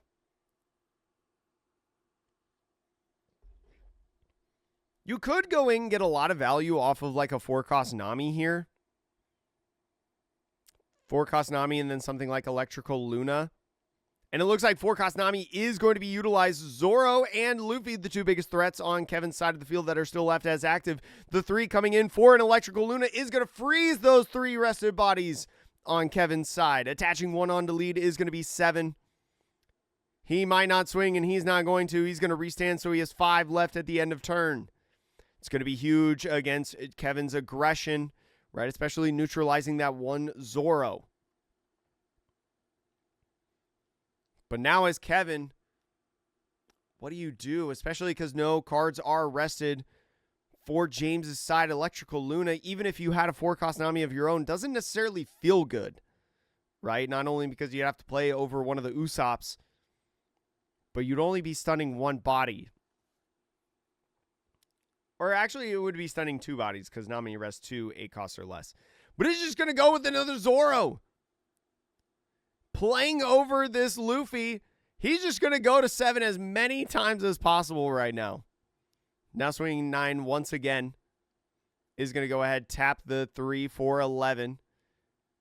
Doesn't want to swing with the Usopps because they're very easy to get out of, so just restands 3 Dawn from the Usops to go up to 5 yet again. These Zoros are rested, but for how long is going to be the question. So a full board from both players. Again, in this very, very patient game. This mirror match is so interesting. I don't think I would want to play it. So that might dissuade me from playing this deck in general. But starting out with a 9,000 power swing at lead, we're seeing with these 7,000 power characters, 9,000 power would be a very good number. Whether the leader is at 7 or 5 is going to tap 2 Dawn to go to 11,000 power. Kevin remembered because he is a 7,000 power leader for this entire turn for James.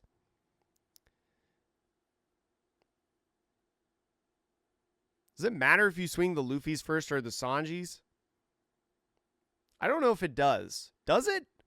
I guess in theory, well, no, the Luffys are still pretty valuable because Kevin is at 3 life. A double attack is a big deal. Looks like they are in overtime right now. So I think James is turn 0. So actually now, if Kevin just holds on and keeps the life as high as possible, he'll win in overtime because he has more life than James. So with the 10,000 power swing, is thinking about using Charleston here.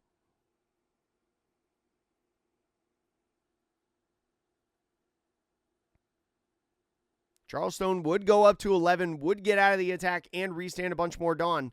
Would have to give up a card in hand, though. Do you give up something like Electrical Luna? Oh, no. Just use 2 Dawn to go to 11 there. And then the I Know You're Strong, freezing the Zoros yet again. I thought he was going for the Charleston, but he was not.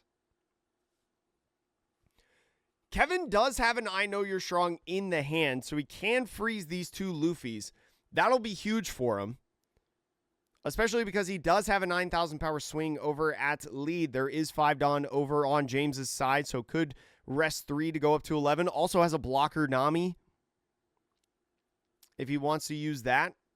But looks like is going to go 2 to go to 9 and 1 for Anami to go to 10. Still 10 Dawn to work with for Kevin. A 7,000 power now at lead. Is trying to ask for 2 Dawn and is going to get exactly that from James. Still 9 Dawn left. 3's got to be used for the I Know You're Strong, right? But it's thinking about swinging 8,000 power with the Usops. I think 7's probably a better number, right? Because James overcountered earlier in the game with a 2K when he could have done 1. So you imagine that he doesn't have a lot of 1Ks in hand. So I like the 7, right? Is going to push James down to 1. The 3 coming in for I Know You're Strong. Or Electrical Luna, actually. Utilizing the I Know You're... Actually, I like Electrical Luna better, right? Because this is overtime, this is more than likely like the last turn that Kevin's going to have. Or wait, if James was 0, then it would be 0, 1, 2, 3. So Kevin gets another turn, but as long as he doesn't go down to 1, he wins the game. And so utilizing the I Know You're Strong for more counter in the hand, right? Because he's just got to survive. I would have liked maybe a 7 from the Usopp again, from this other active Usopp. Because you restand 4. Maybe actually I would have to run it back. Would he have 4 or 5 Dawn at the end of this turn? I'm not sure. A 9,000 power going in at lead. Is going to tap 1. It looks like tap 1 for leader effect, 2 for Charleston to go up to 11. Hard to distinguish because we're there. And then James just goes ahead and Scoop says, you know what? I can't make it. You move on. I can't reach you, especially with the 5 Dawn left as active. And Kevin is moving on to the top 4 of the Red Bull Double Dawn Championships. Ended up going in an unfavorable position in the first 2 games, right? Not choosing the turn order and going second. But Usopp just being such a good card, right? And then riding the back in that game 3 on going to 7. I wonder if, especially because of time, in a best of 3,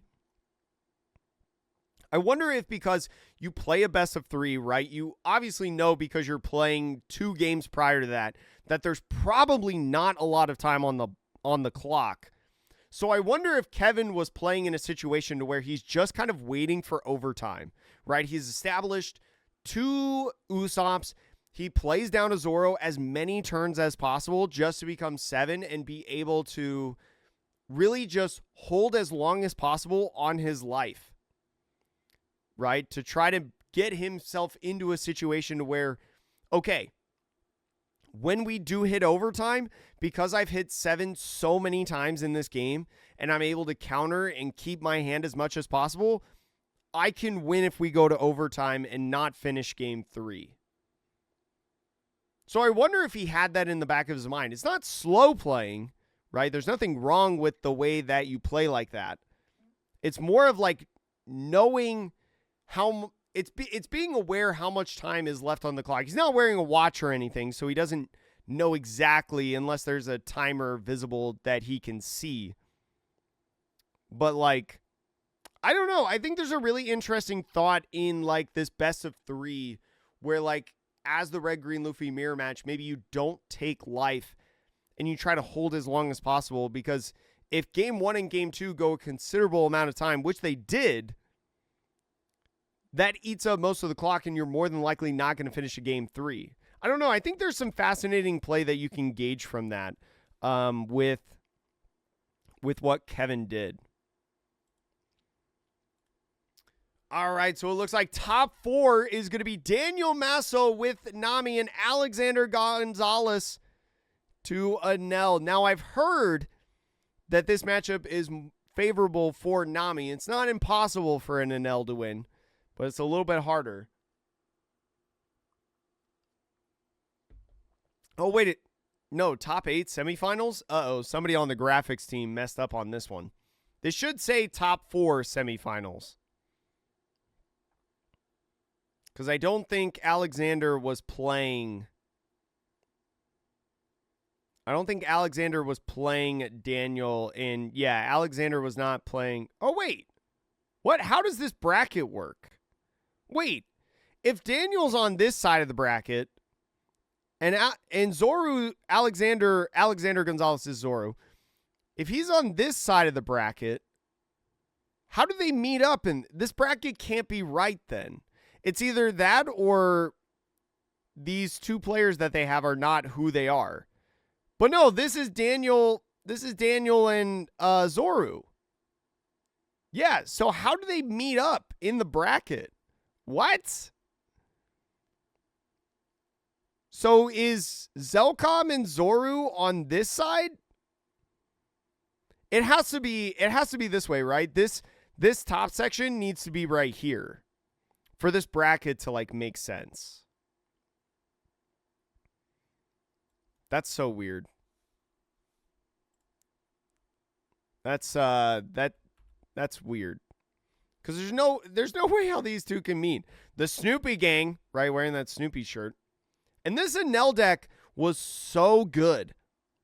Right? This Anel deck was such a nice call for the Red Bull Double Dawn event. I know Alexander making it at least to the top 4 of this championship. I know that Elijah Quimby and Sam Martinez also placing within the top 32. I don't know exactly where. I think both of them placed in the top 16.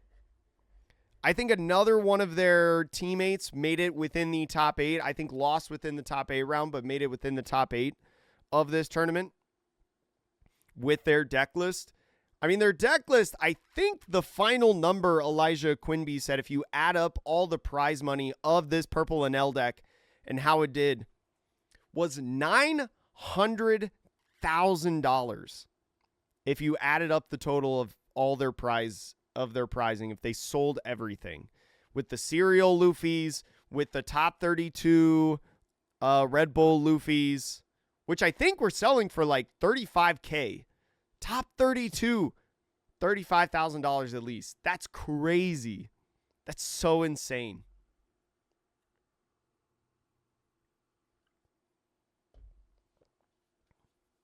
Absolutely bonkers. I'm pretty sure I saw that number, but Yeah, this purple Enel deck was really, really good. So this team definitely, I don't know. The run that they've had the last, like, 4 or 5 months, I would say, it's probably definitely the best testing team in North America, I feel like. For sure. But I think this matchup is Nami favored. So we'll see how the Nami does. See how Daniel does.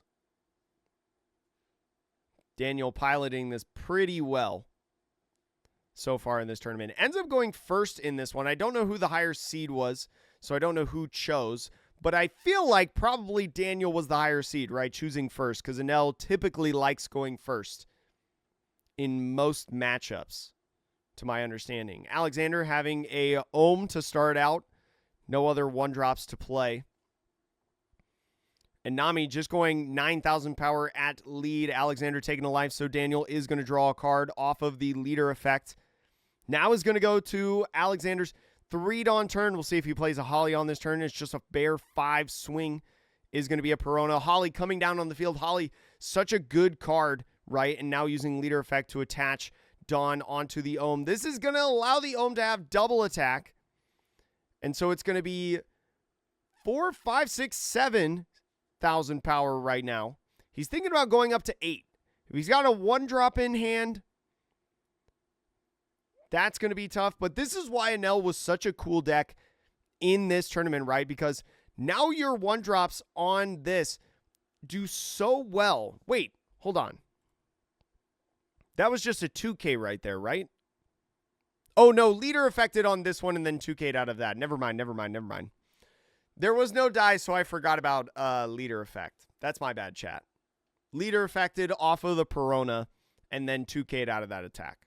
So Nami now going into their 5-Dawn turn does not have a 5-drop Nami. You love seeing that if you're Alexander. The 7K swing puts the Enel down to 3, and an I Know You're Serving comes down. Only 2 Dawn left is maybe looking for a girl promo. Does find one, but here's one of the things that I find really interesting about the matchup is, like, even though you can find the girl promo, it is so easy to get rid of the girl promo because of L4. So ends up going for a 4-cost Zoro instead, mixing a little bit of Sky Island in this package, but the Nojiko coming in. I know Nojiko and Zeus, both cards that have been huge revisits within the Nami deck after OP15, especially with Holly being so impactful. Nojiko, a great card to get rid of Holly. So starts out 5,000 power lead, is going to use leader effect to go up to 7,000 power. The Frankie's coming in. Frankie was a card that was put in within the last week heading into this tournament. Got a lot of popularity, right? Even though is very susceptible in the mirror to be able to be rested and dealt with.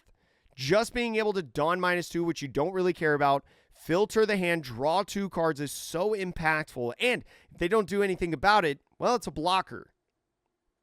So now using leader effect, giving the power to Ohm, is going to be 3 Dawn for 5,000 power as the double Dawn is still in the Dawn area.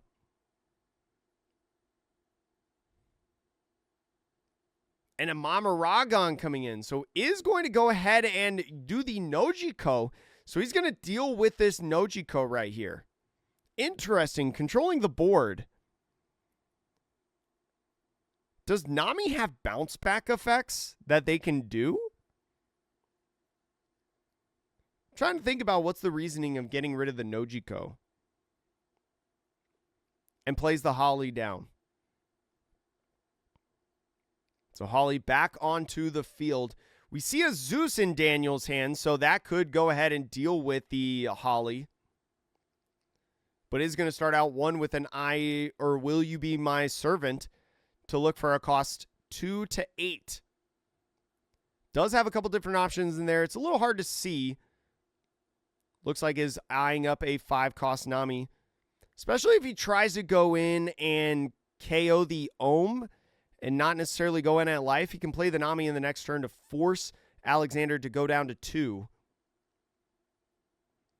Does have 6 Dawn available to him, so might go ahead and play down the Nami right now. So is not going to go for a Zeus angle, is going to go ahead, take that life, get Arrested Dawn on leader after drawing from leader effect, get that Double Dawn onto the leader. Now is going to go in with an 8,000 power swing over at lead, just going to block with Frankie, does not want to go down to 1. So interesting, not going for the Holly, saying the double tack was a little tough last turn, but now I'm not as worried about it. So now is just going to minus the Nami 1,000 power on that Ohm attack to make it a 5k character. The Reiju coming in is going to be a blocker. Only one event in the trash for Alexander right now, so it's not going to be a 9-cost, 7,000 power blocker. Mamaragon going to be that second event, going to rest the Nami.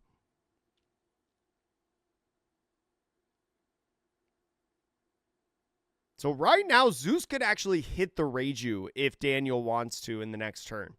Unless Alexander uses 2 more events within this turn.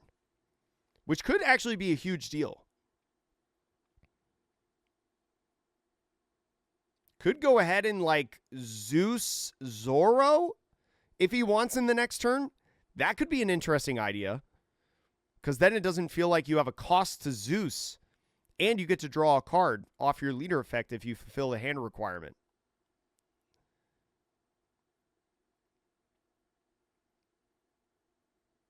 Definitely an interesting spot for Alexander. Satori's going to come down just to cycle 1 card draw. Puts back the Red Bull Double Dawn. Now when he uses leader effect, the Double Dawn has to come back out as the active Dawn. Because remember, in this, Alexander, I think, accidentally looked in the top 5 off the pudding. I think just didn't realize in those 2 middle cards.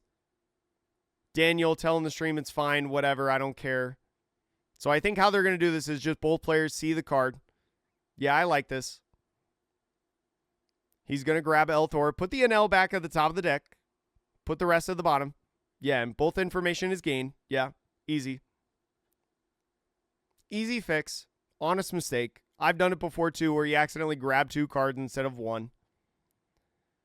So now he's going to use leader effect to get the Red Bull Double Dawn, attach the Rested Dawn to Holly, and now go 7,000 power or 8,000 power at lead. Is thinking about going 10,000 power.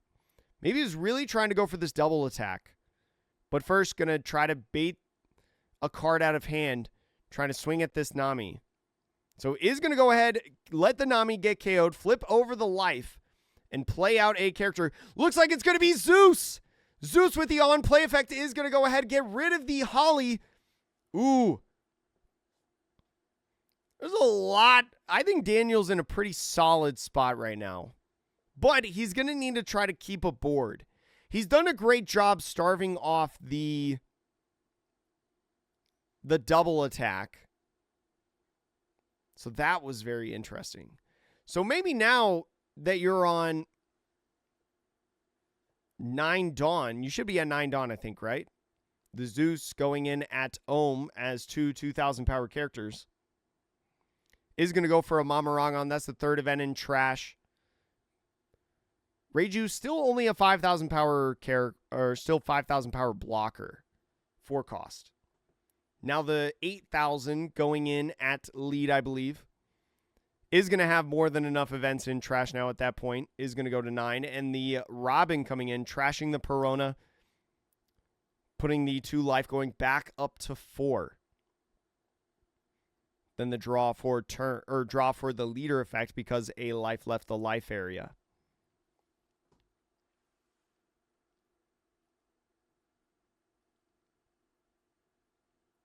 So now with the Satori going in, just getting rid of that Zeus, right? I like that swing. You just want to get rid of these bodies. Is going to reorder those top 2. We know that the 6 cost Enel is in hand, but I mean, he's playing it this turn more than likely no matter what. Oh, but Senior Pink. This was a tech card that a lot of people loved heading into this event. Dawn -1 is going to get an event back in the hand and restand 1 Dawn. And now the 2 is going in for the Gamma Knife. The Gamma Knife and Mamaragon is going to make Robin a 3,000 powered character. that is rested, and we'll see if he swings at it. If he swings at the Robin, he is going to have to take a life. So 2,000 is going to minus the Robin, is going to go ahead, let that KO happen. Alexander does have to take a point of damage. So as long as he's not at 0, he doesn't lose. So leader effect coming in onto the Satori that he played in the last turn. Is going to go ahead and reorder this top 2 yet again. And whether or not he puts it on the top or bottom, he is going to go ahead and leader effect with the 7. Technically supposed to wait, but I think both players just kind of know each other, just having some fun.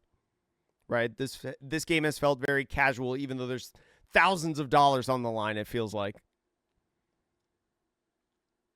Is going to get out of both of these attacks. The 7,000 power with the leader and now going at Nami, just a 1K getting out of it. The 7K is so good, right, for the Nami within this matchup. Is going to keep those 2 Dawn attached for an 8,000 power swing. Is going to go ahead, block with the Reiju, and utilize the 2K Sanji to go to 9, getting out of that attack perfectly. The Gecko Moria coming in is going to go ahead, put the Kumasi in life to go up to 5 and pass off the turn.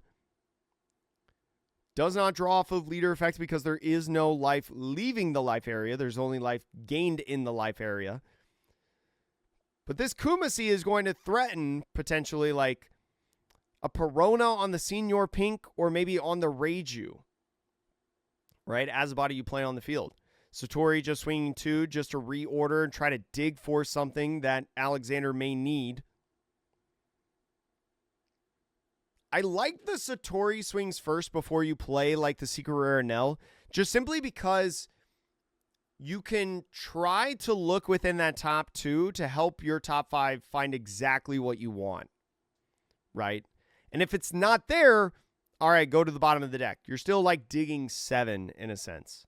So the 5K swing, just trying to get leader effect, is going to go with the Borsalino. Nami still has a bunch of cards in hand. Now playing over the Satori is going to be, it looks like the blocker Anel. Now I believe this is the blocker alternate art. Using the effect of that, you Dawn -1 and trash a card from hand. Gets rid of the Searcher Anel. Very interesting. Now leader effect coming back up. The Red Bull Dawn coming up as active. The 4 rested onto Satori. Could go in with the double Dawn and is going to swing 8,000 power with Senior Pink now. So 8,000 power, the Kumasi coming in is going to trigger. More than likely do the Perona. Is going to say, even though the Satori doesn't have the ability to go in, now the Lightning Dragon is going to make sure this Perona won't restand. The Satori couldn't swing with only 4 Dawn and one of them not being the double Dawn, but I think it's just good to have a body on field anyways. Will you be my servant coming in? Establishing this blocker Anel right now is going to be nice because now with the Gecko's 10,000 power attack, you have an easy way to block and counter out of it without losing too much in the hand.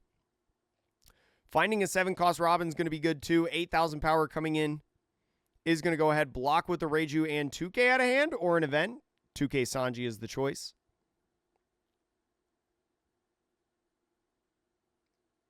And so now with the Robin, I don't think is going to swing with the Gecko on this turn. Going back up to 5. This Nami just feels indestructible, especially with the card draw as well. Still has about 6 cards in hand. That's probably the problem with this matchup is that, like, Nami just being a 7K leader makes it so tanky for all these 1-drops. It's hard to poke Nami. But also on top of that, just with the card draw that you can get off of your leader effect and gaining so much life, it's just such a grindy matchup for Anel. So looking at the top 2s, thinking about top or bottom. Is going to leave it on top.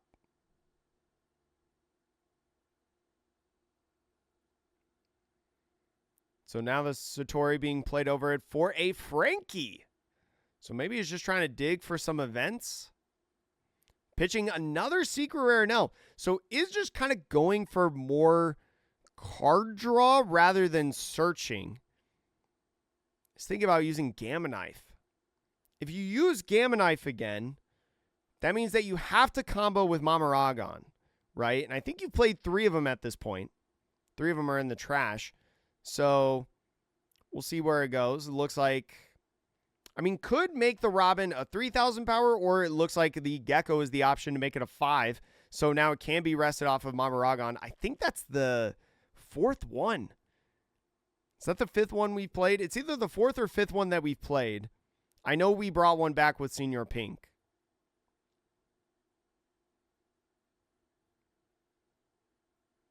That's one of those funny things that players are probably not used to with this event, is separating the Red Bull Dawn with the regular Dawn. Lightning Dragon, gonna freeze either the Perona or the Gecko. Could do either one. I wonder which one he's doing. He may try to swing with Ohm here to minus the power.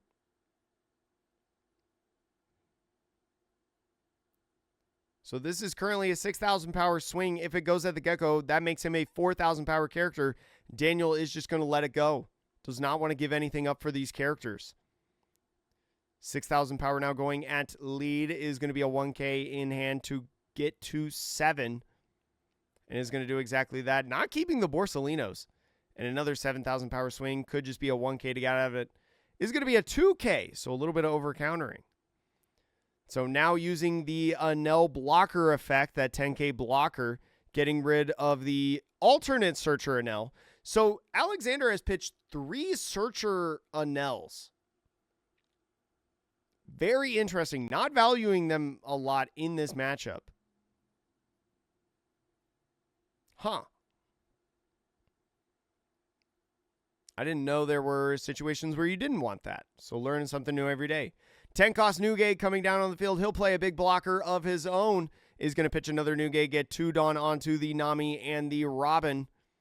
The Robin can now swing 10,000 power to be able to match the NL. Is maybe trying to net the free block right now of 8,000 power. Is going to gain exactly that on the 10,000 power blocker. The 10,000 going with the Frankie block. That's pretty good value for Alexander on that turn. Newgate pretty hard to get rid of, right? Even with the Gamma Knife, he'll still be a 7,000 power character. Nami running low on cards in hand, though, even though not running low on life.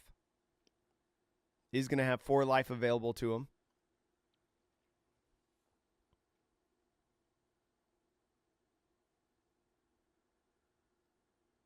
Just thinking about attaching 2 Dawns somewhere.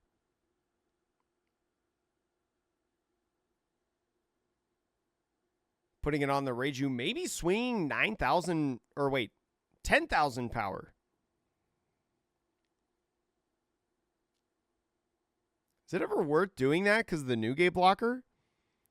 I guess as Alexander, you want Daniel to block with the Newgate before the Enel swings, the blocker Enel. But it's just going to go for another Reiju. Reiju is going to be another blocker. Lightning Beast Kitten is going to be minus 1,000 power onto the Robin, making it a 7,000 power character. Is he going to try to swing at this Robin again? That would put him down to 0. Maybe that's what you got to do in this matchup.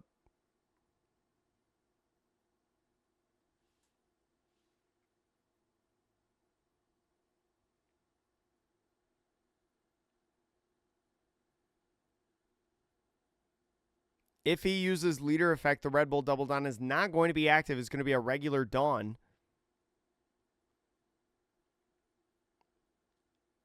Looks like is going to do that. Only 3 rested Dawn onto the Ohm, but with the 4, 5, 6 is going to make Robin a 6,000 power character, and the KO happens, going down to 0. Does have 3 blockers out on the field. 7,000 power at lead. Hasn't used leader effect yet. This is the first swing at lead. So it's only a 5K leader right now.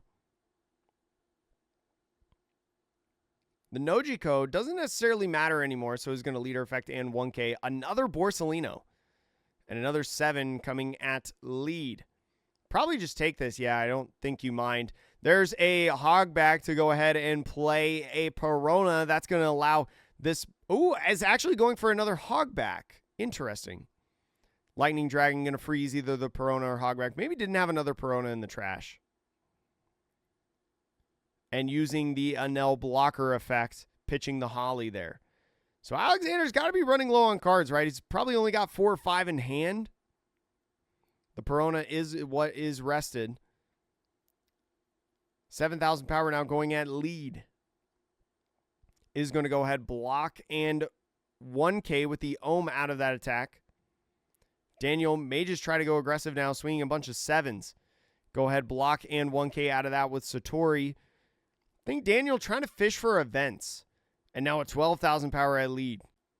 So does have to block and give some cards in hand to be able to get out of this attack. Is going to go double L4. And now a Robin just going back up to 4. And then another draw off, or 5, I'm sorry. And go in for Nami's leader effect. Just means that even now with the blocker rested on the Newgate, I don't know if Alexander has enough aggression to get through this game. He gave up like 3 cards in hand, right? On that last turn. He's running out of cards. 5,000 at lead is going to get leader effect to go up to 7. Now the 7,000 at the 7,000 power leader is going to go ahead, take the life. It is going to be a trigger to play out a character on the field. I know, Manuel, unlimited life, really. So this one, playing down the Zoro because Gecko's trigger, different to a lot of the other Thriller Barks, says that you can play any 4 costs within the trash. So it's really like no life was taken at all. Just another body, that swing, putting another body on the field is going to take that life. Holly coming in. I think you got to play the Holly, right?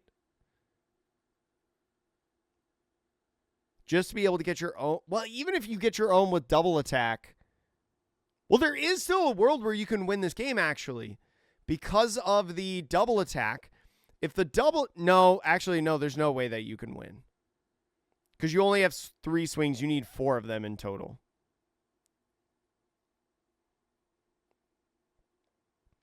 You needed one of the other swings to connect. Whew. So 7,000 power going at lead.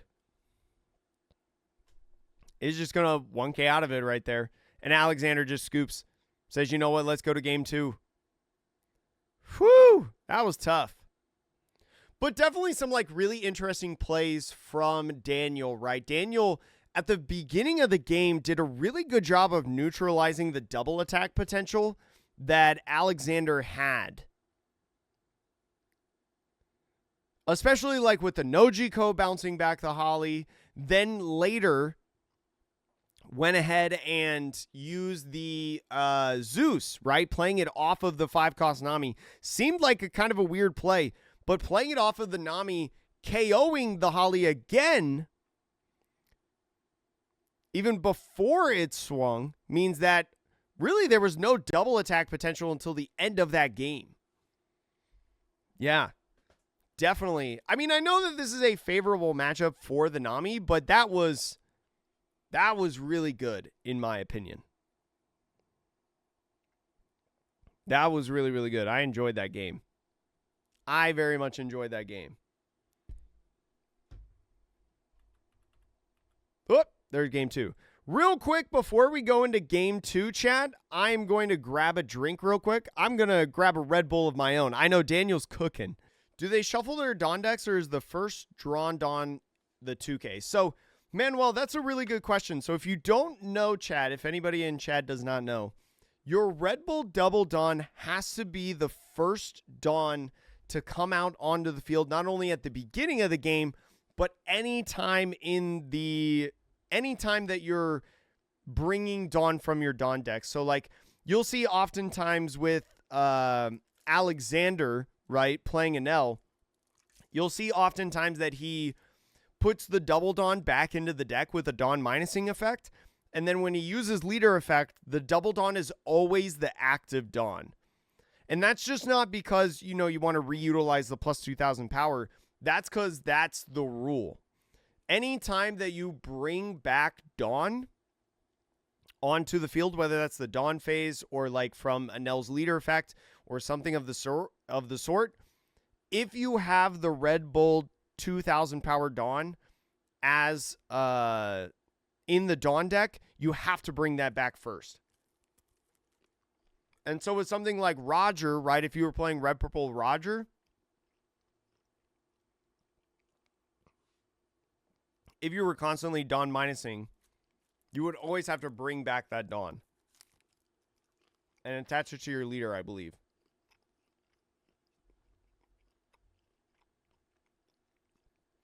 Alexander going first in this game. No one drops. You hate to see that. If you're Alexander, right, you want the aggression. Daniel on the 2-Dawn turn, having the promo Nami. That's about as good as you can ask for, right? Get something in the trash in case of an early life that you have to take. And Anel already using leader effect. Oh, no, this might not be good.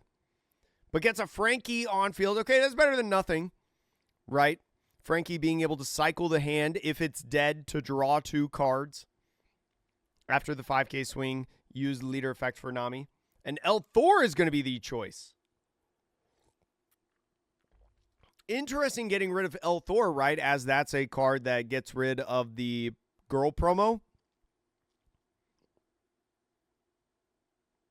But if the hand's dead, that might just be the worst card that you have in your hand right now. The 4 is going to be used for Zoro, is going to get rid of the other promo girl. Go in, go up to 5 life. And now the girl effect, getting the double Dawn on the leader for 7,000 power swing at lead, is going to force Alexander to take it. And then the draw from the leader effect. Red Purple Roger is funny. It is a funny deck. I would agree. Is going to play the secret rare Anel first, putting back that Red Bull double Dawn. So then when he leader effects later, he can reuse that. Is going to go ahead, grab a card. We saw him not play any in the first game. Now is going for them. Does have to pitch 1 card in his hand. Is going to go with the Satori. So with leader effect, now you're able to swing 7 at least.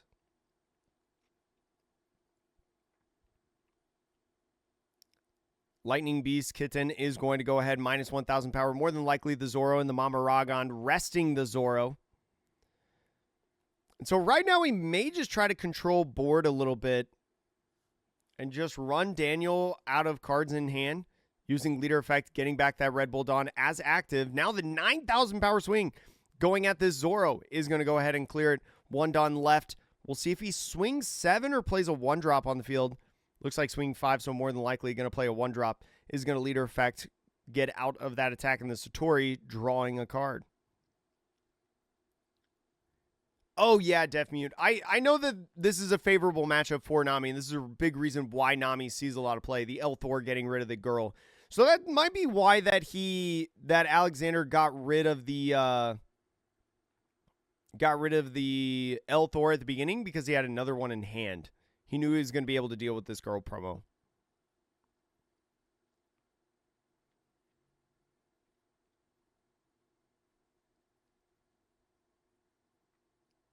All yellow pretty much eats Nami? Wait, what? Nami is going to force Alexander to take a life and a draw for turn. Still sitting at 5. Now the 7,000 power swing is going to force Alexander to go down to 2. Doesn't want a Nami to be played next turn to force him to take another life. So going down to 2 early in this game. Let's see if he gets a blocker and L on the board. Blocker and L from him was pretty good last game, I feel like.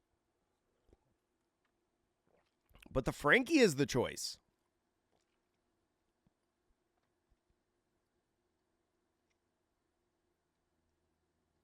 Is going to go ahead, pitch a Satori to draw 2. I think he's seen all 4 Satoris so far in this game. Is going to go ahead, use the Satori effect. So look at the top 2. Oh, gotcha, Bigglesworth. Yeah. Yellow decks kind of eat at a Nell. Like, any deck that can really, like, push the long game and, like, force a Nell to utilize as many resources as possible to, like, because eventually they're not going to have enough resources, right? A lot of their stuff is, like, net 0 in a sense rather than net 1. So if you can survive the onslaught that is the beginning aggression, you do pretty well, I feel like. So the 7,000 power swing at lead. Still has Frankie and a Nell to be able to swing with. But Daniel taking this life, the first one that he's taken this game, looks like it is a potential trigger. It looks like Kumasi is the life to put the Perona out on the field. The Perona is going to be very nice because now he doesn't have to take a 10k swing to the dome. Ohm going in, putting the Double Dawn back to draw one card, and now Leader Effect bringing up the Double Dawn back. And so gets aggressive with these Frankies, really just needs one, and is just going to try to race in yet again like we talked about earlier. Taking the life, now Lightning Dragon, freezing the Perona, passing off the turn. He's got a pretty solid board.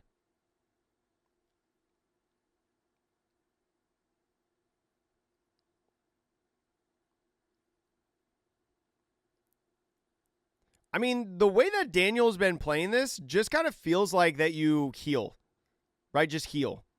That's it. You just heal a bit and swing face. It kind of feels like a pretty simple to understand game plan, right? Passing up on the Nojiko. Or wait, no. No, Nami can search the promo girl and Nojiko. Yeah, because it's 2 to 8, not 3 to 8. Garp is 3 cost or higher, I think. So now going in 7,000 power at lead. Just getting aggressive.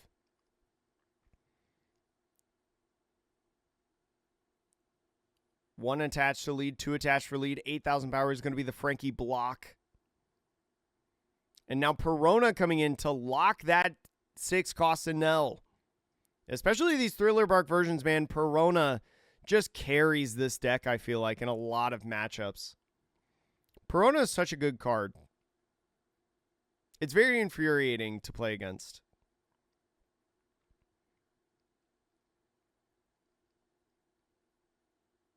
So now the swing coming in with a Nell is going to swing, minusing the power on that Nami. Now the 5k on the Frankie going in at this Nami, matching power evenly. Got to look in your hand to see what you have. Right? Do you have something to play off of? I think does have a Zeus in hand, but I don't think he's going to want to play it off of this. He is going to do something, though, with the on KO effect, revealing that top life and playing a Hogback on the field. So that's at least a body. Do you have another Thriller Bark in the trash right now to be able to play off of that Hogback?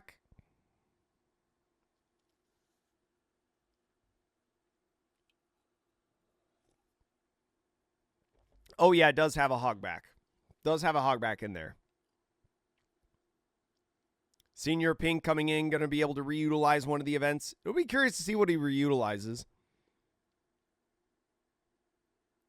He's got Mamaragon, El Thor. Looks like Mamaragon is the option. Definitely, I mean, just a broken card. Mamaragon's so good.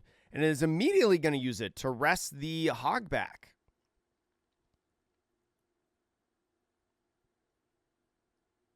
Lightning Dragon coming in to freeze either the Perona or the Hogback. Looks like it is the Perona. I don't think it matters too much because Nami can't proactively KO anything. Ooh, but is going to swing at the Hogback. So put the Hogback in the trash. Can play something out on the field. Cannot play Hogback. This is one of the specific rulings that you need to know, chat. Hogback on the on KO effect cannot or has to play a card with trigger not named Hogback that's cost 4 or less. It's very different than the trigger effect. Hold on, chat, real quick. I'm going to go get the door real quick. We're expecting tournament promos and stuff from Bandai, so I'm like, while casting, I'm watching the cameras of the store to like try to catch him as he comes by. I don't think that was what we were expecting. It was something from Wizards of the Coast, not Bandai. But Alexander is going to use leader effect. Go ahead, attach the 4 Dawn and the double Dawn onto the Satori. Is going to try to go at this Perona. So this should be a 8,000 power swing. Perona is going to get KO'd if it goes through. Is going to stop the Senior Pink from attacking or the other Satori. I don't think it really matters because as soon as Alexander passes the turn, the Perona effect does go away. So now going into his next turn.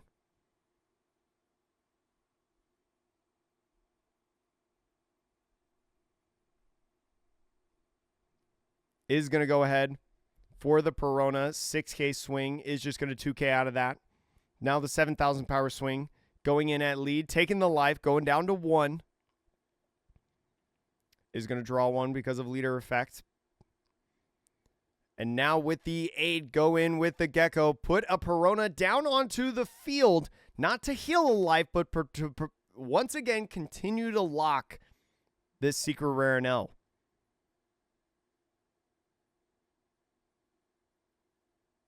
Oh yeah, you got to keep the Dawn on the Perona, chat, for those of you that don't know. Even though it might not matter in this matchup, technically in the rules you're supposed to keep it. Maybe we'll say the Frankie can't swing, but no, it goes with the Satori on that KO from Senior Pink.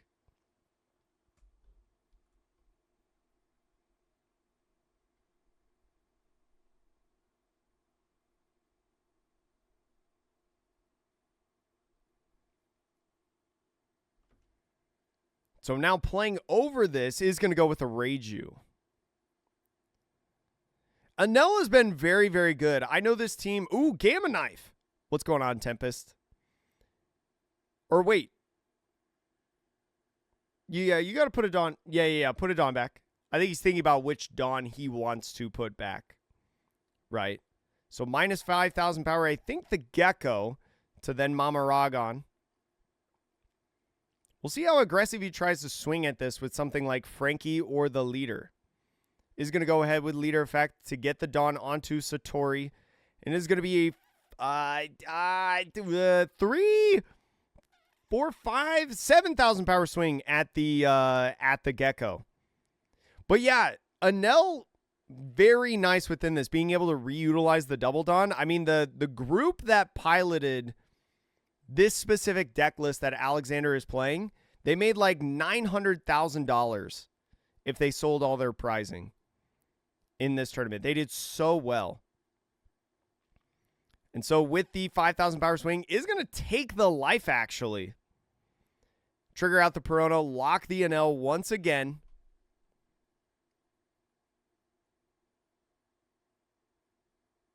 I know, they did so good. We're watching top 4 right now. And I believe one of their other teammates made top 8, and several of them made top 32. So the Kumasi getting rid of the Satori. Kumasi actually kind of a meme to like play out on the field, but pretty good to like get rid of these bodies.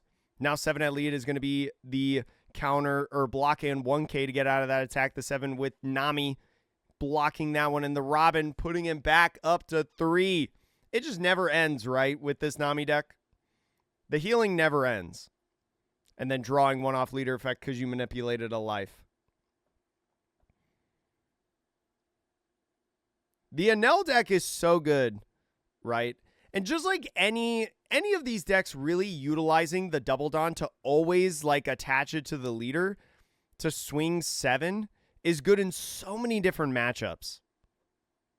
It rocks so hard. So leader effect off the 5K swing is going to get out of that and make him a 7,000 power leader. And here's the blocker Anel that we saw in the last game.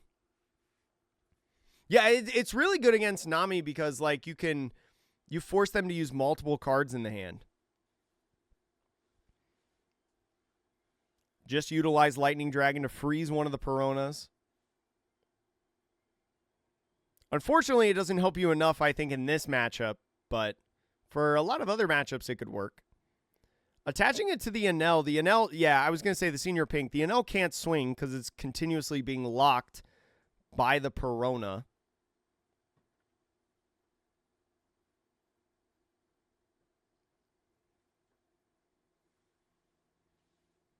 Is going to be 2-2Ks on the 10K swing.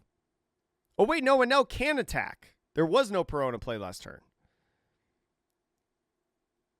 But yeah, the Peronas, this is the first time the Enel has swung with it, even though it's been out since the second or third turn of the game. This is why I always use tokens as well, chat, when I play, is so then I know what things can and cannot attack. The 8,000 power swing, just going to be a free block.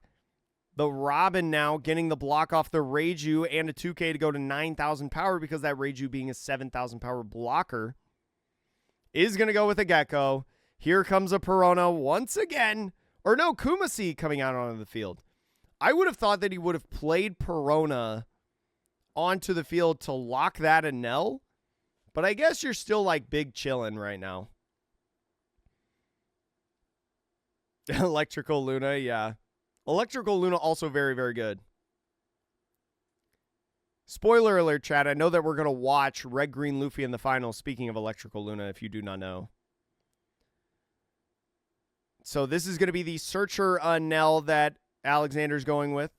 Is going to have to trash a card after that search. Is going to pitch an Ohm. Ohm not necessarily needed anymore. Very intimidating board by the Enel.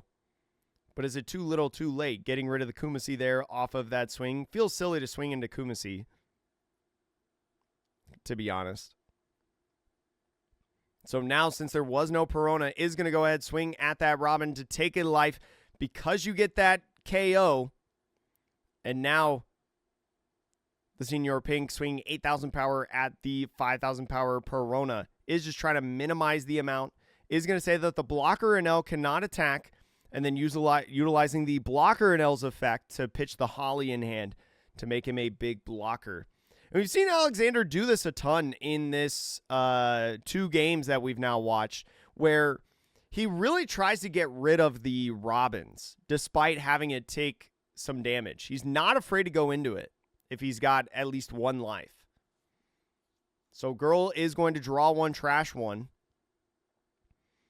Pitch the Zeus right here is a 2K. I think he's fishing now for a Robin. He's trying to see a Robin on this search. There's a 4-cost Zoro. That is just as good, to be honest, because that's going to give you a heal. You only have 2 cards in hand, though. Zoro doesn't necessarily activate your leader effect, but it will heal you 1.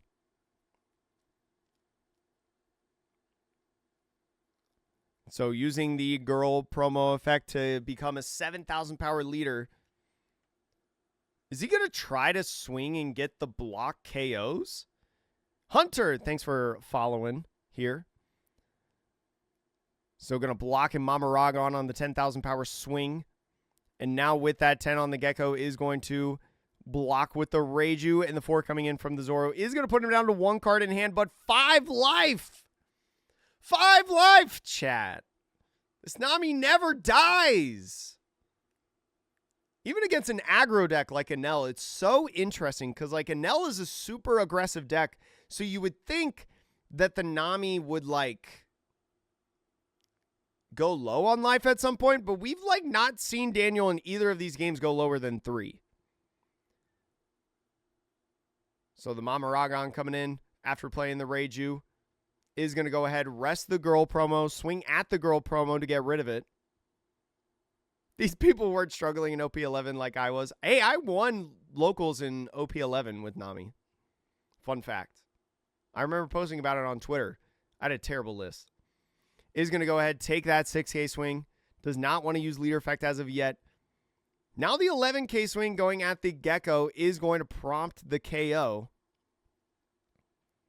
Is he going to play over the pink? He is. Ohm cycling a card.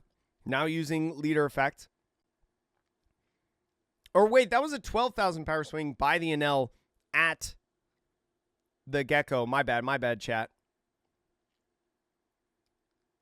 I think just used leader effect, did not attach any Dawn anywhere, but then used the Enel effect to pitch an Omen hand. I think is what just happened to make him a blocker. You got 2 blockers on field, but a 10-cost Newgate coming in is going to draw 2, trash 2, getting rid of a Robin, 2 Dawn attached to both Leader and the Zoro. These are 2 8K swings that are going to be coming in. This is at least going to ask for 1 card out of Alexander's hand, right? Because the Reiju is a 7K blocker. He's thinking about blocking the first one. I think this is fine. And now the Nami coming in 8,000 power is going to be double 2 to go to 9. Didn't want to swing with the Rage, or didn't want to block and use an event. Or no. The event only goes on to an Enel. That's right. So you can't block and use the counter. The swing going in, clearing that Zoro. Now is trying to go in. Alexander feels like he's so close in this game. It feels like he's so close right now, yet so far. Going off of 7 and still taking that life off of the 10,000 Enel is going to go ahead, play the Perona, make the Ohm not be able to swing, I believe it is. Then immediately playing over the Ohm, get the Frankie to trash 1, draw 2. Only has the 2 cards in hand that he drew into, pitching the Holly. I think he's thinking about if he should swing with this Newgate or not. But goes 7 or 8,000 power over at lead, is going to take the life. Nobody on the field. Only has 3 swings to deal with, has 3 blockers.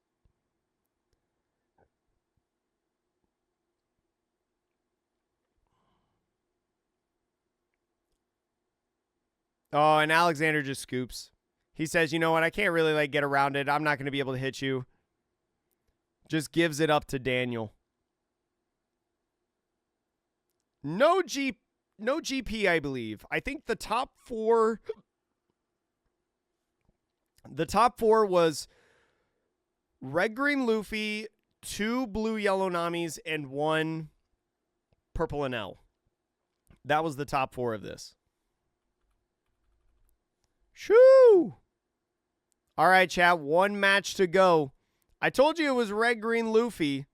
We are going to have that red, green Luffy against the Nami that we just watched for the finals. Real quick, before we get into the finals, I do have to go to the bathroom. I don't think so, Brandon. I don't think it's that. I mean, I don't know, because, Nami... Okay, so I think Nami is really, really good because of its matchup against Enel. And so I think that's kind of why we're in this, 2 or 3 deck format where it feels like, where it's Lucy, Enel, Nami. Because Enel is really good into most everything except for Nami. So if you've got a pretty good matchup with Nami, or if Nami has a pretty good matchup into Enel, it's totally fair to play Nami. But even though Nami loses to a lot of different decks, it's not enough to outweigh its good matchup into Enel, but also just be able, with having the God curve or the God triggers or whatever, to just win a lot of other matchups.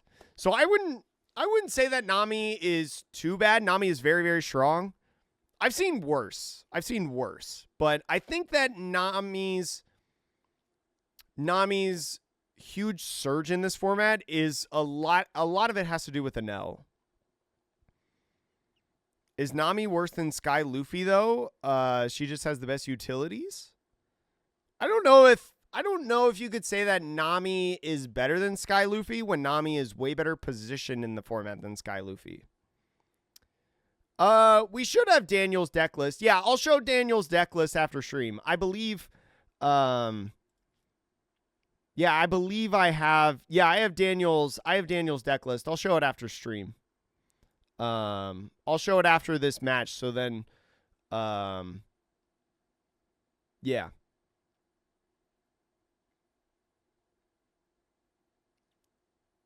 Yeah, Nami is definitely better, but I thought Nami was pretty awful with the Quasar, and now it's fine. It's very strong, still very, very strong. But it's not... it's way better. I don't know. Yeah, Nami just has a lot of stuff that it can do with it. But anyways, chat, real quick, I'm going to go to the bathroom before we go into the finals. Don't go anywhere. do have the finals is going to be between Red Green Luffy and the Nami. I just got to go to the bathroom, and I thought I could hold it before the end of this, but I can't. So I'll be right back. Hold on to your butts, chat. Okay, chat, I am back. Whoops, that was the wrong thing to hide. There we go. I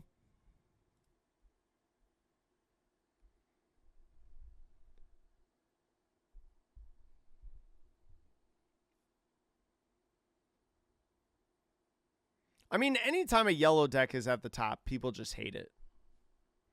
Even if there are answers to it. That's just generally, I mean, well, here's my hot take. One Piece players always complain about the top deck in the format. They almost always do. Hey, I mean, if, like, okay, if you made top 32 in this tournament, chat, here's my take. If you made top 32 in this tournament, you got a top 32 Red Bull Luffy card, which some people I think were selling for $35,000 the day or as this event was ending.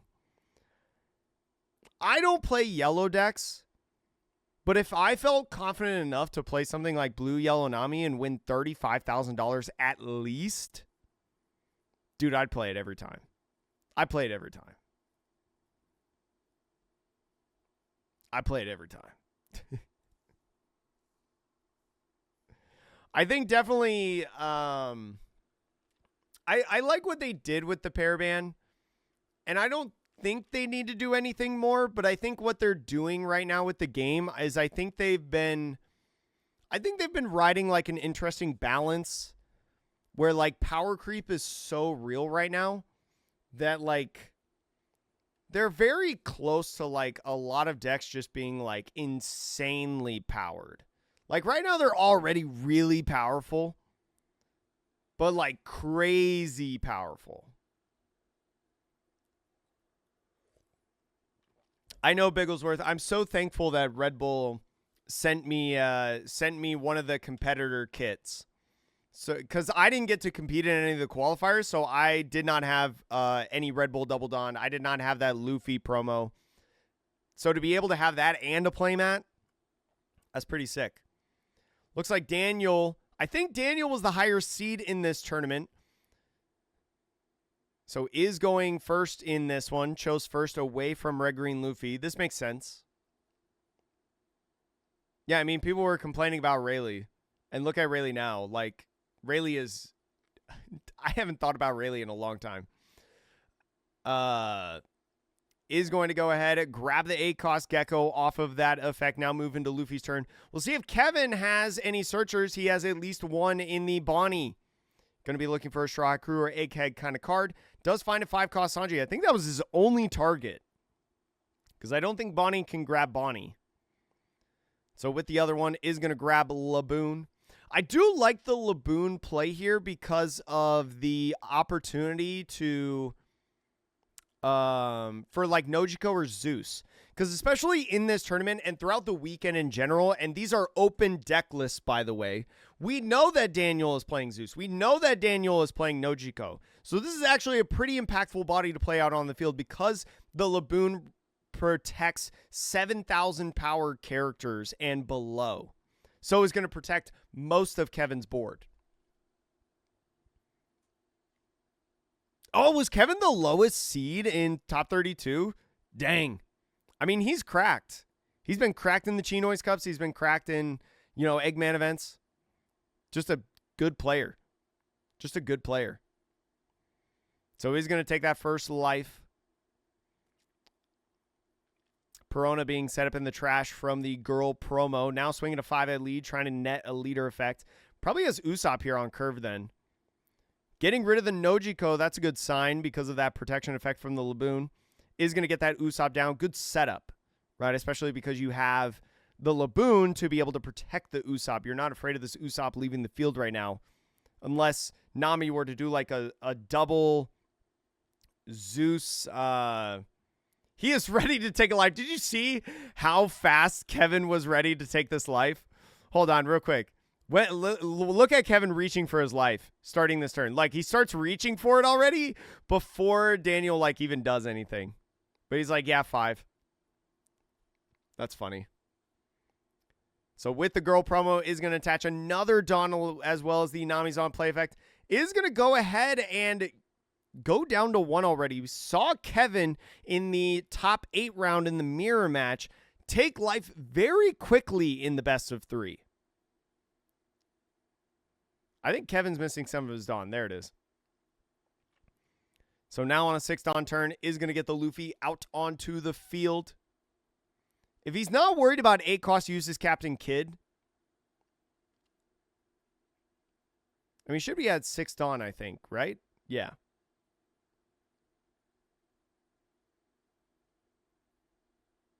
I think Kevin just skipped the amount of Dawn rested for the Luffy effect there. Is going to leader effect on the Zoro. Has to give another card in hand. Looks like he's eyeing up the girl promo. Passing off the turn will restand 5 Dawn. And I mean, like, here's the part of Red Green Luffy, especially with his Usopp, that is so good, right? He's going to be so tanky on these swings. Nami a lot of times doesn't swing like a ton of big numbers outside of maybe like the 8 cost Gecko, like 10,000 power body. Nami swings very like middle of the ground low numbers that Luffy definitely maximizes on. So playing down Arabi going up to 5 life is going to get a draw off of leader effect. But now, like, you can't swing at Luffy. You just pass off the turn. There's too much Dawn up. It's just going to be easy leader effect. So this Usopp, I'd be curious if this Usopp never swung or would be a while for the Usopp to swing because it is so valuable in restanding your Dawn. Sanji coming in now on this turn for Kevin is going to restand 2 Dawn. Get him up to 5 in total. Looks like he's going to play another 5. Double Sanji on this turn. This is a good turn right here for Kevin, because now he's going to be able to restand 4 Dawn at the end of every turn. He's going to swing this double attack Luffy with 7. Try to net some cards out of hand, or maybe 2 life. Is going to go leader effect and 1k to get out of that attack. Another 7 is going to net a life. That's why the double Dawn is so good. And now restanding 4 Dawn because of the end of turn effects. This is where Red Green Luffy shines. And this is where it's going to pay off huge for him in this matchup. Now, I'm curious if you ever play over the Laboon. Right? Like, is there a certain point where you play over Laboon because you know that, like, he's not running Gravity Blade or anything like that? You know that, sure, there could be, like, a Zeus on the Sanji or a Nojiko bouncing back the Usopp as he goes in and counters out 9 from the leader effect. Do you ever play over the Laboon, or is Laboon just more for the early game? I don't know. So now we're going to see another point with the Gecko. We'll see if he plays this Perona in the life or on the field. I would imagine that he'll play it in the life and maybe try to lock this Luffy. Say that the Luffy cannot attack. Go promo attaching 1 onto the Nami and then putting the active 1 on the Nami. It's just going to be 8 at lead. It's just going to be 2 more Dawn. And even if he swung the 6,000 power Nami, he still has 1 Dawn left.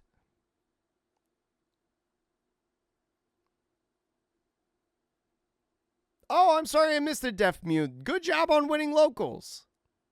Yeah, good job. I think I went to the bathroom and didn't see that message, so that's my bad. But good job. Congrats.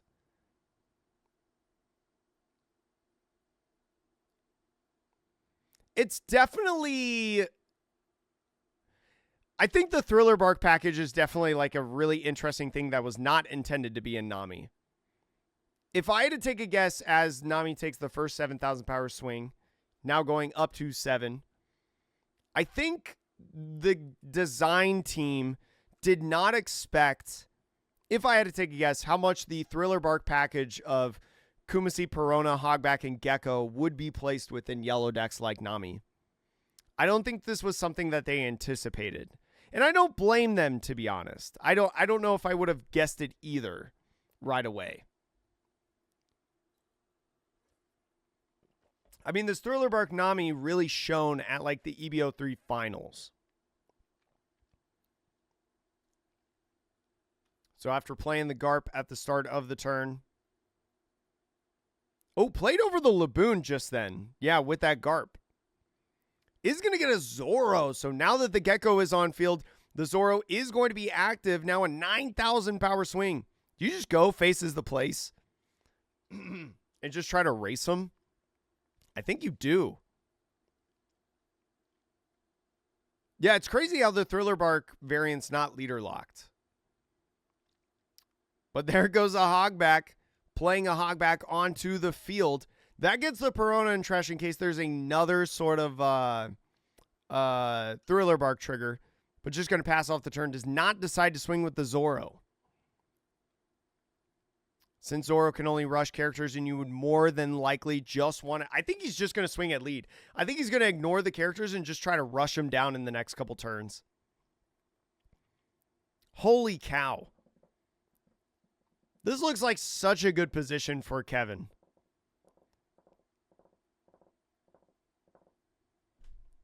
$5,000 power now going at the 7,000 power leader.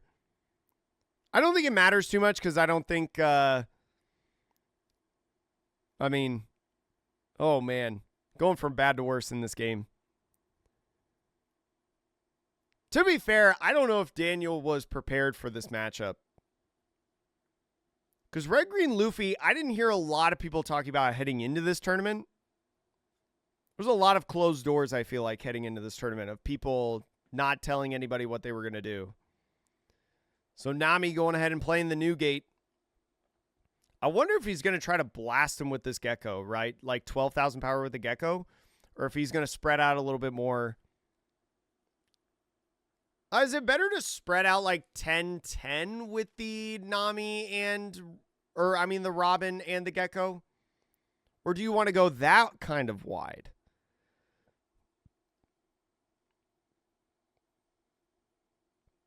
The girl promo attaching another Dawn is going to be 9,000 with leader. I think the judge is getting very much involved in some of these situations, but Daniel looks like he's having fun.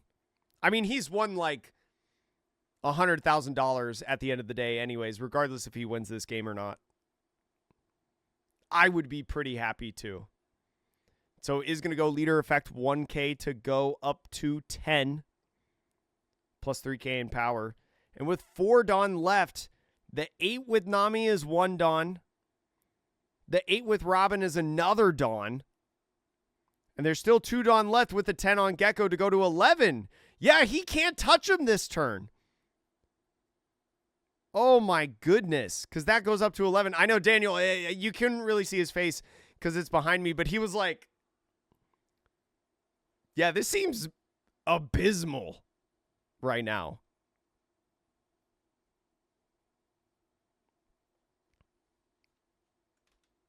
Holy moly. Yeah, taking a drink of his Red Bull. Saying, oh my gosh. Can't have a beer on the stream. But it feels like one of those situations right now. And even though Kevin is only at 1 life, he is very much in the driver's seat of this game.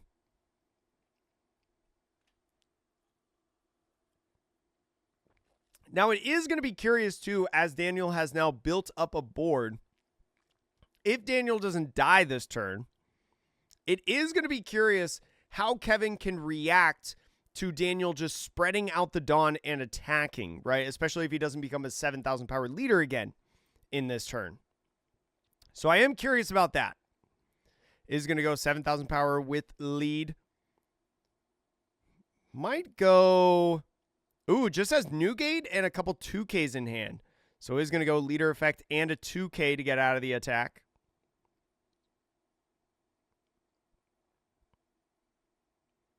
Sanji coming in and swinging another 7,000 power. Are you mathed on board? You might be. You might lose on this turn. Depending on what the life is. Taking the first life, potentially a trigger, more than likely going to be that Perona to prevent one of the characters from attacking. Ooh, it could be a Gecko trigger. So Gecko trigger being played in. The Zoro, right, any 4 cost, does have to get rid of a 2K in hand to heal 1, but It's almost like nothing happened, right? As the classic Zoro saying.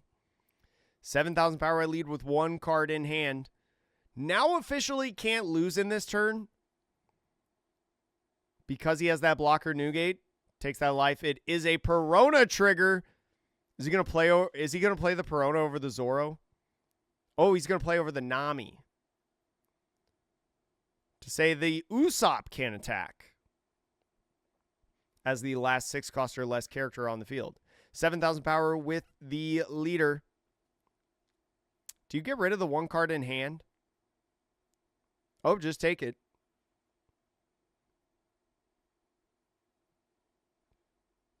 Potentially a trigger, but no, it keeps it. Probably, I mean, there's nothing really to do, I feel like, at this point. Sanji unblockable with the Zoro coming in for the win there. So I think Daniel was kind of cooked, even if he did counter out of that 1 swing. But Kevin going to go up 1 game very quickly. That was only like 12 minutes, I think, at most. Shoo! Definitely a good one. Definitely a good one there. And that's how you beat Nami, chat. If you hate Nami, just play Red Green Luffy. Beat him up, beat him up, beat him up.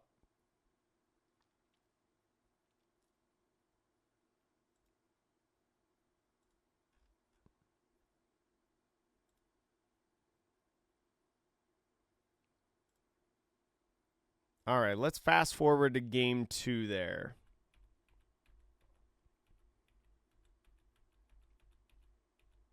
So game 2, I'd imagine that Daniel will stick with first. I'd imagine that he wouldn't want to go second in the game.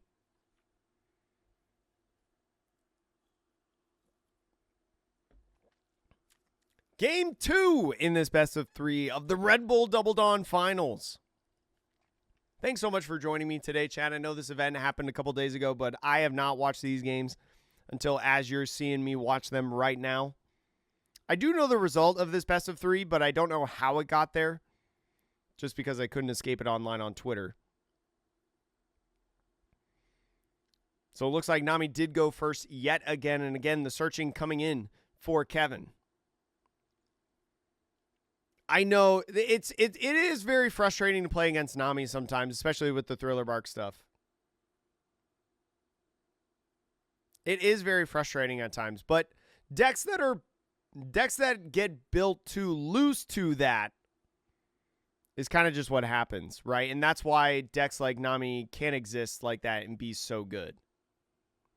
So I think it's one of those things too that like your deck has to be built to deal with that. The girl promo going in, they draw 1 and trash 1. Is going to be the Zoro in the trash, just going to try to set that up. Now using the effect for a 7,000 power lead, especially with no Dawn. Kevin, once again, just taking life early. I wonder if he'll take life very early in the game again, like go down to 1 within this next turn. I think has the Usopp again in hand. Going to be a broken card. But right now, there's no Laboon on the field. Does have a Laboon in hand, but did more searching. And so we'll see if Daniel decides to go in with like a removal card like Nojiko or Zeus. But no, it looks like he's going 5 for the Nami. Playing the SP version. Kevin taking a look at it being like, oh my gosh. That's over $1,000 right there on the table. Nami going in now with a 8,000 power lead. Kevin going down to 1 already again.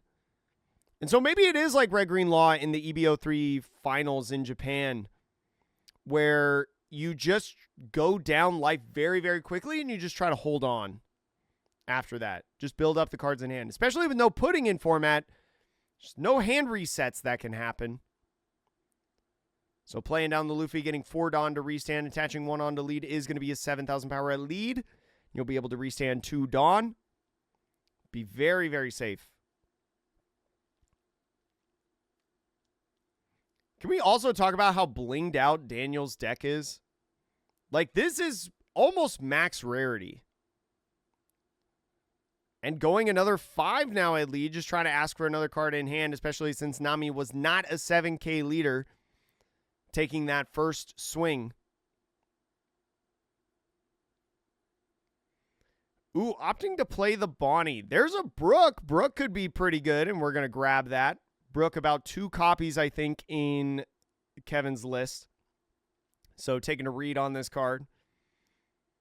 I think he's reading the on-play effect right there of like, oh, rest any card. Right? Even my 10-cost blocker Newgate. Maybe I'll build Red Green Luffy just to beat up blue yellow Namis. Be like, oh, you're playing a yellow deck?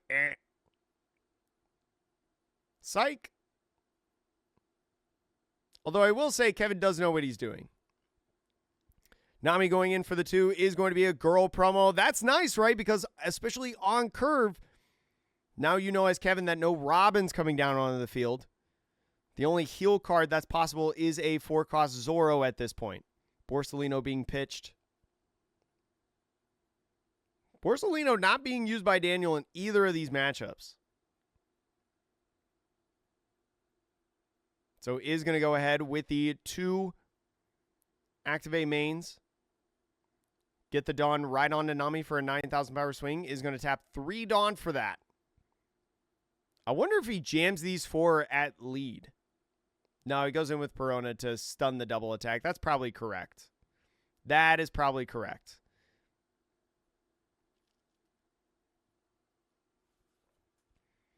So Daniel sitting at 3 life. Kevin now going into his 8 Dawn turn.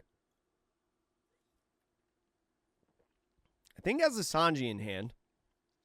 But it looks like he's going for another 6 for another Luffy. Maybe. He's thinking about not doing it. Oh, is he thinking about playing Brook already?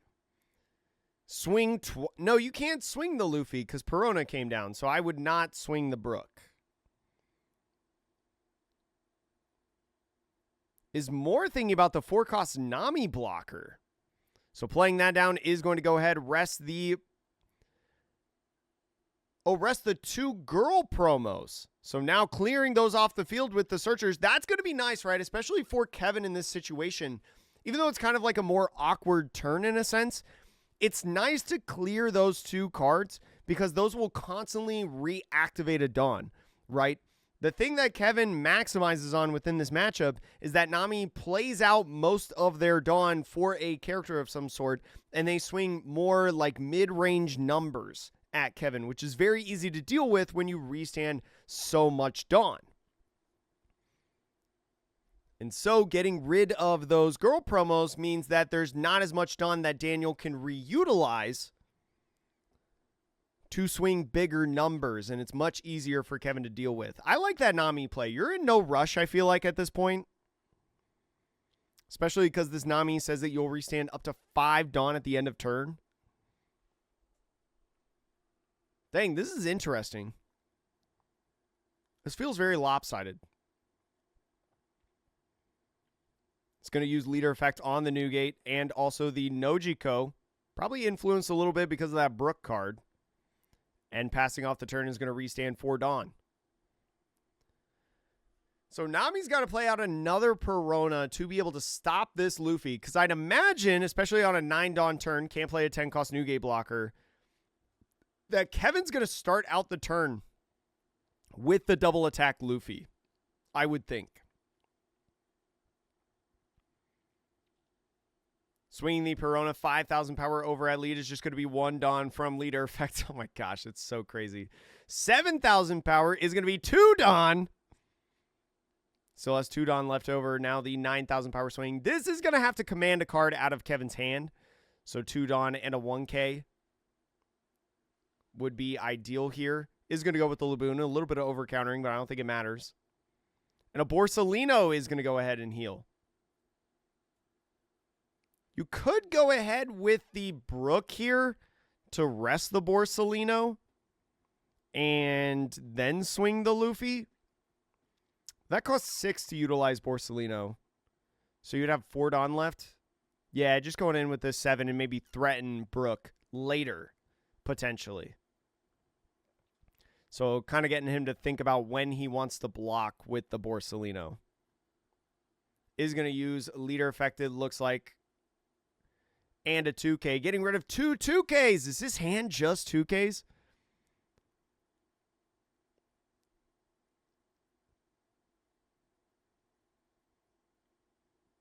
Now for 7 is going to play Zoro out on the field. Zoro boosting up his leader. 2,000 power is going to go 9 at lead. Again, I just think face is the place with this deck. Is going to block with the Borsalino now. No Brook on this turn, but maybe eventually. 5,000 power going at Perona is going to go ahead and stop the Nami from swinging. Doesn't necessarily matter too much. The pass off the turn goes into Daniel's next turn. Can Daniel lose in the next turn? Daniel could lose in the next turn.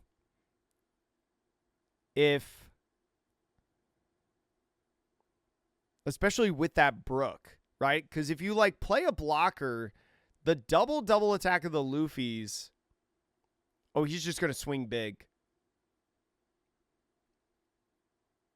What is that? Is that 12 or 10? 1, 2, 3, 4, 5, 6.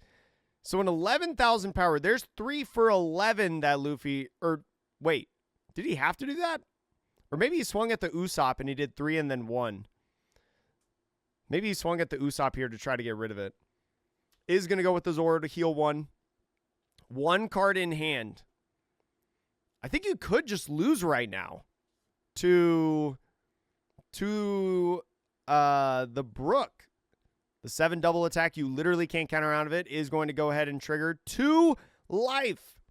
It's a potential play on the field. Looking like maybe Perona, so probably can't go for game at this point. Perona playing out Hogback, actually.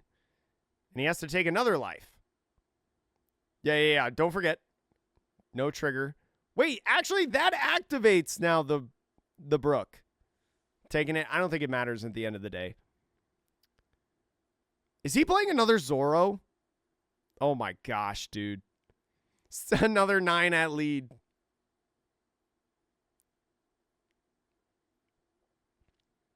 This is a slow and painful death. Is going to go 2-1 out of that. Now end of turn, restand 4. Daniel's smiling. At least these guys are having a good time. At least Daniel is like having a little bit of fun with it. He's not being like a sore loser or anything like that. You like to see that in a matchup like this. Is going to go ahead and Zeus the Nami. So maybe he's going to try to go in for game, split up these Dawn between leader Zoro and Nami, and maybe Hogback as well. It's definitely going to be difficult, though, since the Luffy is a 7. Is going to go ahead, do 1 Dawn for a 7K leader on that first attack.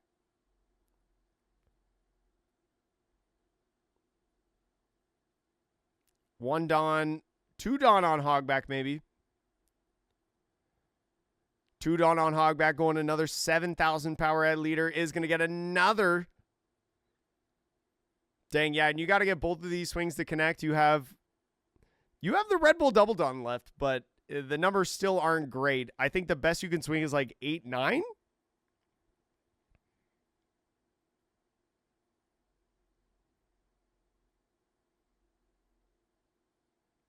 And 8, 9, if Kevin has 1K counter in hand, he wins.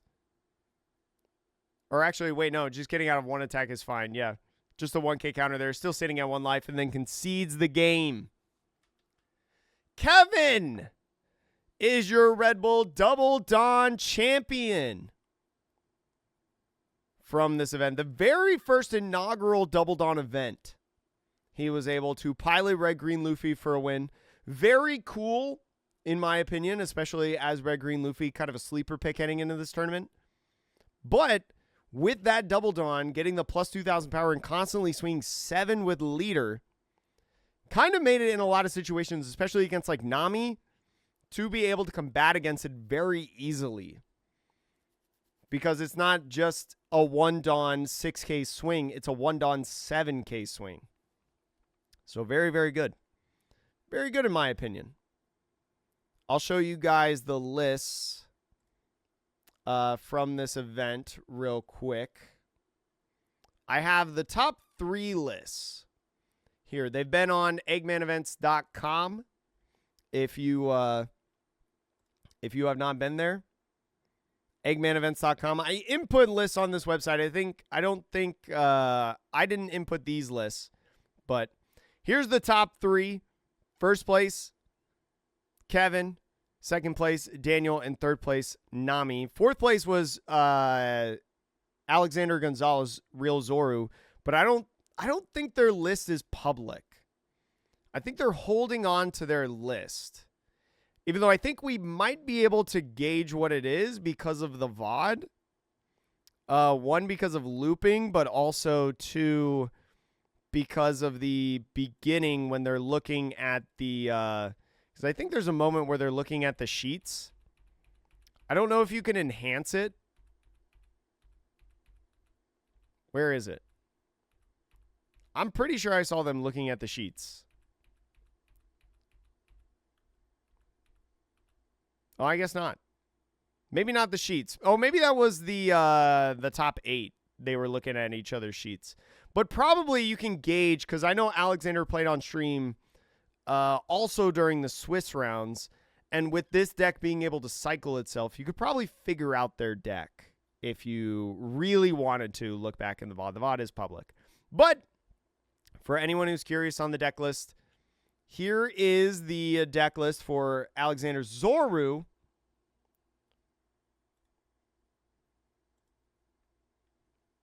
Oh, I'm going to move myself a little bit because I'm covering up the count of the Nami. And this is pretty typical, I feel like, what we see from Red Green Luffy, especially in this format, right? I think the biggest kind of thing is the inclusion of the Laboon. I'm curious about the split between the Namis. There's nothing functionally different about these 2 cards, except one is, I think, more expensive than the other. Because this doesn't search for a specific color. Yeah, I don't know why he decided to split 2-1 on this. I don't know if it's just what he had. He only had 2 of these. Only 1 of these. I don't know. But not too big of a deal. Garp, pretty good searcher. Garp and Bonnie being Kevin's choice of priority searchers, I think, in that game. And then we see plenty of OP15 cards. Very, very good. Like the Zoro, right? We saw it many times within Kevin's run, making him a 7,000 power leader. And then this Brook being just a great finishing game card, especially when every single character on your field, right? Especially your main attacking lineup, which is this line right here, being able to be an 8 cost or less, right? Restand any one of those characters. And then also you've got unblockables in something like Sanji, not only a searchable 2K within the deck, but a great card to, in several situations, right? If there's multiple blockers where one Brook is not going to deal with it, right? Just 2 Dawn to be able to, if you just need 1 swing. If you need multiple swings, Brook is probably your ideal target. But yeah, I feel like the split is just for fun, because I genuinely don't think it matters. I think it's either like because of what you had available to you and it literally doesn't matter, or because it just doesn't matter. I would personally run the green one because I think this art is prettier than this one, because this is just an anime screenshot. I like the unique illustrations, so I would have done this one, but to each their own. To each their own. Very good job by Kevin. I know he's been playing hard in the Chinois Cups, so well-deserved win. This is Daniel's list that we're looking at. Very good. I mean, is just good stuff. Again, with the weekend, we saw... sorry, I thought someone was knocking on the door. We saw in this weekend how Namis were playing Nojiko and Zeus again, whether it was the Lille France regional, whether it was the Red Bull Double Dawn event.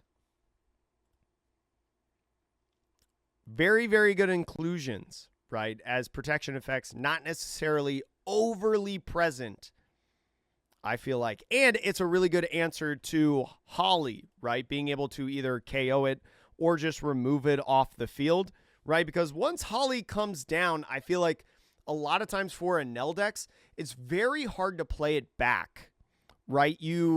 Especially with this, if you bounce back a Holly into an Enel's hand, it's very hard for them to play it back down, because if they play it back down on the next turn, that means they're not playing a 6-cost Enel, whether that's a searcher or a blocker. So you force them to choose between playing the Holly or playing like a big body, right? And if they play the Holly, they need to have like other things to be able to play. Now, that's mitigated a little bit because Enels play Reiju and Frankie now, which are very good 4-cost characters, which leave 2 Dawn left open, and then Leader Effect gets 1 more. You can play a Holly after the Frankie, but fact of the matter, yet again, is that an Enel doesn't come down, which is what a lot of decks struggle with, is those Enels. Pretty much like a good stuff list as well on top of that, right? Good stuff with the Borsalino, good stuff with the Newgate, good stuff with the Zorro, right? And then obviously the Thriller Bark package tied into it to round it out. I like this list as well. It's very clean, right? Like a lot of 4-ofs in this. 4, 4, 4, 4, 4, 4, 4, 4, 4, 4, 4. Only a couple different 3s. It's a very easy list to understand. Very easy, I will say. And then Krilly, I don't know if we saw this person play in the tournament, but this is their 3rd place list. This is moving away from the Nojiko side and instead playing an unblockable Sanji, right? Something to be able to make any one of your characters, any one of them, unblockable. Very good for long, grindy games, and especially when you force your opponent to take life in them, right? And also, nice little chum blocker right there. But also, baby 5s as a respectable 2K to be able to trigger off and draw 2 cards. But pretty much the same list. It's just, instead of Nojiko's, playing a little bit more counter instead, and more focusing on the removal of something like Holly to be Zeus. So, I don't know which one's right, which one's wrong, but I do like the Nojiko in the list more. I think just having that out a little bit easier, and especially because Nojiko and Zeus both touch 5 costs, right? You can get rid of a lot of stuff in the format, right? You can get rid of like some of this Thriller Bark stuff that comes out in like a mirror match or any sort of yellow deck where, you know, the 4 costs that come in, you can just get rid of them. Get rid of a 5k attacking body that'll proc your like Leader Effect, right? So pretty good. Pretty good stuff, I feel like. Yo, Daniel, welcome on in. Why you didn't run the Sanji blocker? Didn't need it. Well, let me pull up your list real quick. Regular, you definitely think you run 1 or 2. So, did you mainly just run Nojiko for like Hollies and stuff like that? If you don't mind me asking, because that's what I assume. Like you now have two outs to be able to get rid of something like Holly, and then like just 5 costs, you touch like a lot of other things within the format, right? Like you can get rid of a Borsalino on the field, a blocker. You can get rid of like, yeah, I feel like Nojiko is really good. I wouldn't even be surprised if you ran like Nojiko in the main standard format. Just because like Enel is still so prevalent. You can get Cavendish off the field, right? It's still like pretty good. Holly was enemy number 1. Oh yeah. And it's good in the mirror. Like I was saying, like you get to remove so much stuff. Like removing this is really nice. Removing this is really nice. You probably don't want to remove this. I don't know. But the Thriller Bark stuff, pretty good. Especially this guy. Like this guy just being able to play out Perona, pretty solid. But yeah, very cool. Yeah. It was interesting because like it was weird because like overall my thoughts on the Double Dawn format, and I didn't get to play it a lot because I didn't get to even qualify in it, or qualify for like the local Red Bull Double Dawn events that happened over here. It was interesting because it felt like just the regular standard format. It's just some of the, like, being able to attack Nami was a lot easier for a lot of 5k decks like Luffy or Enel. Because, like, it was just 1 Dawn to be able to force you to give up 2 cards potentially. But on the flip side, like, you were able to do it again, you know? Yeah, I hope that they do it next time as, like, at least the entirety of North America, right? Like, get like Mexico in there, get, like, you know, Latin America, get Canada in there. I would hope that they do it in Europe too, because Europe has such good players. And I don't know what the attitude of Red Bull is in Japan. But it really shocked me that this event didn't happen in Japan. I wonder if, because I know energy drinks are not uncommon in Japan. But yeah, it was crazy. Let me sell the pricing first. I mean, based on how Play TCG was tweeting in the event, let me see if I can, like, pull them up. Uh-oh.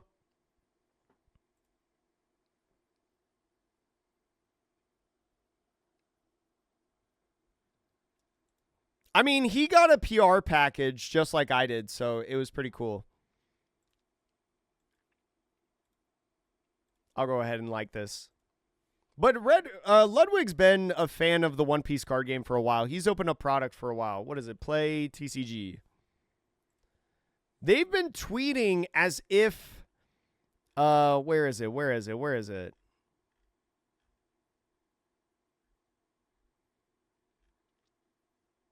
Congratulations. Thanks for everyone who joined.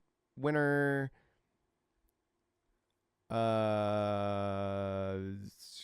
Kevin wins. Heart. They had a tweet that I saw where it very much sounded like that this was not going to be the only Red Bull Double Dawn event that they ever did. Where is it?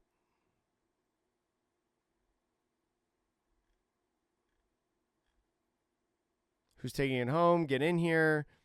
Hey, there's my tweet. Maybe they deleted it.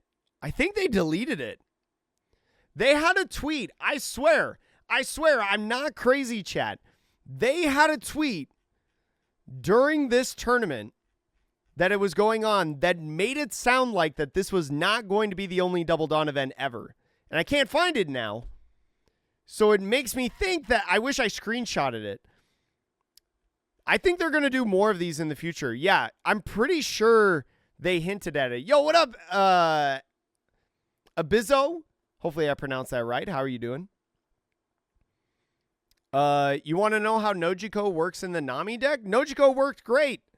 It's a very good card against Holly and a bunch of other 5 costs, which are very, very popular in the format right now. Daniel, who's in the Twitch chat, who piloted this deck to second place in the event, he said that he liked Nojiko for the Double Dawn event, but would probably not play it in the standard format. Oh, of course, Abizo. Of course. I had not watched the Red Bull Double Dawn event yet. I had not watched it, but even though I knew what the final result was, even though I knew that Kevin was going to win, because, I mean, how could you escape it on Twitter, right, when you're as active on social media as I am? Even though I knew the end result, I did not watch how those games happened, and I wanted to watch those games that happened. Yeah, I know. Signups locked so fast. I, like, signed up right at, maybe it was, like, a minute after it opened, and I still didn't get in. I didn't get in off waitlist or anything like that. Ain't that crazy, chat?